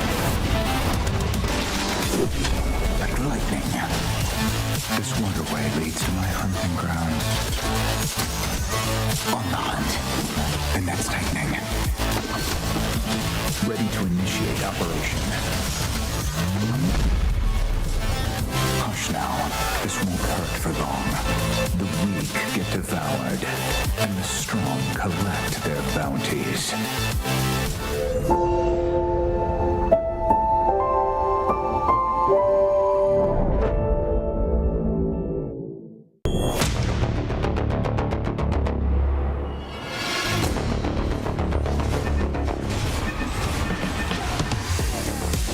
HOK's new mode, Super Flow Brawl, arrives with a bang. Break fixed builds and experience true combat evolution.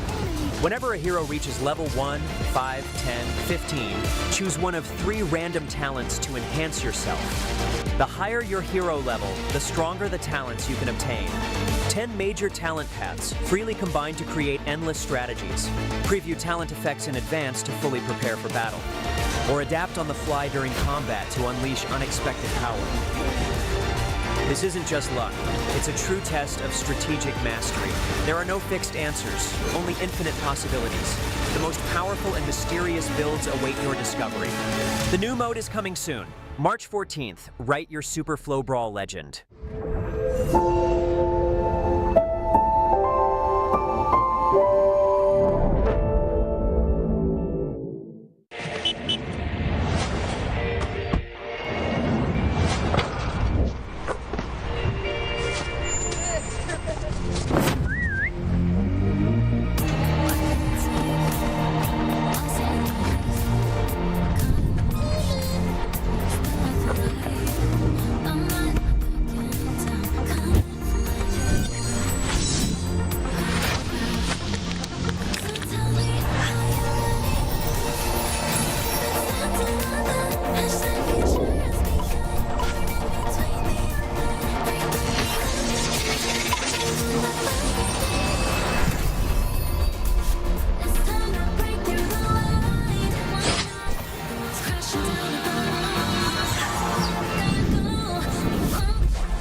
I can't tell for sure.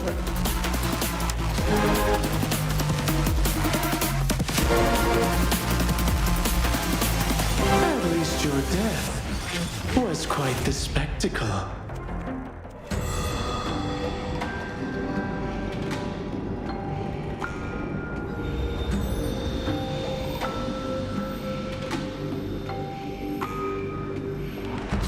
Yango creates a puppet that can replicate enemy abilities and fight using the 9 occult arts.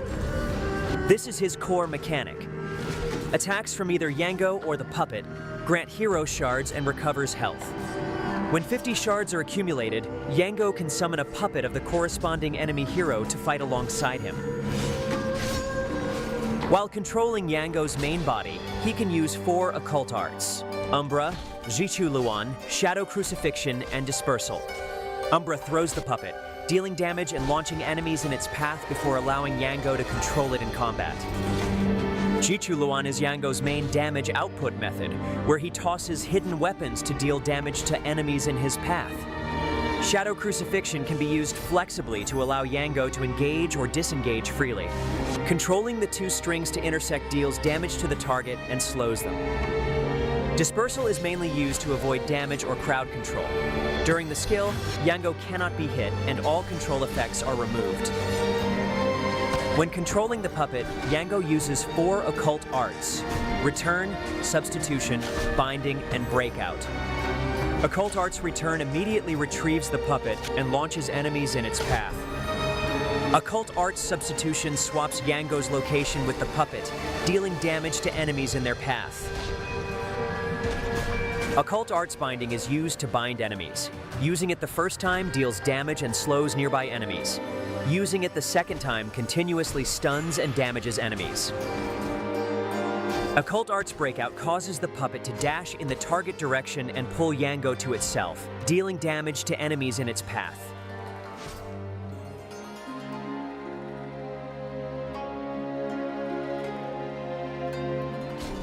By mastering all 9 occult arts, Yango develops a unique combat style. After ensuring his own safety, he first summons the puppet with Skill 1 and uses hero shards to transform into a key enemy hero to assist teammates. Tapping the hero shards again reverts the puppet.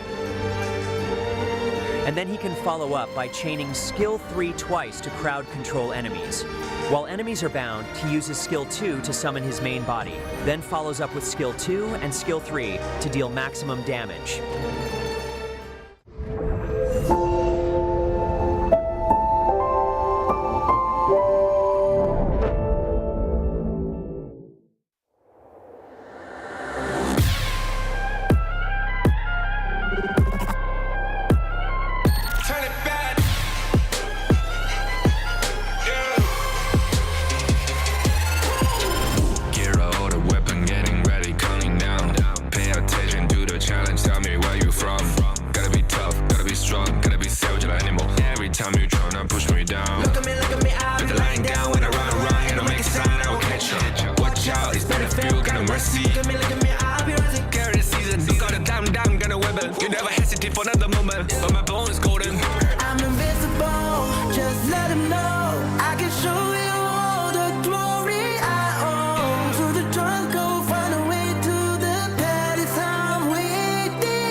It's an honor showtime.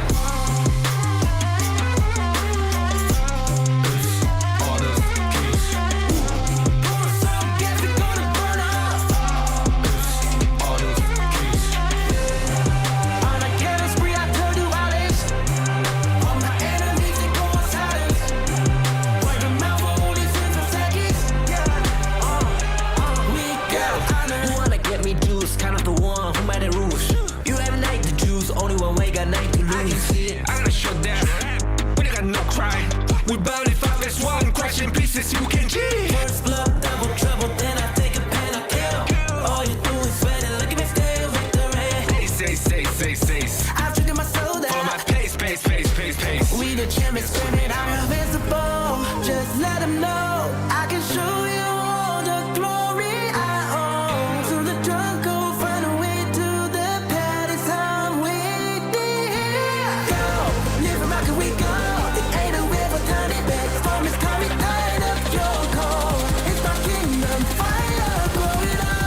the kings, it's an honor showtime.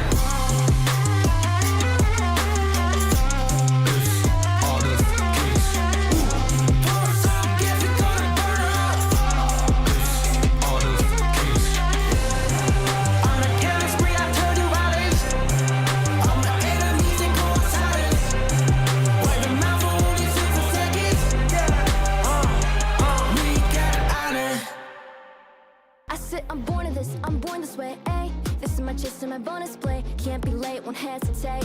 What do you say? Race to find my face, scars to find my skin. I can't convince them, can't please them unless that I'm the one that you hate. H to the E-R-O, doing it for real, locked on my goal. From the ashes, I roll the game. Flow with a rumble, make them crumble, make them run. Cause baby, it's go time. Knocking you down's how I rise. An inspiration, I know I'm the one who will fill them up, no lie, we gon' do it. Facing our fears, we don't think we just move it. No, we the best and we don't gotta prove it. Somebody test me, I swear I'm gon' lose it. I got a sure fuse on this boom and illuminate.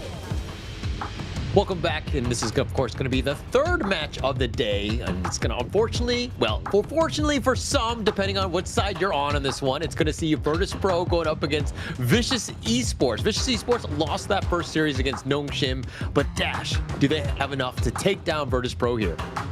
You know what? First and foremost, I thought you're gonna say, unfortunately, you're still with us. But yeah, it's gonna be fortunate or unfortunate for some.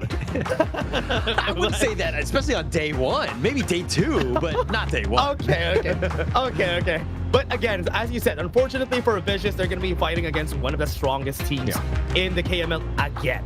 So at least now, one of the things that's good about this is it's good for them. But again, before everything else, let's talk about Virtus Pro. They're going to be on the video.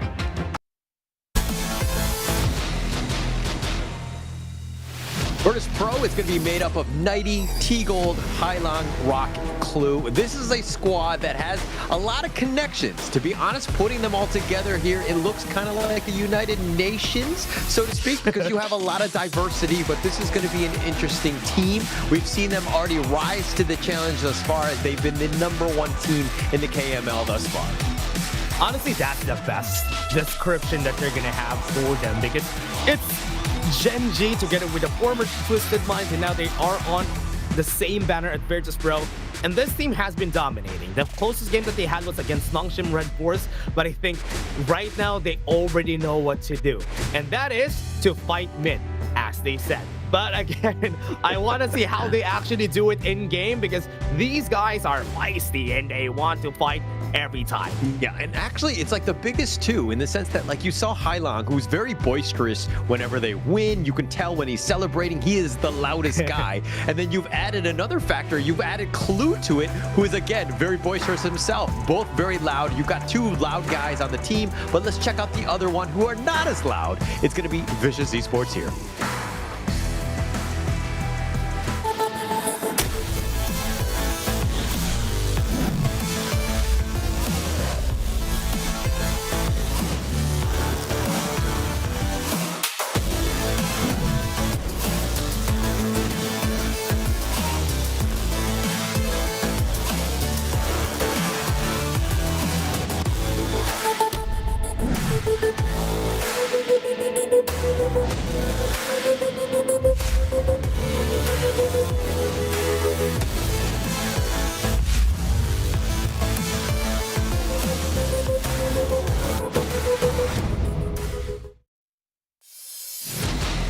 And now we have the team here. We have seen them a while ago. Vicious Esports, still Kyung9's Way, Feido, and Ishay. They lost against Nongshim Redforce a while ago, but don't be fooled, because games number 2 and 3 easily could have been theirs.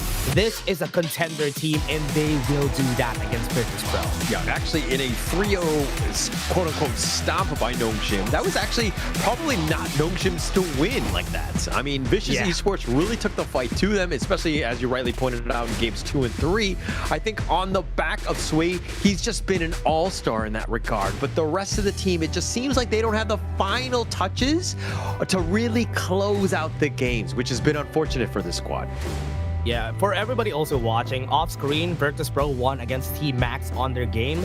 So they already are fresh out of a victory before they even join this next battle that we're gonna have today. So on a 3-0, a lot of momentum coming into the side of Virtus.pro. Vicious, I think they're still stunned from what happened from that last game, but I hope they bounce back. Let's take a look at this head-to-head. Yeah, the head-to-head, of course. Let's go into the jungle lane. Rock on one side, 72% in terms of the kill participation, 56 from Sui here. But the stats have kind of shifted in favor of Rock, because when you're rolling and you're only losing twice in the entire league thus far, your stats will definitely be inflated in that sense.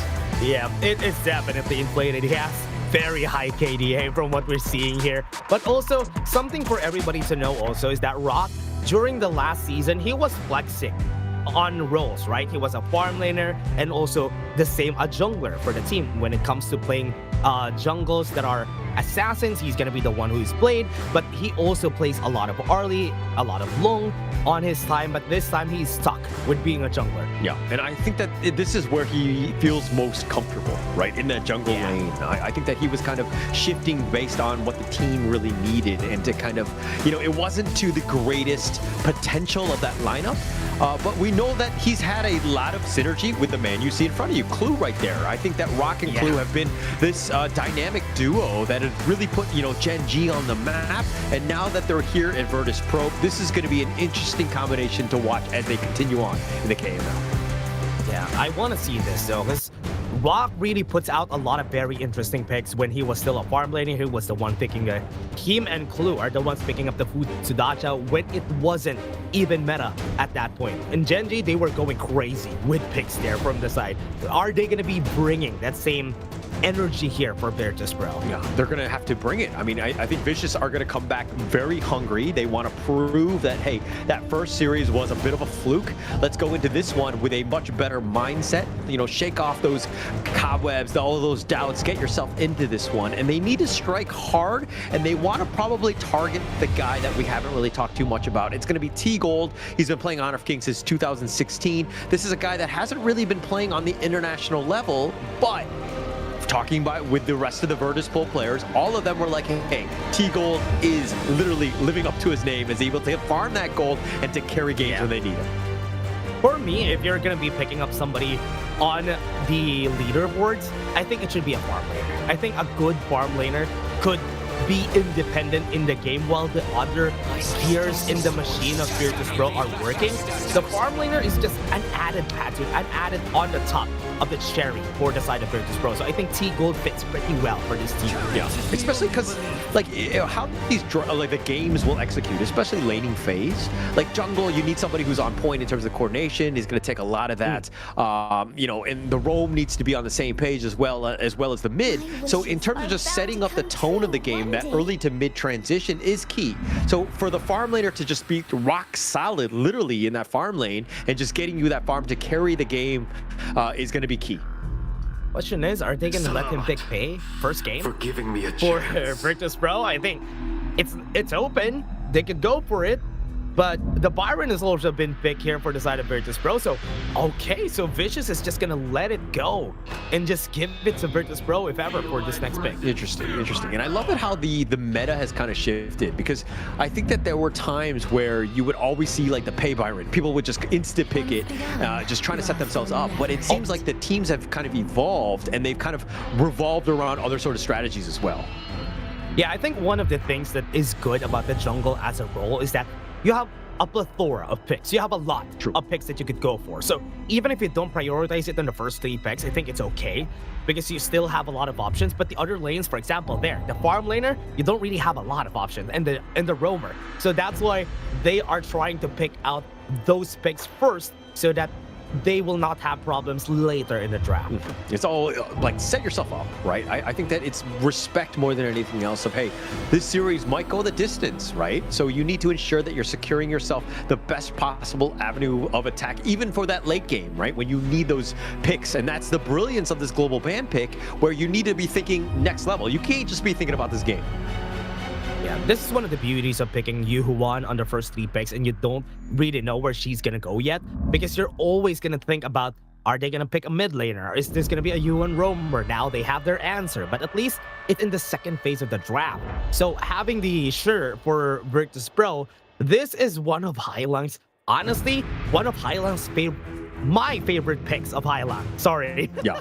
I was about to put it in his mouth that it's his favorite pick, but no, it's my favorite pick of Hailang because he always does well whenever he picks a ship. Actually, the way he's able to sacrifice for the team in terms of farm, and he's always been able to kind of get those silk imprints on point.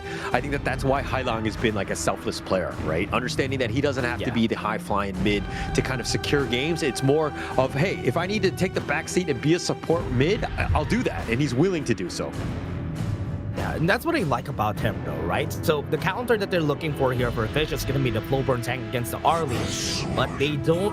What are they going to pick on the side of Virtus Pro, though? Because when you have a Flowborn tank on the other team, you can make use of that early game disadvantage of a Flowborn tank because it takes so long for a Flowborn tank to get as tanky as you expect him to be. Okay, well... Okay, there you go. There you go. The Jing, they want to just go with the Broken Mirage. Just get to that back line, right? The Loom potentially is that target. The Gan and Mo also looking very... Oh, no, they're going to pump fake it and make me sound very silly. Wait. No. They're still not done, right? They're not going to pick that, right? But that is something Rock would pick. Okay, that is something more that Rock would pick. Even more of what Rock would pick. I agreed. Hanshin, he's one of the best at it. I think Wira is also a notable player on the Hanshin. So letting Rock get to this, and he's great because he's so independent. Like he will be like invading the enemy jungle, and he knows the absolute limits. So his mobility to get in and out of the jungle as he pleases is going to be tough for Vicious to lock down. Yeah, first game and we're getting a Rock special. I love this. This is something that we don't see a lot, especially even in the other regions, because Hanshin is in a very niche place, if you may, because he fits some compositions but not really everything. But because they have a Sure here, it helps him find a way to get that pick off for them. I mean, the whole lineup of Vicious Esports was of the understanding that everything would be very linear in terms of the approach, the initiation, and how they would kind of proceed. Hanshin throws that all away. He can come from anywhere, right? He has the ability to jump from the sides. So the vision game is going to be even more key. And then once he also, you know, from the side of Vicious, you need to have some sort of control so that he doesn't take over the game because, you know, Rock on Hanshin will be scary on the backline. Yeah, it's very scary, especially he knew that when he saw the God and Mo getting picked, usually this is his answer. He goes for a very fast jungler. And now everybody, this is game number 1, Virtus Pro versus Vicious. And we are starting, it's basically match number 2 for both of them because they already played their matches. So this is at least something different. But again, everybody, the biggest competition, the highest stakes, Riyadh is calling. EWC is where the champions rise above. Scan the QR code and get your ticket now. Wait, Riyadh is calling? I didn't get that message. Wait, are they texting? Oh. What are they doing? Are they calling? Like I got a message though. Oh, you got a message. Okay, all right. the flex I'll is forward it to you later, okay? Awesome. I'll have to just scan the QR, find my own way there. We'll have to kind of see exactly what's going on for this one. But looking at this game 1, I mean, I think that Rock on the Hanshin, he's going to be off the map for quite some time. So it really comes back to Vicious putting the pressure on the 4 members that are visible in lane. Because, again, Rock will be off. It's going to be tough for Vicious to do it otherwise when he gets that Super Saiyan mode. Yeah, and also you were saying it a while ago, right? I think one thing that you need to do in game number 1 is to set the pace, show them what you're made of, so that game number 2 and 3 will go in your favor. The momentum is in your hands. Yeah, and I think that game 1 especially, I mean, Vicious, if they lose the first game, I think that momentum, like, you know, kind of what we saw in that first series, will really struggle with them, right? So they need to ensure that they really take the fight to VP, who are able to kind of reverse sweep them. I mean, they did that against Nongshim, so they had that possibility, but are they able to take it? And Vicious, more than anything else, game 1, super key. Yeah, that is a question though. Are they good against just Nongshim, or will they be able to be good against a team like this? If you may, I think Virtus Pro is a lot more explosive, a lot more chaotic compared to how Nongshim Redforce plays. Yeah, and to be honest, I really like this lineup for Virtus Pro, right? I think that, like, all of those players, like, it's weird to see them all on the same team, but we've seen them have success on the other teams, and now that they're together, you're like, oh my gosh, is this like the Avengers, where they're kind of going in? All of a sudden, you see Spider-Man, you know, and all these, you know, and Captain America together. It's very unique.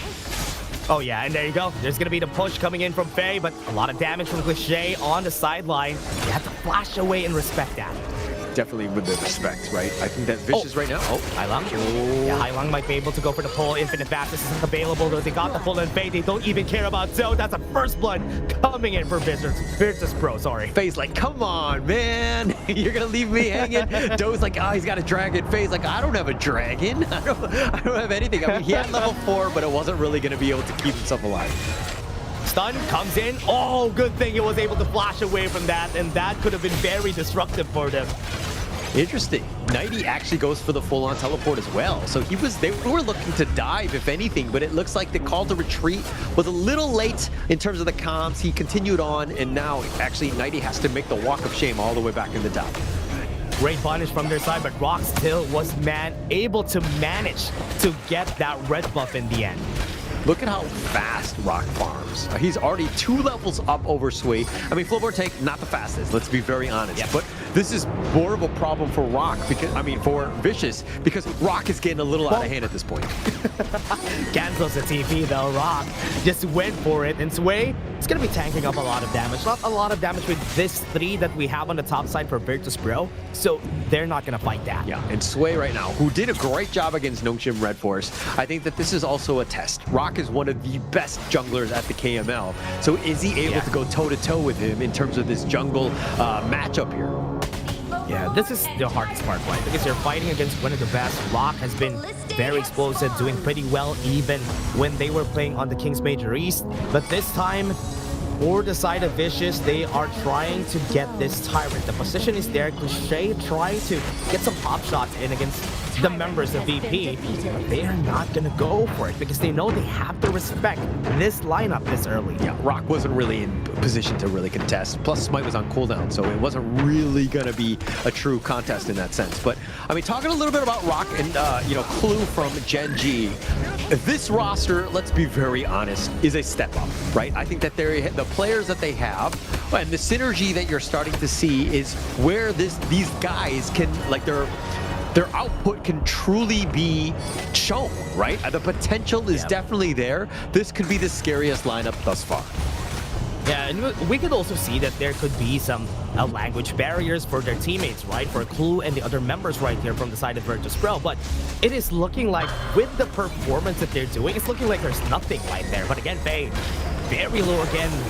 The really big target is what Virtus Pro wants. Yeah, and actually, you're talking about the language barrier, and it's interesting. Even when you're playing your ranked games, there's a bit of a language barrier with some of the players that you're with.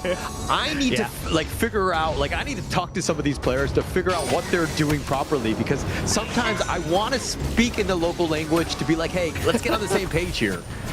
Yeah, but it's working for them now. The Sun is going to come in for 3 people. They have to force the Infinite Fastness, but Faye is also down. They're going to go with more. The TP's coming in, but the backline has already been breached. All the flashes are down, but at least gold falls for their side. They're going for the chase down. Clue is going to be the target here. Doesn't have the Unending Sorrow anymore, but what are they going to do with this space, though? Clue is going to die, but there are no waves pushing. I think top side could fall anytime. Yeah, Clue and Rock were just in no man's land, and Rock was just like, Clue, you know what to do. You need to die.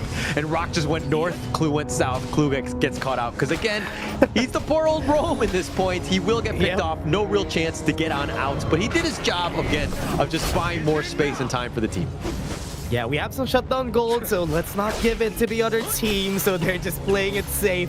That's why Rock just went for the safer route, because Clue is not going to survive that for sure. Still, with that fight that happened, it's still equal. No big towers have been taken, so Vicious, again, doing a good job in this game. Yeah, the net worth is a bit of a wash. I mean, the kills are like 3-2, nothing to really kind of, to tell home about, but it looks like they've got the top lane. Yeah, he's going to go in. They were not expecting that Sway. He's going to go for the push on Hailang onto the backline. Gets the execute on him. And now they have a 1-for-1. They're going to go for the chase. Down, pushes him with a shield bash, and that's another kill. Oh, perfectly played by Sway. Just being able to rotate across, getting Hailang on and T-Gold, slowing them down even further. And Sway, hey, if he gets going, this guy is also going to be very scary on this Flowborn tank. Oh yeah, man, he's dealing so much damage in this early game, and that's what you expect from Flowborn tank, right? But this time, Nighty, he is just going to be taking this tower. He needs to to at least stem the bleeding from here. The topside tower has been taken down, but they're not going to let the bot lane get taken. Yeah, they're not going to do so. I mean, Nighty will ensure that at least there's some sort of level of push, right? T-Gold will be in the top lane. Let him catch back up as he just died right now. But VP, you still are just, as long as you're biding your time, Rock is farming, right? He's across the map. He's in the top lane already. How is Vicious going to catch this Han Shin? Yeah, he doesn't even want to join the fights, right? And as you said, that's the question. How are they going to catch him? Because they don't really have a lot of things to catch him with unless Faye gets a very insane startup. But usually he can just dash away from that. Yeah, that's going to be the toughest thing. Right? You can't really lock him down. He's like an assassin style, like the jungler, like the Jing Luna type. I mean, he's still very fast. He still has ways to get to that back line, but you need some sort of way to lock him down. Not the easiest thing for VC to do, and they have a ton of damage and a lot of knockups, but is it enough to really lock down a Rock? Yeah, they wanted to go for the knockup though, but Kyung9 was popping the Sacred Tree Blessing at the right time, so no crowd control happened there. Now bot lane is gonna get tried and tested here for their side while they're taking the Tyrant on the objective side. Yeah, and this is the biggest piece that Vicious need to do in ensuring that, hey, if Rock is going to be across the map, you want him to join those fights. And the way you do that is you force them, right? You force the tower push where the team fight will happen. Oh, what a good timing. Those waves. He's going to go for the shield bash again. Gets him in his head. Clue had to flash away because the couple blades might have been able to hit, but Rock is not dealing any damage though. I think this is the disadvantage of this comp, and it's not working in their favor. Not yet. It's just because Rock doesn't have that farm. T-Gold as well. Both of them have been kind of, been thwarted. They've been focused, and Vicious has done a great job. This is what you want to do. Those are the two damage dealers. Hailong is literally, let's be honest, he's like a support, right? He's not going to do too much more. Yeah, the support with the crowd control. That's what he's doing. Raging Sea hits the backline. Nobody's going to go for hit their backline. Cliché almost died, and they have to respect the fact that Kyung9 is in front of them, but he already popped the Sacred Tree Blessing, so he needs to run away. Yeah, Rock almost killing Cliché. Cliché with that perfect Garter Grave, ensuring that he does stay alive. That was actually very close. Rock, I mean, he gets that next big item. Cliché might not be so lucky. Yeah. Right now on the top side, you can see 90 is just trying to push him back. They're trying to get towers themselves. But Faye and Sway is already in the area, though 90 is going to be getting the shield from the force field suppression. Faye got pulled back, but they have the damage to actually kill him. No Raging Sea. Oh, what a cancel from them, and they're going to go for the chase down. Both of the junglers are trying to go for the objective right here. I think a kill is going to happen, though. Got the kill. Got killed rather, and now onto the back line they go. Sway and Kyung9 onto the back. They are trying to go for the kills, but it's not going to happen. Stuns comes in, flashes go through, but it is still on the hands of Virtus Pro in the end. Oh my gosh, I hope we see a highlight of that. Just the way that Nighty was able to move around the battlefield, forcing things out. He was so low, but he just barely understanding the cooldown timings, was able to get the force field suppression in like 25 seconds. So the timing that he was able to just, dance around his opponents, staying alive just for that next big force field suppression, keeping him alive. Just his footwork is amazing. I was looking at that though. I was looking at the cooldown timers, and I was surprised that after it got on cooldown. Oh no, the pull happened though. Faye, or rather Sway, needs to run Kyung9 onto the back. Not really very tanky. He has to flash off because he could get bursted down by anybody at that point. And this is also another problem by Rock, right? You're looking to fight elsewhere. You want those numbers, but Rock is munching down towers. That bottom T3 is not looking healthy, and you're just split pushing. This is the perfect way to play if you're playing this lineup by VP. Man, the map is getting open now. A while ago, it was so hard, but Rock level 15. He popped the infinite bastards out of those hands. What's gonna happen? Sway's very tanky. They don't have T-Gold or even Rock in this fight, so they should respect that. I mean, he's tanky, but he's not doing damage. I mean, the rest of, Vicious Esports need to be there so that they do get those kills. And this is the problem, again, why this draft from VP is just working out is because, again, like the VP side, they have so much damage from everybody else. If somebody gets caught out, then you're looking to just, take towers elsewhere. They can also run. They can also just dash away if ever they need to go to safety. Right now, Faye gonna be the target. T-Gold onto the back. They want to go for the push. Raging Sea not going to do anything for the team, but they will be able to secure the Overlord. But at what cost? Everybody is super low.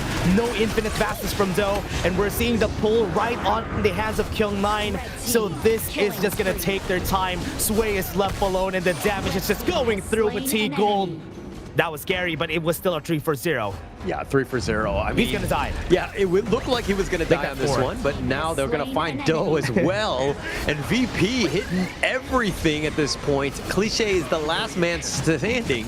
I mean, they lost the Overlord. That was the one small silver lining by Vicious, but things are not looking good for them.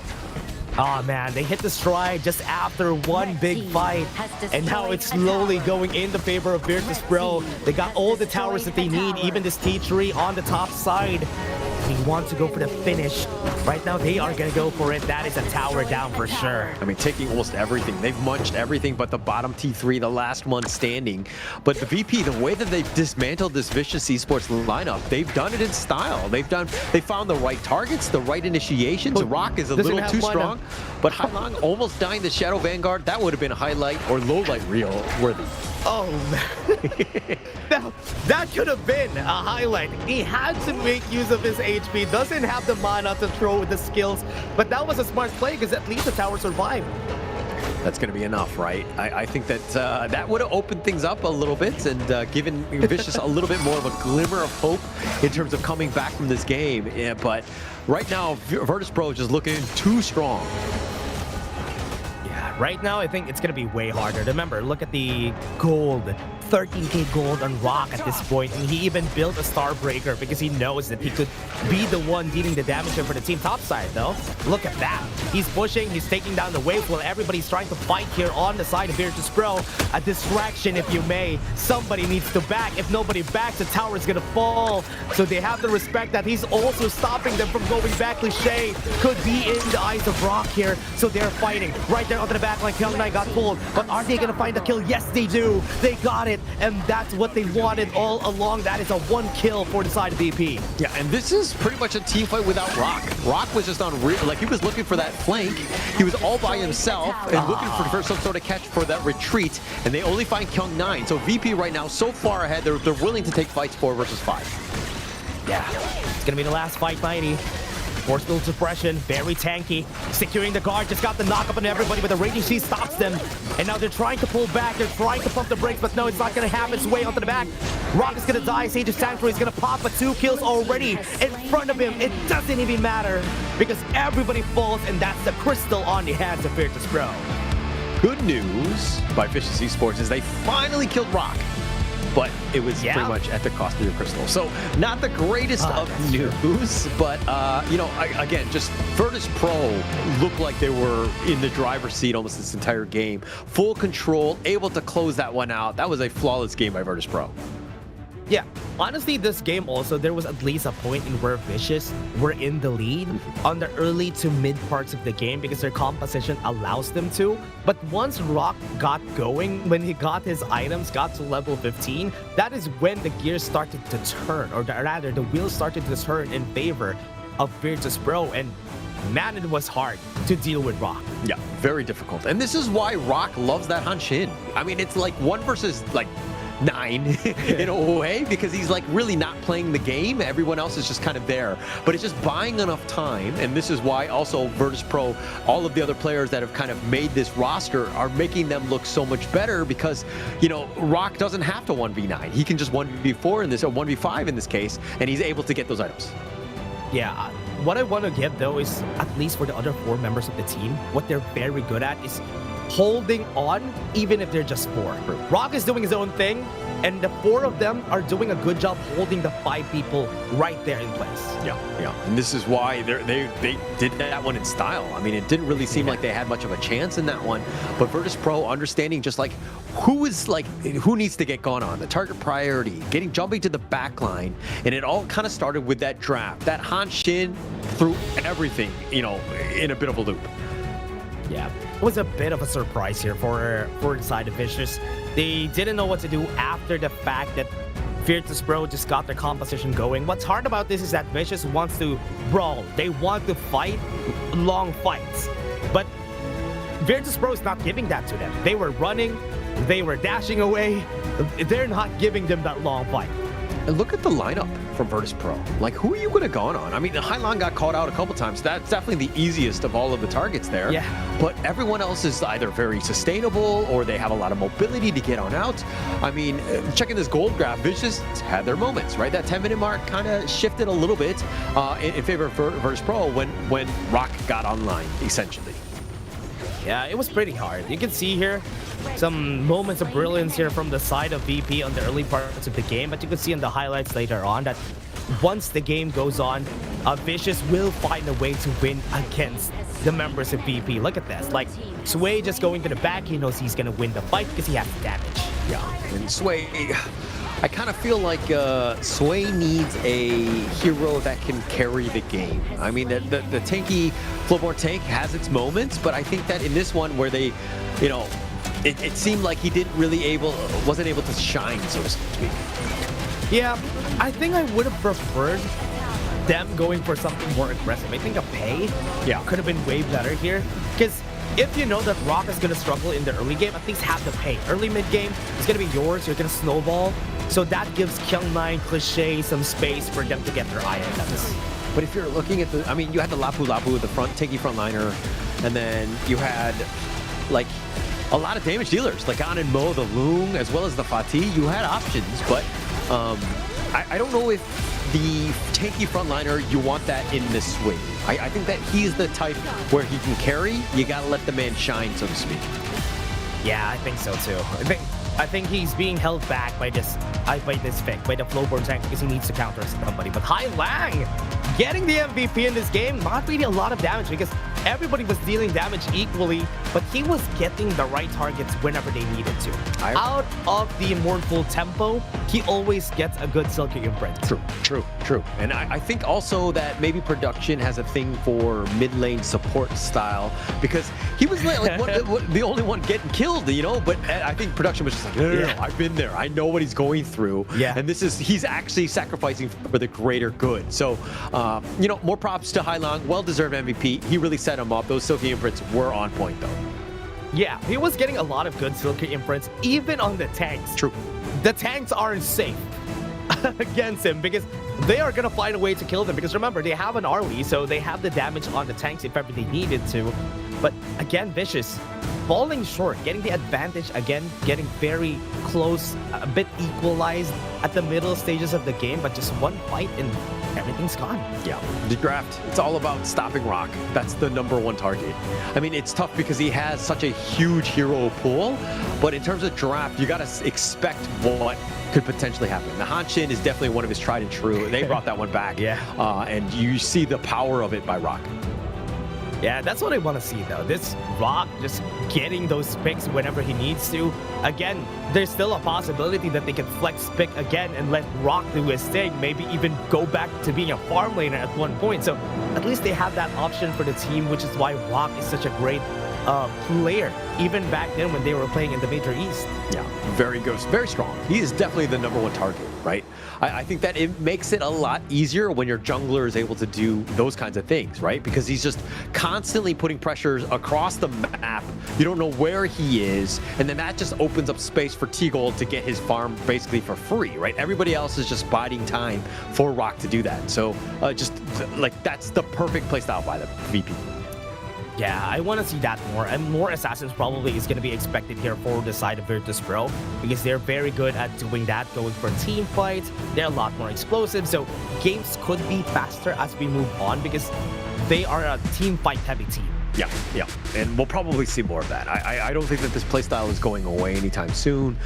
Vicious right now, it's up to them to kind of respond in kind, right? I think that, you know, we also know the way Vicious like to play. Let Sway kind of shine as well. Let the man go toe-to-toe with Rock. Yeah, right now, they have to think about this again, Vicious. Man, this feels so bad, especially from another series fighting against Nongshim Redforce. They need to have that mental stability to just go through this day, because they fought against Nongshim, they lost 3-0, and now they're fighting against the strongest team, Virtus Pro, and they have to leave a dent on them. They've got to do something, right? I think game 2, we saw it in the Nongshim series where Vicious were able to bounce back and to really take the fight to them. We need to see that kind of style of the never say die. well, never say die and finish the game, unlike what they did in the first series. But I think that, it's the same idea of, again, just taking the fight to 3 p.m. So. Yeah, right now, we're going to be going into the draft next. What do they have for us here for Vicious? Because there's a lot of things that they still need to do here. They tried to go for, a while ago, they tried to go for the Ogren. I think a pay would fit way better because that was what they picked during game number 2, and he was doing wonders for Vicious, almost winning against Nongshim Redforce. So that could be something they could use this game. Yep. They definitely need to do that.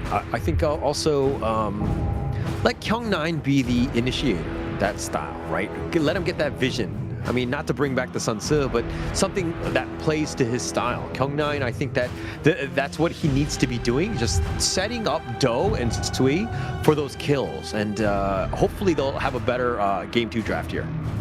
Yeah, I'm really expecting a lot more of Kyung9 having aggressive picks. Because for this game, I think he would need to go for that Amayin. I think one of his best picks is Amayin and the Sun Tzu. So having those picks, get to the back line, make them uncomfortable, that's what they need to do here for the team. Yeah, and at the same time, find a way to just stymie the growth of Rock. I don't know how you do that, to be honest, but I think that's something that they need to target. Like, you got to be aggressive. I think that this is also where Sui, and it looks like they're kind of leaning on towards the pay style. This is the perfect setup if they want to go. There you go. There you go. Pay Byron. Just take it. Just take it. Yeah, there you go. There you go. The tried and tested Pay Byron for Vicious. This is what they need to do. This worked during game number 2 against Nongshim. Maybe try this against Virtus Pro and test your luck, and maybe this works too. Yeah. I think that VP will have something in mind in terms of the counter here. But Sui on the pay, as you saw in that first series, you were already talking about it, but he was incredibly strong, right? Let's be very honest. He was like a second carry. This is going to be a tough one for VP to kind of handle here. Yeah, what is VP gonna do? They went for the Chano. I think they're gonna give up the Arlie here. So there's a chance for Do to go for that Arlie. I think that is what they did during last game. I think Byron pay Arlie, or it was pay Arlie, then Byron on the 3rd pick. So this is what they're gonna do. If they go with the Arlie here, they already have the damage that they need. Even if they go Blazing K first item for Sway, it's all gonna go well. So just pick up the Arlie this game, even if you're countered by the Chano. Actually, yeah. I think that you do want to pick up your farm laner. Okay, the Zaxiao is something that they're hovering. Okay. Other ways to kind of, wombo combo, a little bit of control, and save your farm laner maybe for the second phase. It doesn't seem like they're too keen on picking the Arlie here. What is Virtus Pro's read here? Because last time, they could go for the Zirinje and the Secure for the side of Virtus Pro, for the side of Vicious here. So they did that during the last game. It was effective for them because it helped the DRNJ just stay in lane longer and try to push. Yeah, the sustain, the heals, plus that control. The issue you got to deal with is that, how are the team fights going to happen? You jump in with the Pei or Byron, then you have the Zhangfei and the counter initiation. What is your combo on top of that? You need something to kind of deal with that huge team fight that's potentially going to happen. Yeah, this is a lot safer. I think I'm okay with the Aaron pick here for Vicious. I think Aaron has been one of those safe picks that we have been seeing from game number 2, game number 3. She's not a game number 1 pick, but game 2, 3 is when you're gonna see her more because she works well against most matchups. Definitely has a lot of options here, but it looks like the Ogren is going to be picked up. This is going to be an interesting one with Gan and Mo as well. So just ways to kind of, we've seen VP like the Ogren pick into the Pei, right? They just think that we just slow the game down. Our Ogren at mid-game will be fine. Yeah. Honestly, just having Hailang on his trusty Gan and Mo, that is scary. Yeah. That is scary this game, especially. One thing that's good about this, though, is that they don't really have good crowd control to make it easy for Hailang to hit those. But it's okay. It's Hailang on the Gone mode. Yeah. I think Hailang is going to be just... Oh, the Guigazi. Okay. I thought they were going to do the Leon Pro, but no, they're going to pump fake it. Interesting here with that, the out of sight, the potential ambush. And this is kind of a squishier lineup. If they get caught out, they might have a tough time. Trying to see the angle? I'm trying to understand it's how this will work for the team. So the biggest thing, okay, well, the way obviously like the Pei, Byron kind of going in, you're kind of forcing out the Ogren. He's going to look to be just kind of path of passing away. You have your Honey Sweet Breeze to kind of potentially lock him in, plus the pull from the Guiguzi. You have different ways to kind of take the fight that you want to fight.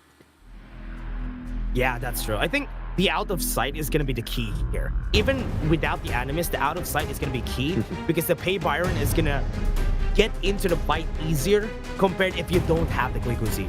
Yeah, but if they don't have a good early game, this lineup will just completely crumble, right? It's going to get completely demolished.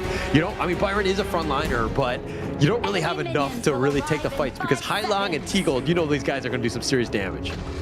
Yeah, especially Chano. I think Chano is one of the marksmen in the game that scales so well in the late game. Once he goes to the late game, it's very hard to deal with him, which is why they really need to be respectful of this. My question is, what is Stowe going to build? Is going to go for Magic? Is going to go for on-hit? I want to see that as the game progresses. I think you want to just balance it out. I think Magic fine because you have, you know, other ways in Sway and Kyung9. So you can kind of balance things out, make them kind of choose their resistances and not just stack up on one, right? And completely counter your lineup. Yeah, I really agree. I think Animus on the top side, Faye, what a punish. I think Nighty's going to be dead here. That's first blood coming in for Kyung9. Already seeing value, right? I mean, you saw what the Faye can do. That pull is actually very key. Nighty did not want to go that way. Yeah, he wasn't expecting the early gang coming in from Faye, but you really won't know where Guiguzi is going to go whenever he starts level 1, so that was a good surprise here for the side of BB. Great start for them, and this is what Vicious needed to be doing, right? Just using that, let it snowball, get your Sway Pei going, because he's definitely your win condition in this game. Yeah. Now let's take a look at this. Right now, on this round, we're seeing Faye just looking for any kills. I think he's going to be dead here. The stun is going to come in. Does he have a flash? No, he doesn't have any flashes, but the Animus was able to pull him back. No kills just yet, but he is going to get executed in the end, but still a 1-for-1. Yeah, trading away your Guiguzi for the Ogren, I think VC will be very happy with that. Vicious just like, okay, that's good. The trade I'll take 10 out of 10 times. And that's a win. That's always a win for them because it all worked out because Rock wasn't able to get the execute because you could see the shield a while ago, right? It was the reason why he didn't get the execute. Yes, and this is also a bit of a problem. Something that we didn't see in game 1 is that, hey, if we're able to slow down Rock, getting that kill, absolutely massive to start this game off. Yeah, and especially in the early game, I think Clue is not going to get any value unless he gets the Unbridled Outburst. So punishing them from level 1 to 3 is what you need to do when you're fighting against a Zhongfei. Yeah, and anything that you can do, again, Clue is very good on the Zhongfei. His setups are on point, but he's not level 4 right now. So taking that big team fight where that Umbrella Outburst can have huge impact, probably not going to happen until much later. Yeah, they need to wait for that. Right now, I think Nighty is now afraid of the top side because he knows that Sway, I think Sway and Kyung9, what they need to do here is to bombard the top side with ganks so that Nighty wouldn't be able to get up at the right time. And also why the Byron Pei combination is just so strong, right? It literally will just dominate that clash lane plus that top side of the jungle. So it makes it very tough for Nighty to just do what he wants, which is just farm freely. Oh no, again and again. And as we were saying a while ago, they just need to bombard him with a lot of gangs so that this wave on the top side will crash again and he will lose XP. Yeah, but you're giving up kills to Sway, which is like worst case scenario. And now with that teleport in the bottom lane, it's going to set things up for a great time, especially since the Tyrant's going to be up in about 30 seconds. This game has gone in favor of Vicious at this moment. Still has the advantage too, so it'll be pretty tough. The flash to the Garter Grave was able to get away.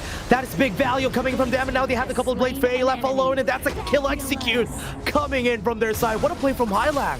Hailong as well as Clue, the Unbridled Outburst with that lockdown. That was just enough. It makes it so easy for Hailong to hit those blades when you have that perfect stun. Plus he used his own, the common spell in that stun itself. So Clue with that extra lockdown, just enough for VP. Now they've turned the tables and they will take the Tyrants. I wish we could get the highlight clip of that. I think that was insane. Hailong was waiting for the flash on that Animus and throws him away and hits nobody. That is a big loss for Guiguzi if he doesn't get any of that. But Rock Top side, damage gonna be there. Kyung9 still has a lot of shields. He's gonna be surviving for long. But right now, the push from Sway, able to survive because of it. Just enough. I mean, they got 90 as well, so they're going to continue to chase, but I don't think they're going to get anything. Sway will survive, but this is, you know, 90, this has got to be frustrating. You died 3 times already, but he has been constantly prioritized by Kyung9 and Sway. Oh man, he's not having a good day, or rather a good game, because he's getting killed again and again by the other team, and I think very much so. 90 is a very scary player, so he very much deserves this attention coming in from Vicious. And look at how 90's actually rotated to the bottom. He's like, Teagle, take the top lane. I don't want it. I just want to farm. I mean, he's 1k behind Kyung9, which is like 5 minutes in. That's a pretty massive chasm. Oh man, he has the lowest goal. Just, I mean, Clue is going to get the lowest goal, but he has at the 4th place, so it's not really a good tell because he was losing XP left and right, but look at this. Vicious is still prioritizing him. FaZe already in this area, so he doesn't know that there's a lot of people. Again, 90 has the flash, has to use the Sacred Tree Blessing, but is he gonna fight? He doesn't know that FaZe is in the area. The Rock is gonna get punished, but there you go. The Unbridled Outburst was able to pull him back. Rock survives with a sliver of health. He was able to get there. Kyung9 gets HP, but Hailang snipe from the back line gets the kill right there on Doe. Oh gosh, how does VP survive? I mean, Rock and, you know, 90 were so low, and just being able to take their heroes to the absolute limits, where Vicious were like kind of baited out. They're like, oh, they're so low, I can take them down, and then they get caught out. Doe dying on that one, an absolute travesty, especially at this early stage of the game. Yeah, he's not really having a good time here, because remember, the range from Hailang is going to be pretty scary. You won't be in range, even Cliché, even with the Meteor Storm, so it's going to be hard for them to just get close. Right now, they're going to go for the punish here. You still get it in the end, so it's still good for Vicious. Yeah, that was actually done without the smite, so Sway a little fortunate with that, because that was pretty much you know, a free-for-all in that sense. But now 90 all by himself, dealing with Kyung9, who's gotten the better of him throughout this entire game. Yeah, going for the on-hit build, 90 again. Ah, man, this does not feel good, but at least he survives with the Sacred Tree Blessing.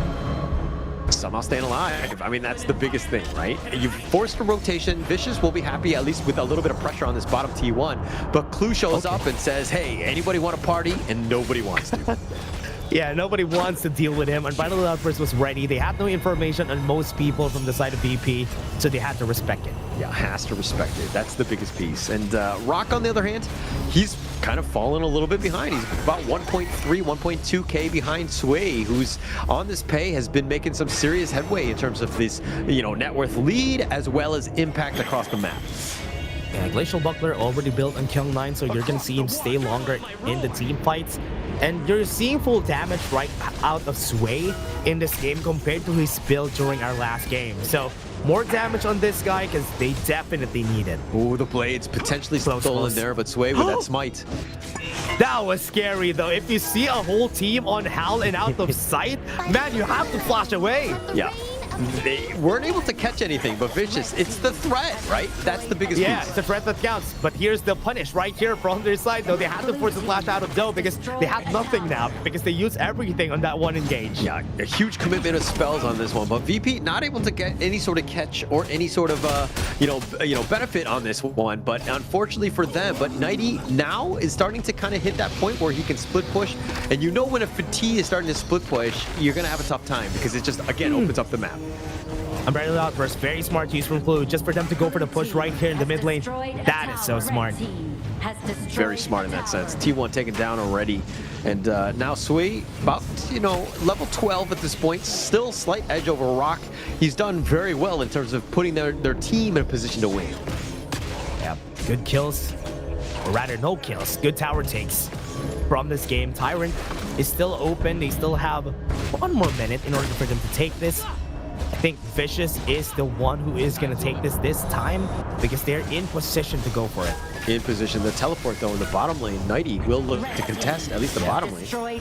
Might explode anytime soon. Had to use it out of sight to get the extra speed. Thank you, as VP said. Thanks for leashing the Tyrant for us. setting it up, making it very easy for them. And now VP looking to invade. This is the part where, hey, if you're feeling a little bit strong, now is the time to invade, to take things away and to kind of, because you know that Sway was in the top lane, wasn't there to really fight 5-on-5. Yeah, I love that 90 was really just going for the top side just for him to clear out the tower there. But I think the tower is still going to take a bit of damage because they were kind of expecting a fight in the mid lane. Yeah, they were looking to fight, but, you know, I think Vicious have done a good job of understanding the state, is that they don't really want to fight 5 versus 5. They kind of want to continue to use their advantage to kind of go for those outside pushes, to kind of maybe pull somebody away, and then when you have the numbers advantage, that's the time to strike. Oh no, Daybreaker already on T Gold. Man, this fight is gonna start, and it's not gonna go good for Vicious. You have to be scared about this. 3 seconds on the clock, or rather 1 second. There comes the Tyrant. They start the fight anytime soon. What a great line that I've seen there. Could have been a great Unbridled Outburst. And now, looks like they're wrapping around. They're gonna push them back. Vicious though. Ah, man. Top T2 is under siege as well. Yeah, under siege. They have to push the mid lane tower. They have to respect this. Already pushing the mid lane here from the side of Vicious. This is going to be an easy take for them. They have to flash away. Gardner Great Bastard to use, but T Gold is going to fall down. A lot of damage on their side, but the backline is breached. And 90 fighting against Kyung9. It's a 4-for-3 right now, and they lost almost all of their members, and they have to defend mid lane, so they have to just back off because Kyung9 is not going to fall. Look, VP on this one, it was looking to be kind of rough. But then Clue with the Umbrella Outburst had a 3-man stun, made it so easy for Nighty and the rest of the team to just make sure that they get the numbers advantage in terms of kills, because they've got 4 versus 3, a great trade by VP. Yeah, what a great trade for them, and they even got the Tyrant in the end there. Close to getting the tower top side, but oh no, I think the tower bot side is gonna fall, right? That's gonna fall. Ah, unfortunate. Let's take a look at the replay again. Yeah, and look at how the Tyrant is getting a little bit low, but look at how far Sway was. He wasn't really there. Whoa. That Unbridled Outburst, so good by Clue, setting it up, and 90 is now hitting that point where he can start to do that damage, so you gotta respect it. Yeah, what a great... Oh, what a shot again coming from Hailong. No flash, right? And Unbridled Outburst is going to get used. He is very fast with the Howl, but Hailong onto the backline, have to use the Splendor. They have to respect it, but now they have been collapsed on 90. Is he going to survive this? They don't have the damage dealer T-Gold just in time for them to go for the kill. Kyung9 in front. Rock is going to go for the backline as much as they could. He gets the execute on 1 double kill on his name, and he's looking for more. The Path of Passing gets the kill in the end. He wants to go for the Penta. He got the Quadra kill. They have to give it to him. The Penta kill is going to happen, and Virtus Pro on Rock gets the pentakill. So I think at this moment, it's safe to say that Rock has hit his peak moment. Like, he is definitely online. This is a moment where, again, VC thought they could continue to fight, but the way Rock was able to dismantle the team, just really well played there.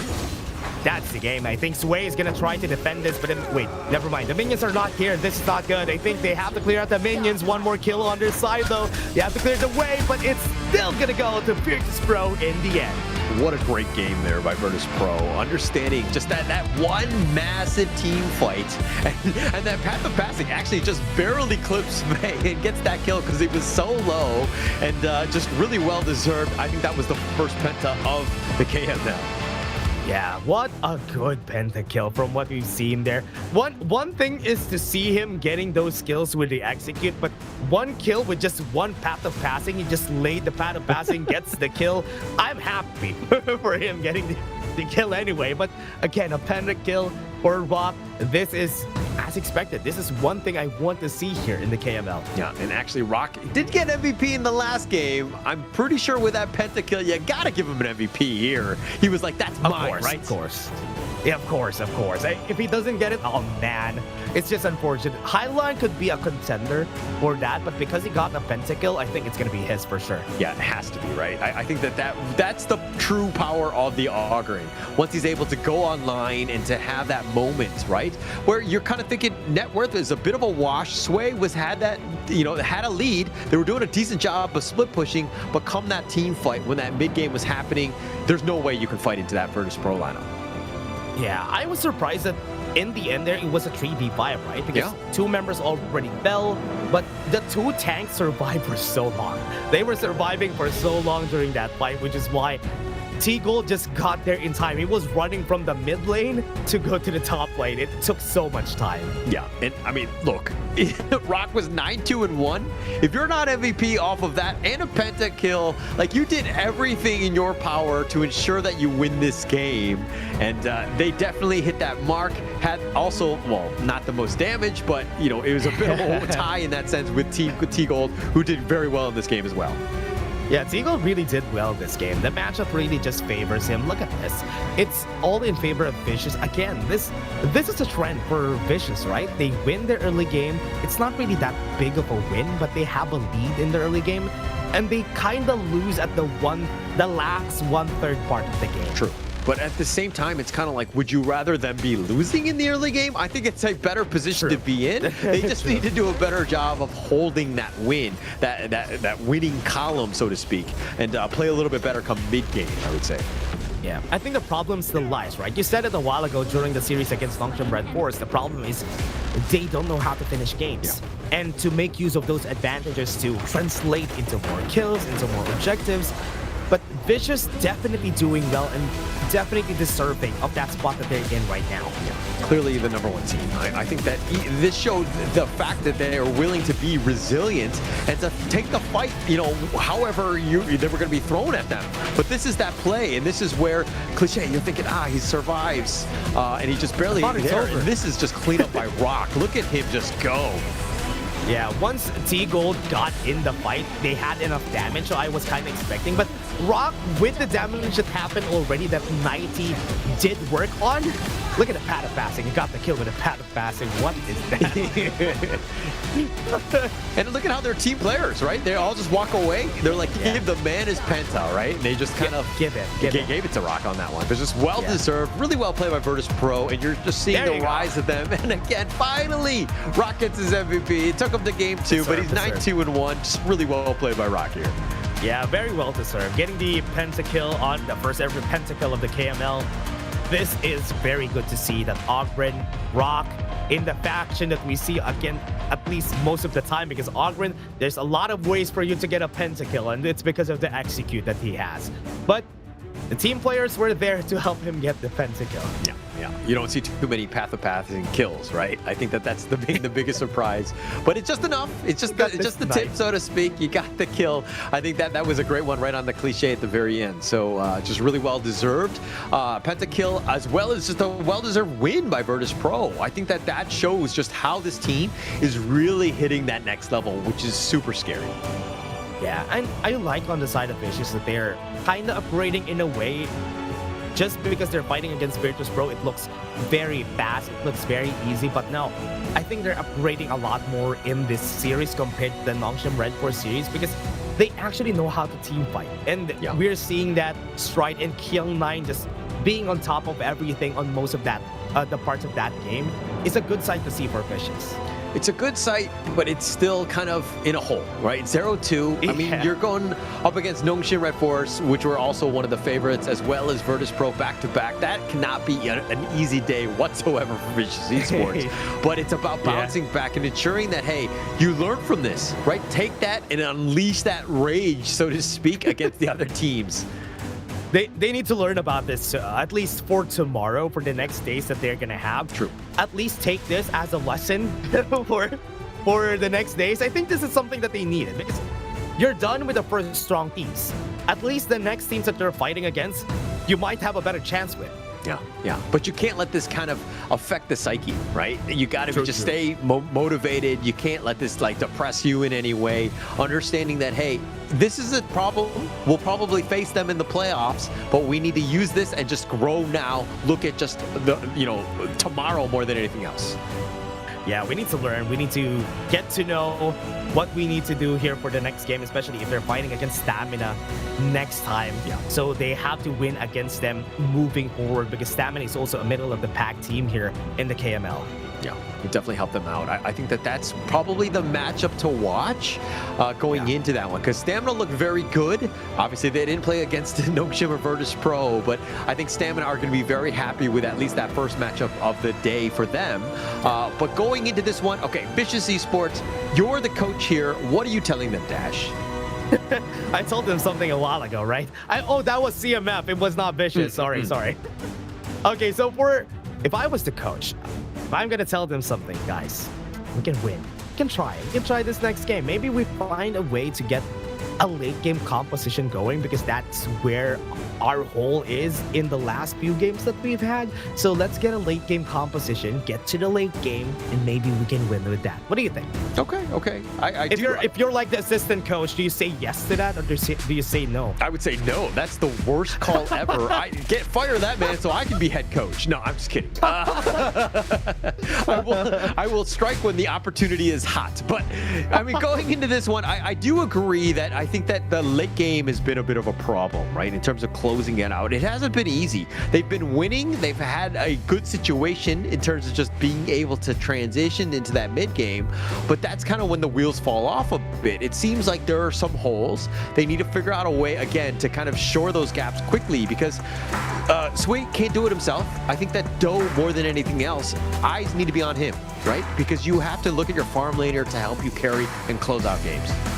Yeah, they need to really look at the farm laners here. I think Doe really needs that space, really needs that something, or at least if Sway is not working, find something else. Maybe make Kyungline the win condition here for the team. Give him a Chicha for this game, if that matters. If ever this Chicha is going to be open.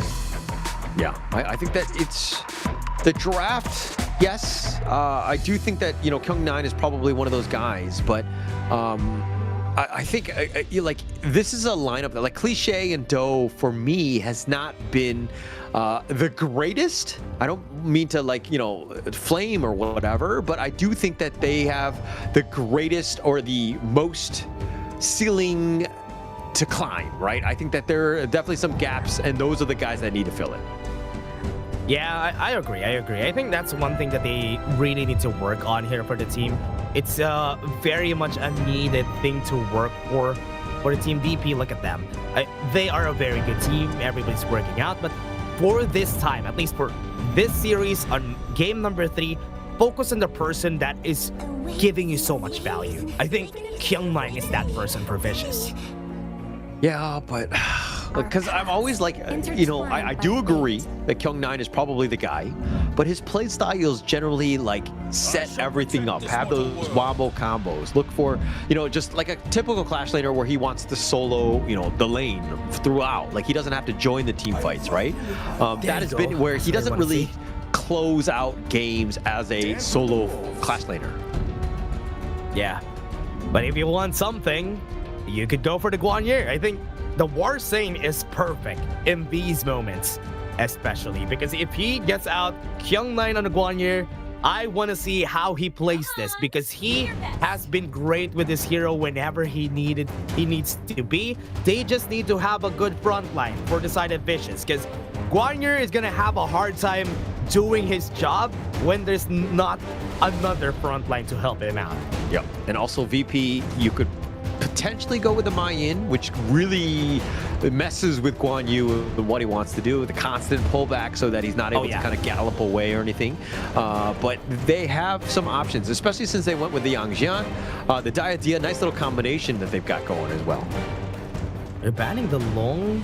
What options do they still have? They picked the Arlie and the Chano in the last game. So, there you go. What you said.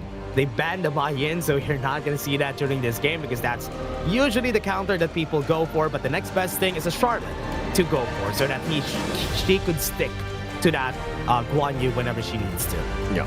And also just another, power pick by Nighty, right? He's able to, when you're talking about Kyung9, you're like, hey, I need Kyung9 to carry. Well, Nighty is definitely one of those guys, right? Especially from the Clash lane, and especially on that Charlotte. So it could be very dangerous here. Huh. Interesting. Okay, this is an interesting pick, because this is a good combo for Doya, right? For the Kaiser. But is this a good composition overall? Yes, I think so, because as I said, they needed a front line for them to work with this composition to help the Guanyu do his work at flanking. And the Angela is also there in order for them to shred whoever is going to be the tank here for BP, which is actually the Yangjian. So without that Angela pick, I would have been very worried because again, it was just like all into the arms of Doe to ensure that they win with that damage. But now that you've got the Angela cliche, this is one where, you know, it is a bit on the static side, but you needed some way to burn through, right? I think that the problem though is that aside from VP is they have so much mobility. Angela is going to be a bit of a sitting duck. Yeah, I think the problem with the Angela pick is the more you lose the game, the less map presence you have, the less she's gonna be able to do her work. Because usually what you want with an Angela, she stays in a brush, she gets a kill when she stays in a brush. But if you don't have the brush control, she's not gonna be able to do that work because she's, as you said, she's a sitting duck. Yeah, that's good. I mean, I love Angela. I love the idea of the hero, but there are just too many moments where things are very predictable. And she's great when you're winning because you have the map control and able to ambush from wherever. But when you're losing, and what we've kind of seen throughout the series, it's a tough time. So I think that really comes back to this Hai Lang. How much pressure and early game presence is it going to have? Yeah, they do have a lot of crowd control on the side of VP in order to stop the Guan Yu, the Kaiser from going in. I'm just worried about how easy it is for them to engage because they might be able to have that easy access to the backline just because of the heroes that they have for VP. All right, going into this one, I mean, Dash, which of these two teams though has the ultimate edge in this game 3 here? Ah, man, just because of the Aaron together with the Charlotte, I will go for VP. Or rather, I will go for VC because those are good, or rather, Aaron is a good target for that Guan Yu. So that is what I'm thinking here for this game. How about you? Yeah, no, I do. My only concern right now is that the VP lineup, like Hai Lang Mai, this is one of his signature heroes. Scary. You know? Yeah. He has so much presence on this hero that it's going to be tough for, you know, Vicious to kind of deal with. And also, now you've got Sui on a Kaiser, which is tanky, but doesn't really have enough in terms of the damage, which is, again, I don't think that they're playing his heroes or his giving him heroes that he should really excel on. Yeah, they should find a way to make use of him more if ever we go to game number 4. But Hai Lang onto the backline, forced the flash away out though, but he almost died right there in Den. But that was a nice try. Yeah, very close. Clue with the save, ensuring that he does stay alive. Giving up first blood there would have been an absolute disaster to start this one. Yeah, look at the bullying here from 90. This is going to be a full 2v2 on the top side of the map. But I think they need to be worried about the Invincible Warrior because that is a scary skill to fight against in this early stage. Right now, they also have Cliche in the area. They got the knockback right there. 90 gonna go in. They got the first blood anyway. What a survivability here from VP. Sui needs to back away. He doesn't have the ult anymore. He has to respect it. And then at least he gets a bit of HP back to survive that. Are you kidding me? 90, that was a moment where he should have been ganked 9 times out of 10, but he flashes away, but decides to go in because they know that Kyung9 is low, and he was able to turn that around. Not only did he get the kill, but 90 survives. And this is why 90 is one of the best Clash laners at the KML. So good because he knew the timing just right. Once he dashed in, he got the passive up, so he knew that he will win that battle. That is a very smart play. Knockup coming into the mid lane. Sui has to force the Invincible Warrior, but I think Clue, that was a bit too far forward, but good thing he survived. Yeah, just barely hanging on that one. I mean, Clue, he barely survives on this one. Hai Lang earlier just barely survives. It's about the details. It's the minuscule centimeters, if you will, in some of these team fights where they're able to kind of shift. Because again, if both of those goes down, the game dynamic is completely shifted in favor of Vicious. Yeah, and right now for the side of Vicious, they really need to check a lot of boxes here in order for their comp to work. I think Kyung9 needs to find a pretty good flank in order for him to get there. And it's so hard to do so too because there's a lot of players that could stick to you, which is the Youngjan, the Maisha. No, we could get the knockup, and your bar is just gonna deplete after. Gonna have a tough time. And for him, it's more about waiting in the wing so that you have that ambush, right? Catch somebody out off guard. You don't have to be the guy that does all the damage because you have Cliche and Doe that can do most of it, but you need to control them so that they're stuck in the Blazing Brilliance, for instance. Yeah, that was an unfortunate soaring signal. I thought he was targeting the Spike-tailed Beast there, but it actually auto-locked the minion, so unfortunate. Nice try from Doe. Yeah. I've done it myself, so I've been frustrated by that moment. Understandable. Yeah. But now they're going 18 seconds. Yeah, I think they have the objective at the ready here. Faye's going to be the target. Doesn't have to flash. He has the heal, though, so he has to force it. Oh, those wolves right on top of Clue. Does not like that. That is a frustrating moment. And you're thinking, T-Gold can just farm that up. But when those wolves are on top of you, especially early and you're very vulnerable, it feels bad, man.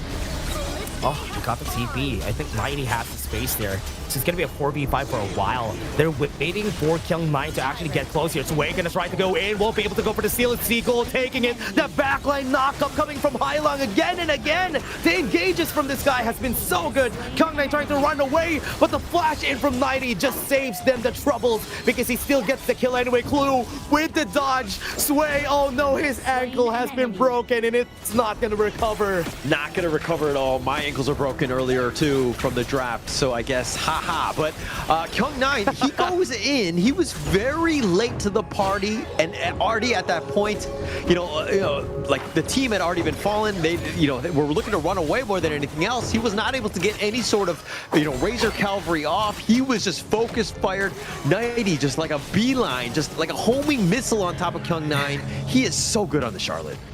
I love how he's just standing guard in the middle of everything so that Kyung9 wouldn't be able to just go in and get to his backline. That's why the formation wasn't breached, and that's what you want to do when you're fighting against Guan Yu. That's why they picked up the Charlotte, because they know that they will win the 1v1 against almost anyone, actually, when you have a Charlotte on your team. Well, I mean, not just the Charlotte, but a 90 Charlotte. I think that we have to throw out that differential, because he is so good. He will literally carry this game. You're talking about Hailong and T-Gold as being those damage dealers and having that pressure, but 90 will be able to close out the games as well. He adds so much value to a lineup. Yeah, he's so frustrated. He wasn't able to play the 5P last game because he's getting killed again and again, and this time he's allowed to go crazy. The pushback right there, the Unleash the Hound just got on the right target there. That's why they weren't able to do it. No sort of Now they have the Blazing Brilliance. The damage is going to be there, but that is a 90 that you're looking for. Good 90, as he said to Cliché. I'm pretty sure he doesn't say that. Good 90. I would, I would think of a different name, but you know what I mean. Like, do you when you flash away, are you like dashed away, ha ha ha, like, ha ha, good 90. and he's holding the rapier too, right? yeah. On guard. Yeah. He's actually just playing one hand because he's got the. And the rapier in his other hand, though. Okay, and we're seeing another fight right here. In front is going to be 90. Has to force the Invincible Warrior at the get-go because he should be the one front lighting here. And Kyung9, man, he's not getting the best game here. So the Guan Yu doesn't have to go 50-50 with the Clash laner, but he needs to, like, he could be like that support Clash where he's kind of getting that right initiation. Unfortunately for him, VP has gotten vision on throughout. They've been predicting his movements. Nobody's really been cutting out. So Kyung9 has gotten not too much value off of this Guan Yu pick. Yeah, they're going for the bot lane. Sway left alone here. Does he have the ultimate? No, he doesn't have it. Doesn't even have the reset from it. There you go. There's the reset. Invincible Warrior is going to be ready. He's going to be running forward. Faye is going to be the target. They still got the knockup right there in the end. And Razor Cavalry will be able to push him back. But to what team? There's no team to push them back to. Everybody's dead. Cliché is going to be the next one here. T-Gold is going for the last shot. There you go. And that's 4 for 1 in favor of VP. Oh, just a great fight by VP yet again. I feel like Kyung9 is just a second too slow for when those team fights are happening. And VP, their lineup is very fast. They jump on top of you. The team fight is happening. So Kyung9 needs to kind of predict what's happening from VP in that movement, because if the Razor Cavalry happens earlier, they might have a chance. Nah, that's just going to be an easy kill for them. And with this, they're going to be pushing the towers down, and there's no threat to the backline. So this tower, they just have to sacrifice this D3. Losing that one. 90's respawn. He's already in the top lane looking to push this one. But VP, more than anything else, are invading your jungle, taking away everything from VC at this point. And again, they're on the defensive, huddling in their base. Yeah, at this point, 10k gold lead, 8 minutes in the game. It's going to be hard to come back from this. This is just such a lead from the team. And T-Gold even went for the full magic build because he knows that it's going to be a tough game. But that didn't even matter because they will be able to go for the push on the top side. They are just zoning out the members right here of Vicious, and they are just forced to disengage. They are forced to just crawl in their shell, and they can't even move forward. Invincible Warrior was committed as well. No value, no team fight. I mean, like VP were like, okay, we see it. We're not going to just dive the tower at this point. So they just like walk away, and VC have nothing to kind of make them pay. I mean, if there was a flank by Kyung9 or some sort of way to kind of initiate, but VP just too far ahead at this point. Oh man, they are. They are so much ahead. Just looking at the gold charts for people right at the top, and Zoe is 1K before even Highline at 6K. So, man, no. It's just such a big of a lead. I mean, Doe was actually 3 levels behind Tico. He just leveled up, so he's only 2 levels, but it's looking really rough right now for VC. Yeah, very tough. Last fight probably here for Virtus Pro. They're looking to go for the finish. The Bears are looking to just maul them in the back line, and they were able to go 90, just being very aggressive right here. Every member of the team right here having an Earth Pro and very tanky for Rock, but he needs to back off for a bit. Onto the back line, Hylon goes in for the knockup, but is it gonna work? Yes, it did! Because right now, Virtus Pro is just looking to go for the finish. The minions are gonna be down, but they could still back away and try to take an objective. I mean, VP, if anything, it's just a small reprieve, but now another team fight going in. Last team fight. No ults for Kyung9. It's going to be hard without the Razor Cavalry. They got the knockoff on 90. What is that? They get the kills, and Doe is the last person standing. And Virtus Pro, unscathed, and their record still remains. I mean, perfect at this point. VP, the way that they played, I mean, for me, you gotta give the MVP to 90, right? Just being able to just show up, the amount of impact he had with that Charlotte, just made it so difficult for Vicious Esports. And now they need to go back to the drawing board. They need to figure out what they did wrong, because it seemed like Virtus Pro had their number throughout this entire series. Yeah, it was like, yeah, man, give me the MVP now. This is my MVP, as 90 said, because this is a different game for 90, because he was frustrated from the last game. His spotty gank to like 3 times. He's dead every time, but this time he was able to unleash his rage for game number 3, and I like that. I like to see 90 in his element. Yeah, and he was saying what? Good 90. Good 90. Hey. Trademark by Dash. I think that you should let him know what 90, you should create. You should contact me for that, yeah. yeah. Create some shirts and content around Good 90 as he just dominates these games, because I think that that's the way to go. It took me a minute to realize how good it was, but yeah, I'm with the Dash. I like it now. Okay. Next time that I see 90, when we see each other, I'm gonna give him the t-shirt, and I will be needing that picture for 90. So I can promote the t-shirt. Yeah. I mean, he was able to just control and dominate that game. That was the perfect time in a game 3 to close out the series. That's exactly what you want to see. Everybody stepped up, right? They all had their moments from Virtus Pro, and why, again, a very scary lineup. All of the other squads, Nongshim, Redforce, watching this game, they're like, hey, we struggled at moments with Vicious Esports, but Virtus Pro, it didn't seem like they struggled at all.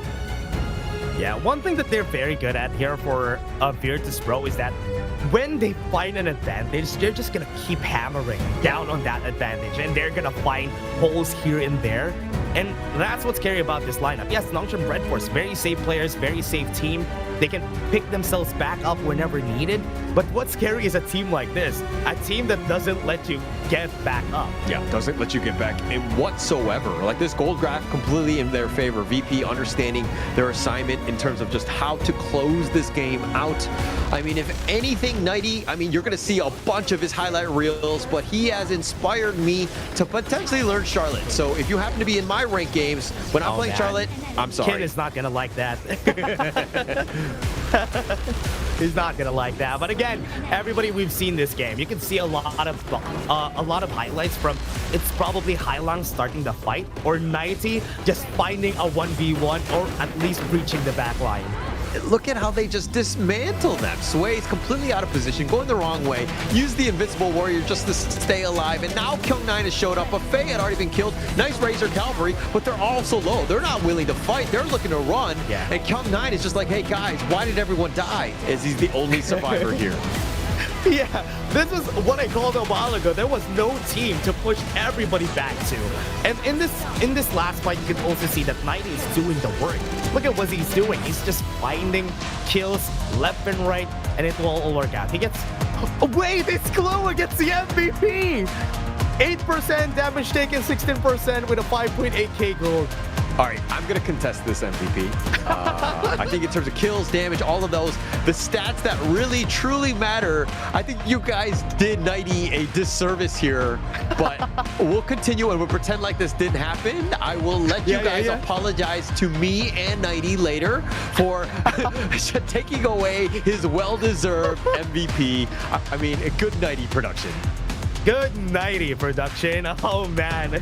And Clue, with what we've seen from that game, it's probably the value of the heals, right? That is usually what happens when a Diathea gets played in the game. The heals are just too much, also dealing a lot of damage, which is the reason why he's definitely going to get the MVP on a winning team.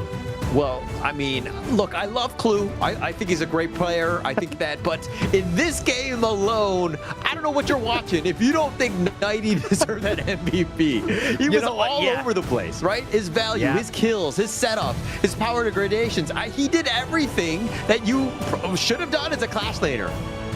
Yeah, he did so much this game. I think he deserved at least a medal for that, for what he did during this game, because he did so much. He was going to the backline, getting kills.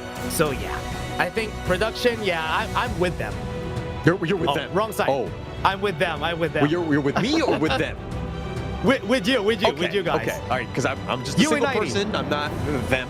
I'm a he. I mean, you and 90. Okay, all right. Yeah, I forgot 90's on my side. I thought it was by myself. I thought I played that game.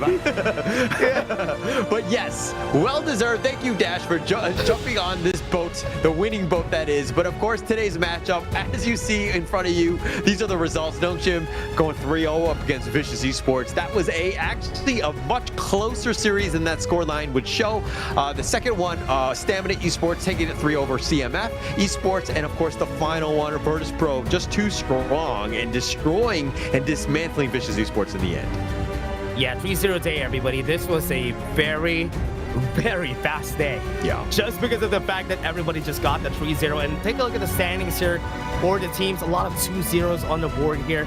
6-0 when it comes to the games for the teams. But on the other hand, this is just for round 2, everybody, okay? This is just the standings for round 2. Yeah, and we have more days ahead of us. This is not the end. Obviously, going at, for the second round, you're looking at 2 teams that are gonna be eliminated right now. Team Max and Team Vicious, both not looking great, but Team Vicious, Vicious Esports, they went up against the top 2, right? That's going to be tough for them, but it's a single round robin. Let's see how they bounce back as we go through, of course, tomorrow's matches here. Oh, tomorrow's matches is going to be VP versus Stamina. That's going to be a good one to watch. Vicious versus Max. At least now Vicious is not fighting the strongest teams. And now this time Nongshim versus Stamina. Oh, so it's Stamina's turn now. Yeah, let's see how they, are they able to kind of overcome the terrible scheduling for them, because they have both of the toughest teams in one day. Do they get dismantled like Vicious Esports got dismantled, or are they able to kind of take the fight to them? I think that first match is going to be very telling in terms of how their day will go, because of course you're going up against Virtus Pro, right?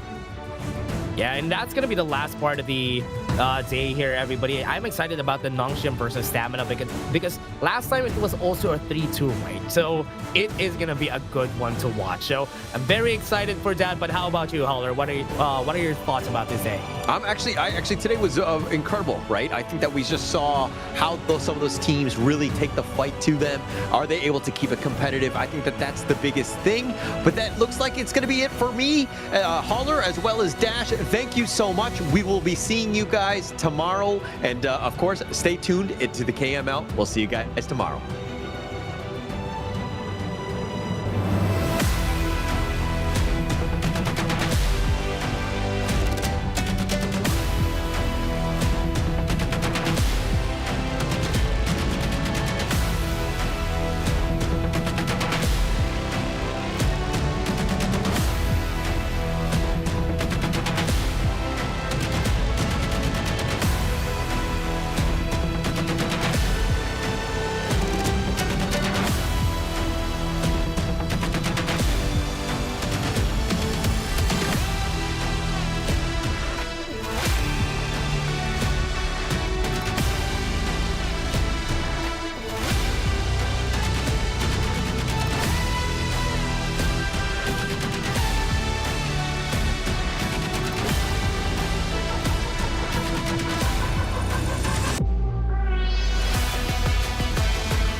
to the fallout. It's what got us here. Ever changing, some chameleon. Blood, sweat, and tears. We'll never make it if we fall to everything that brings us down. With a comeback is now.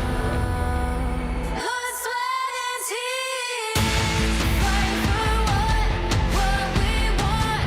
Doesn't matter the cost. Every day, put in work. Blood, sweat, and tears. Nothing comes overnight. Strength in numbers start to line. We don't bow to fear. Blood, sweat, and tears.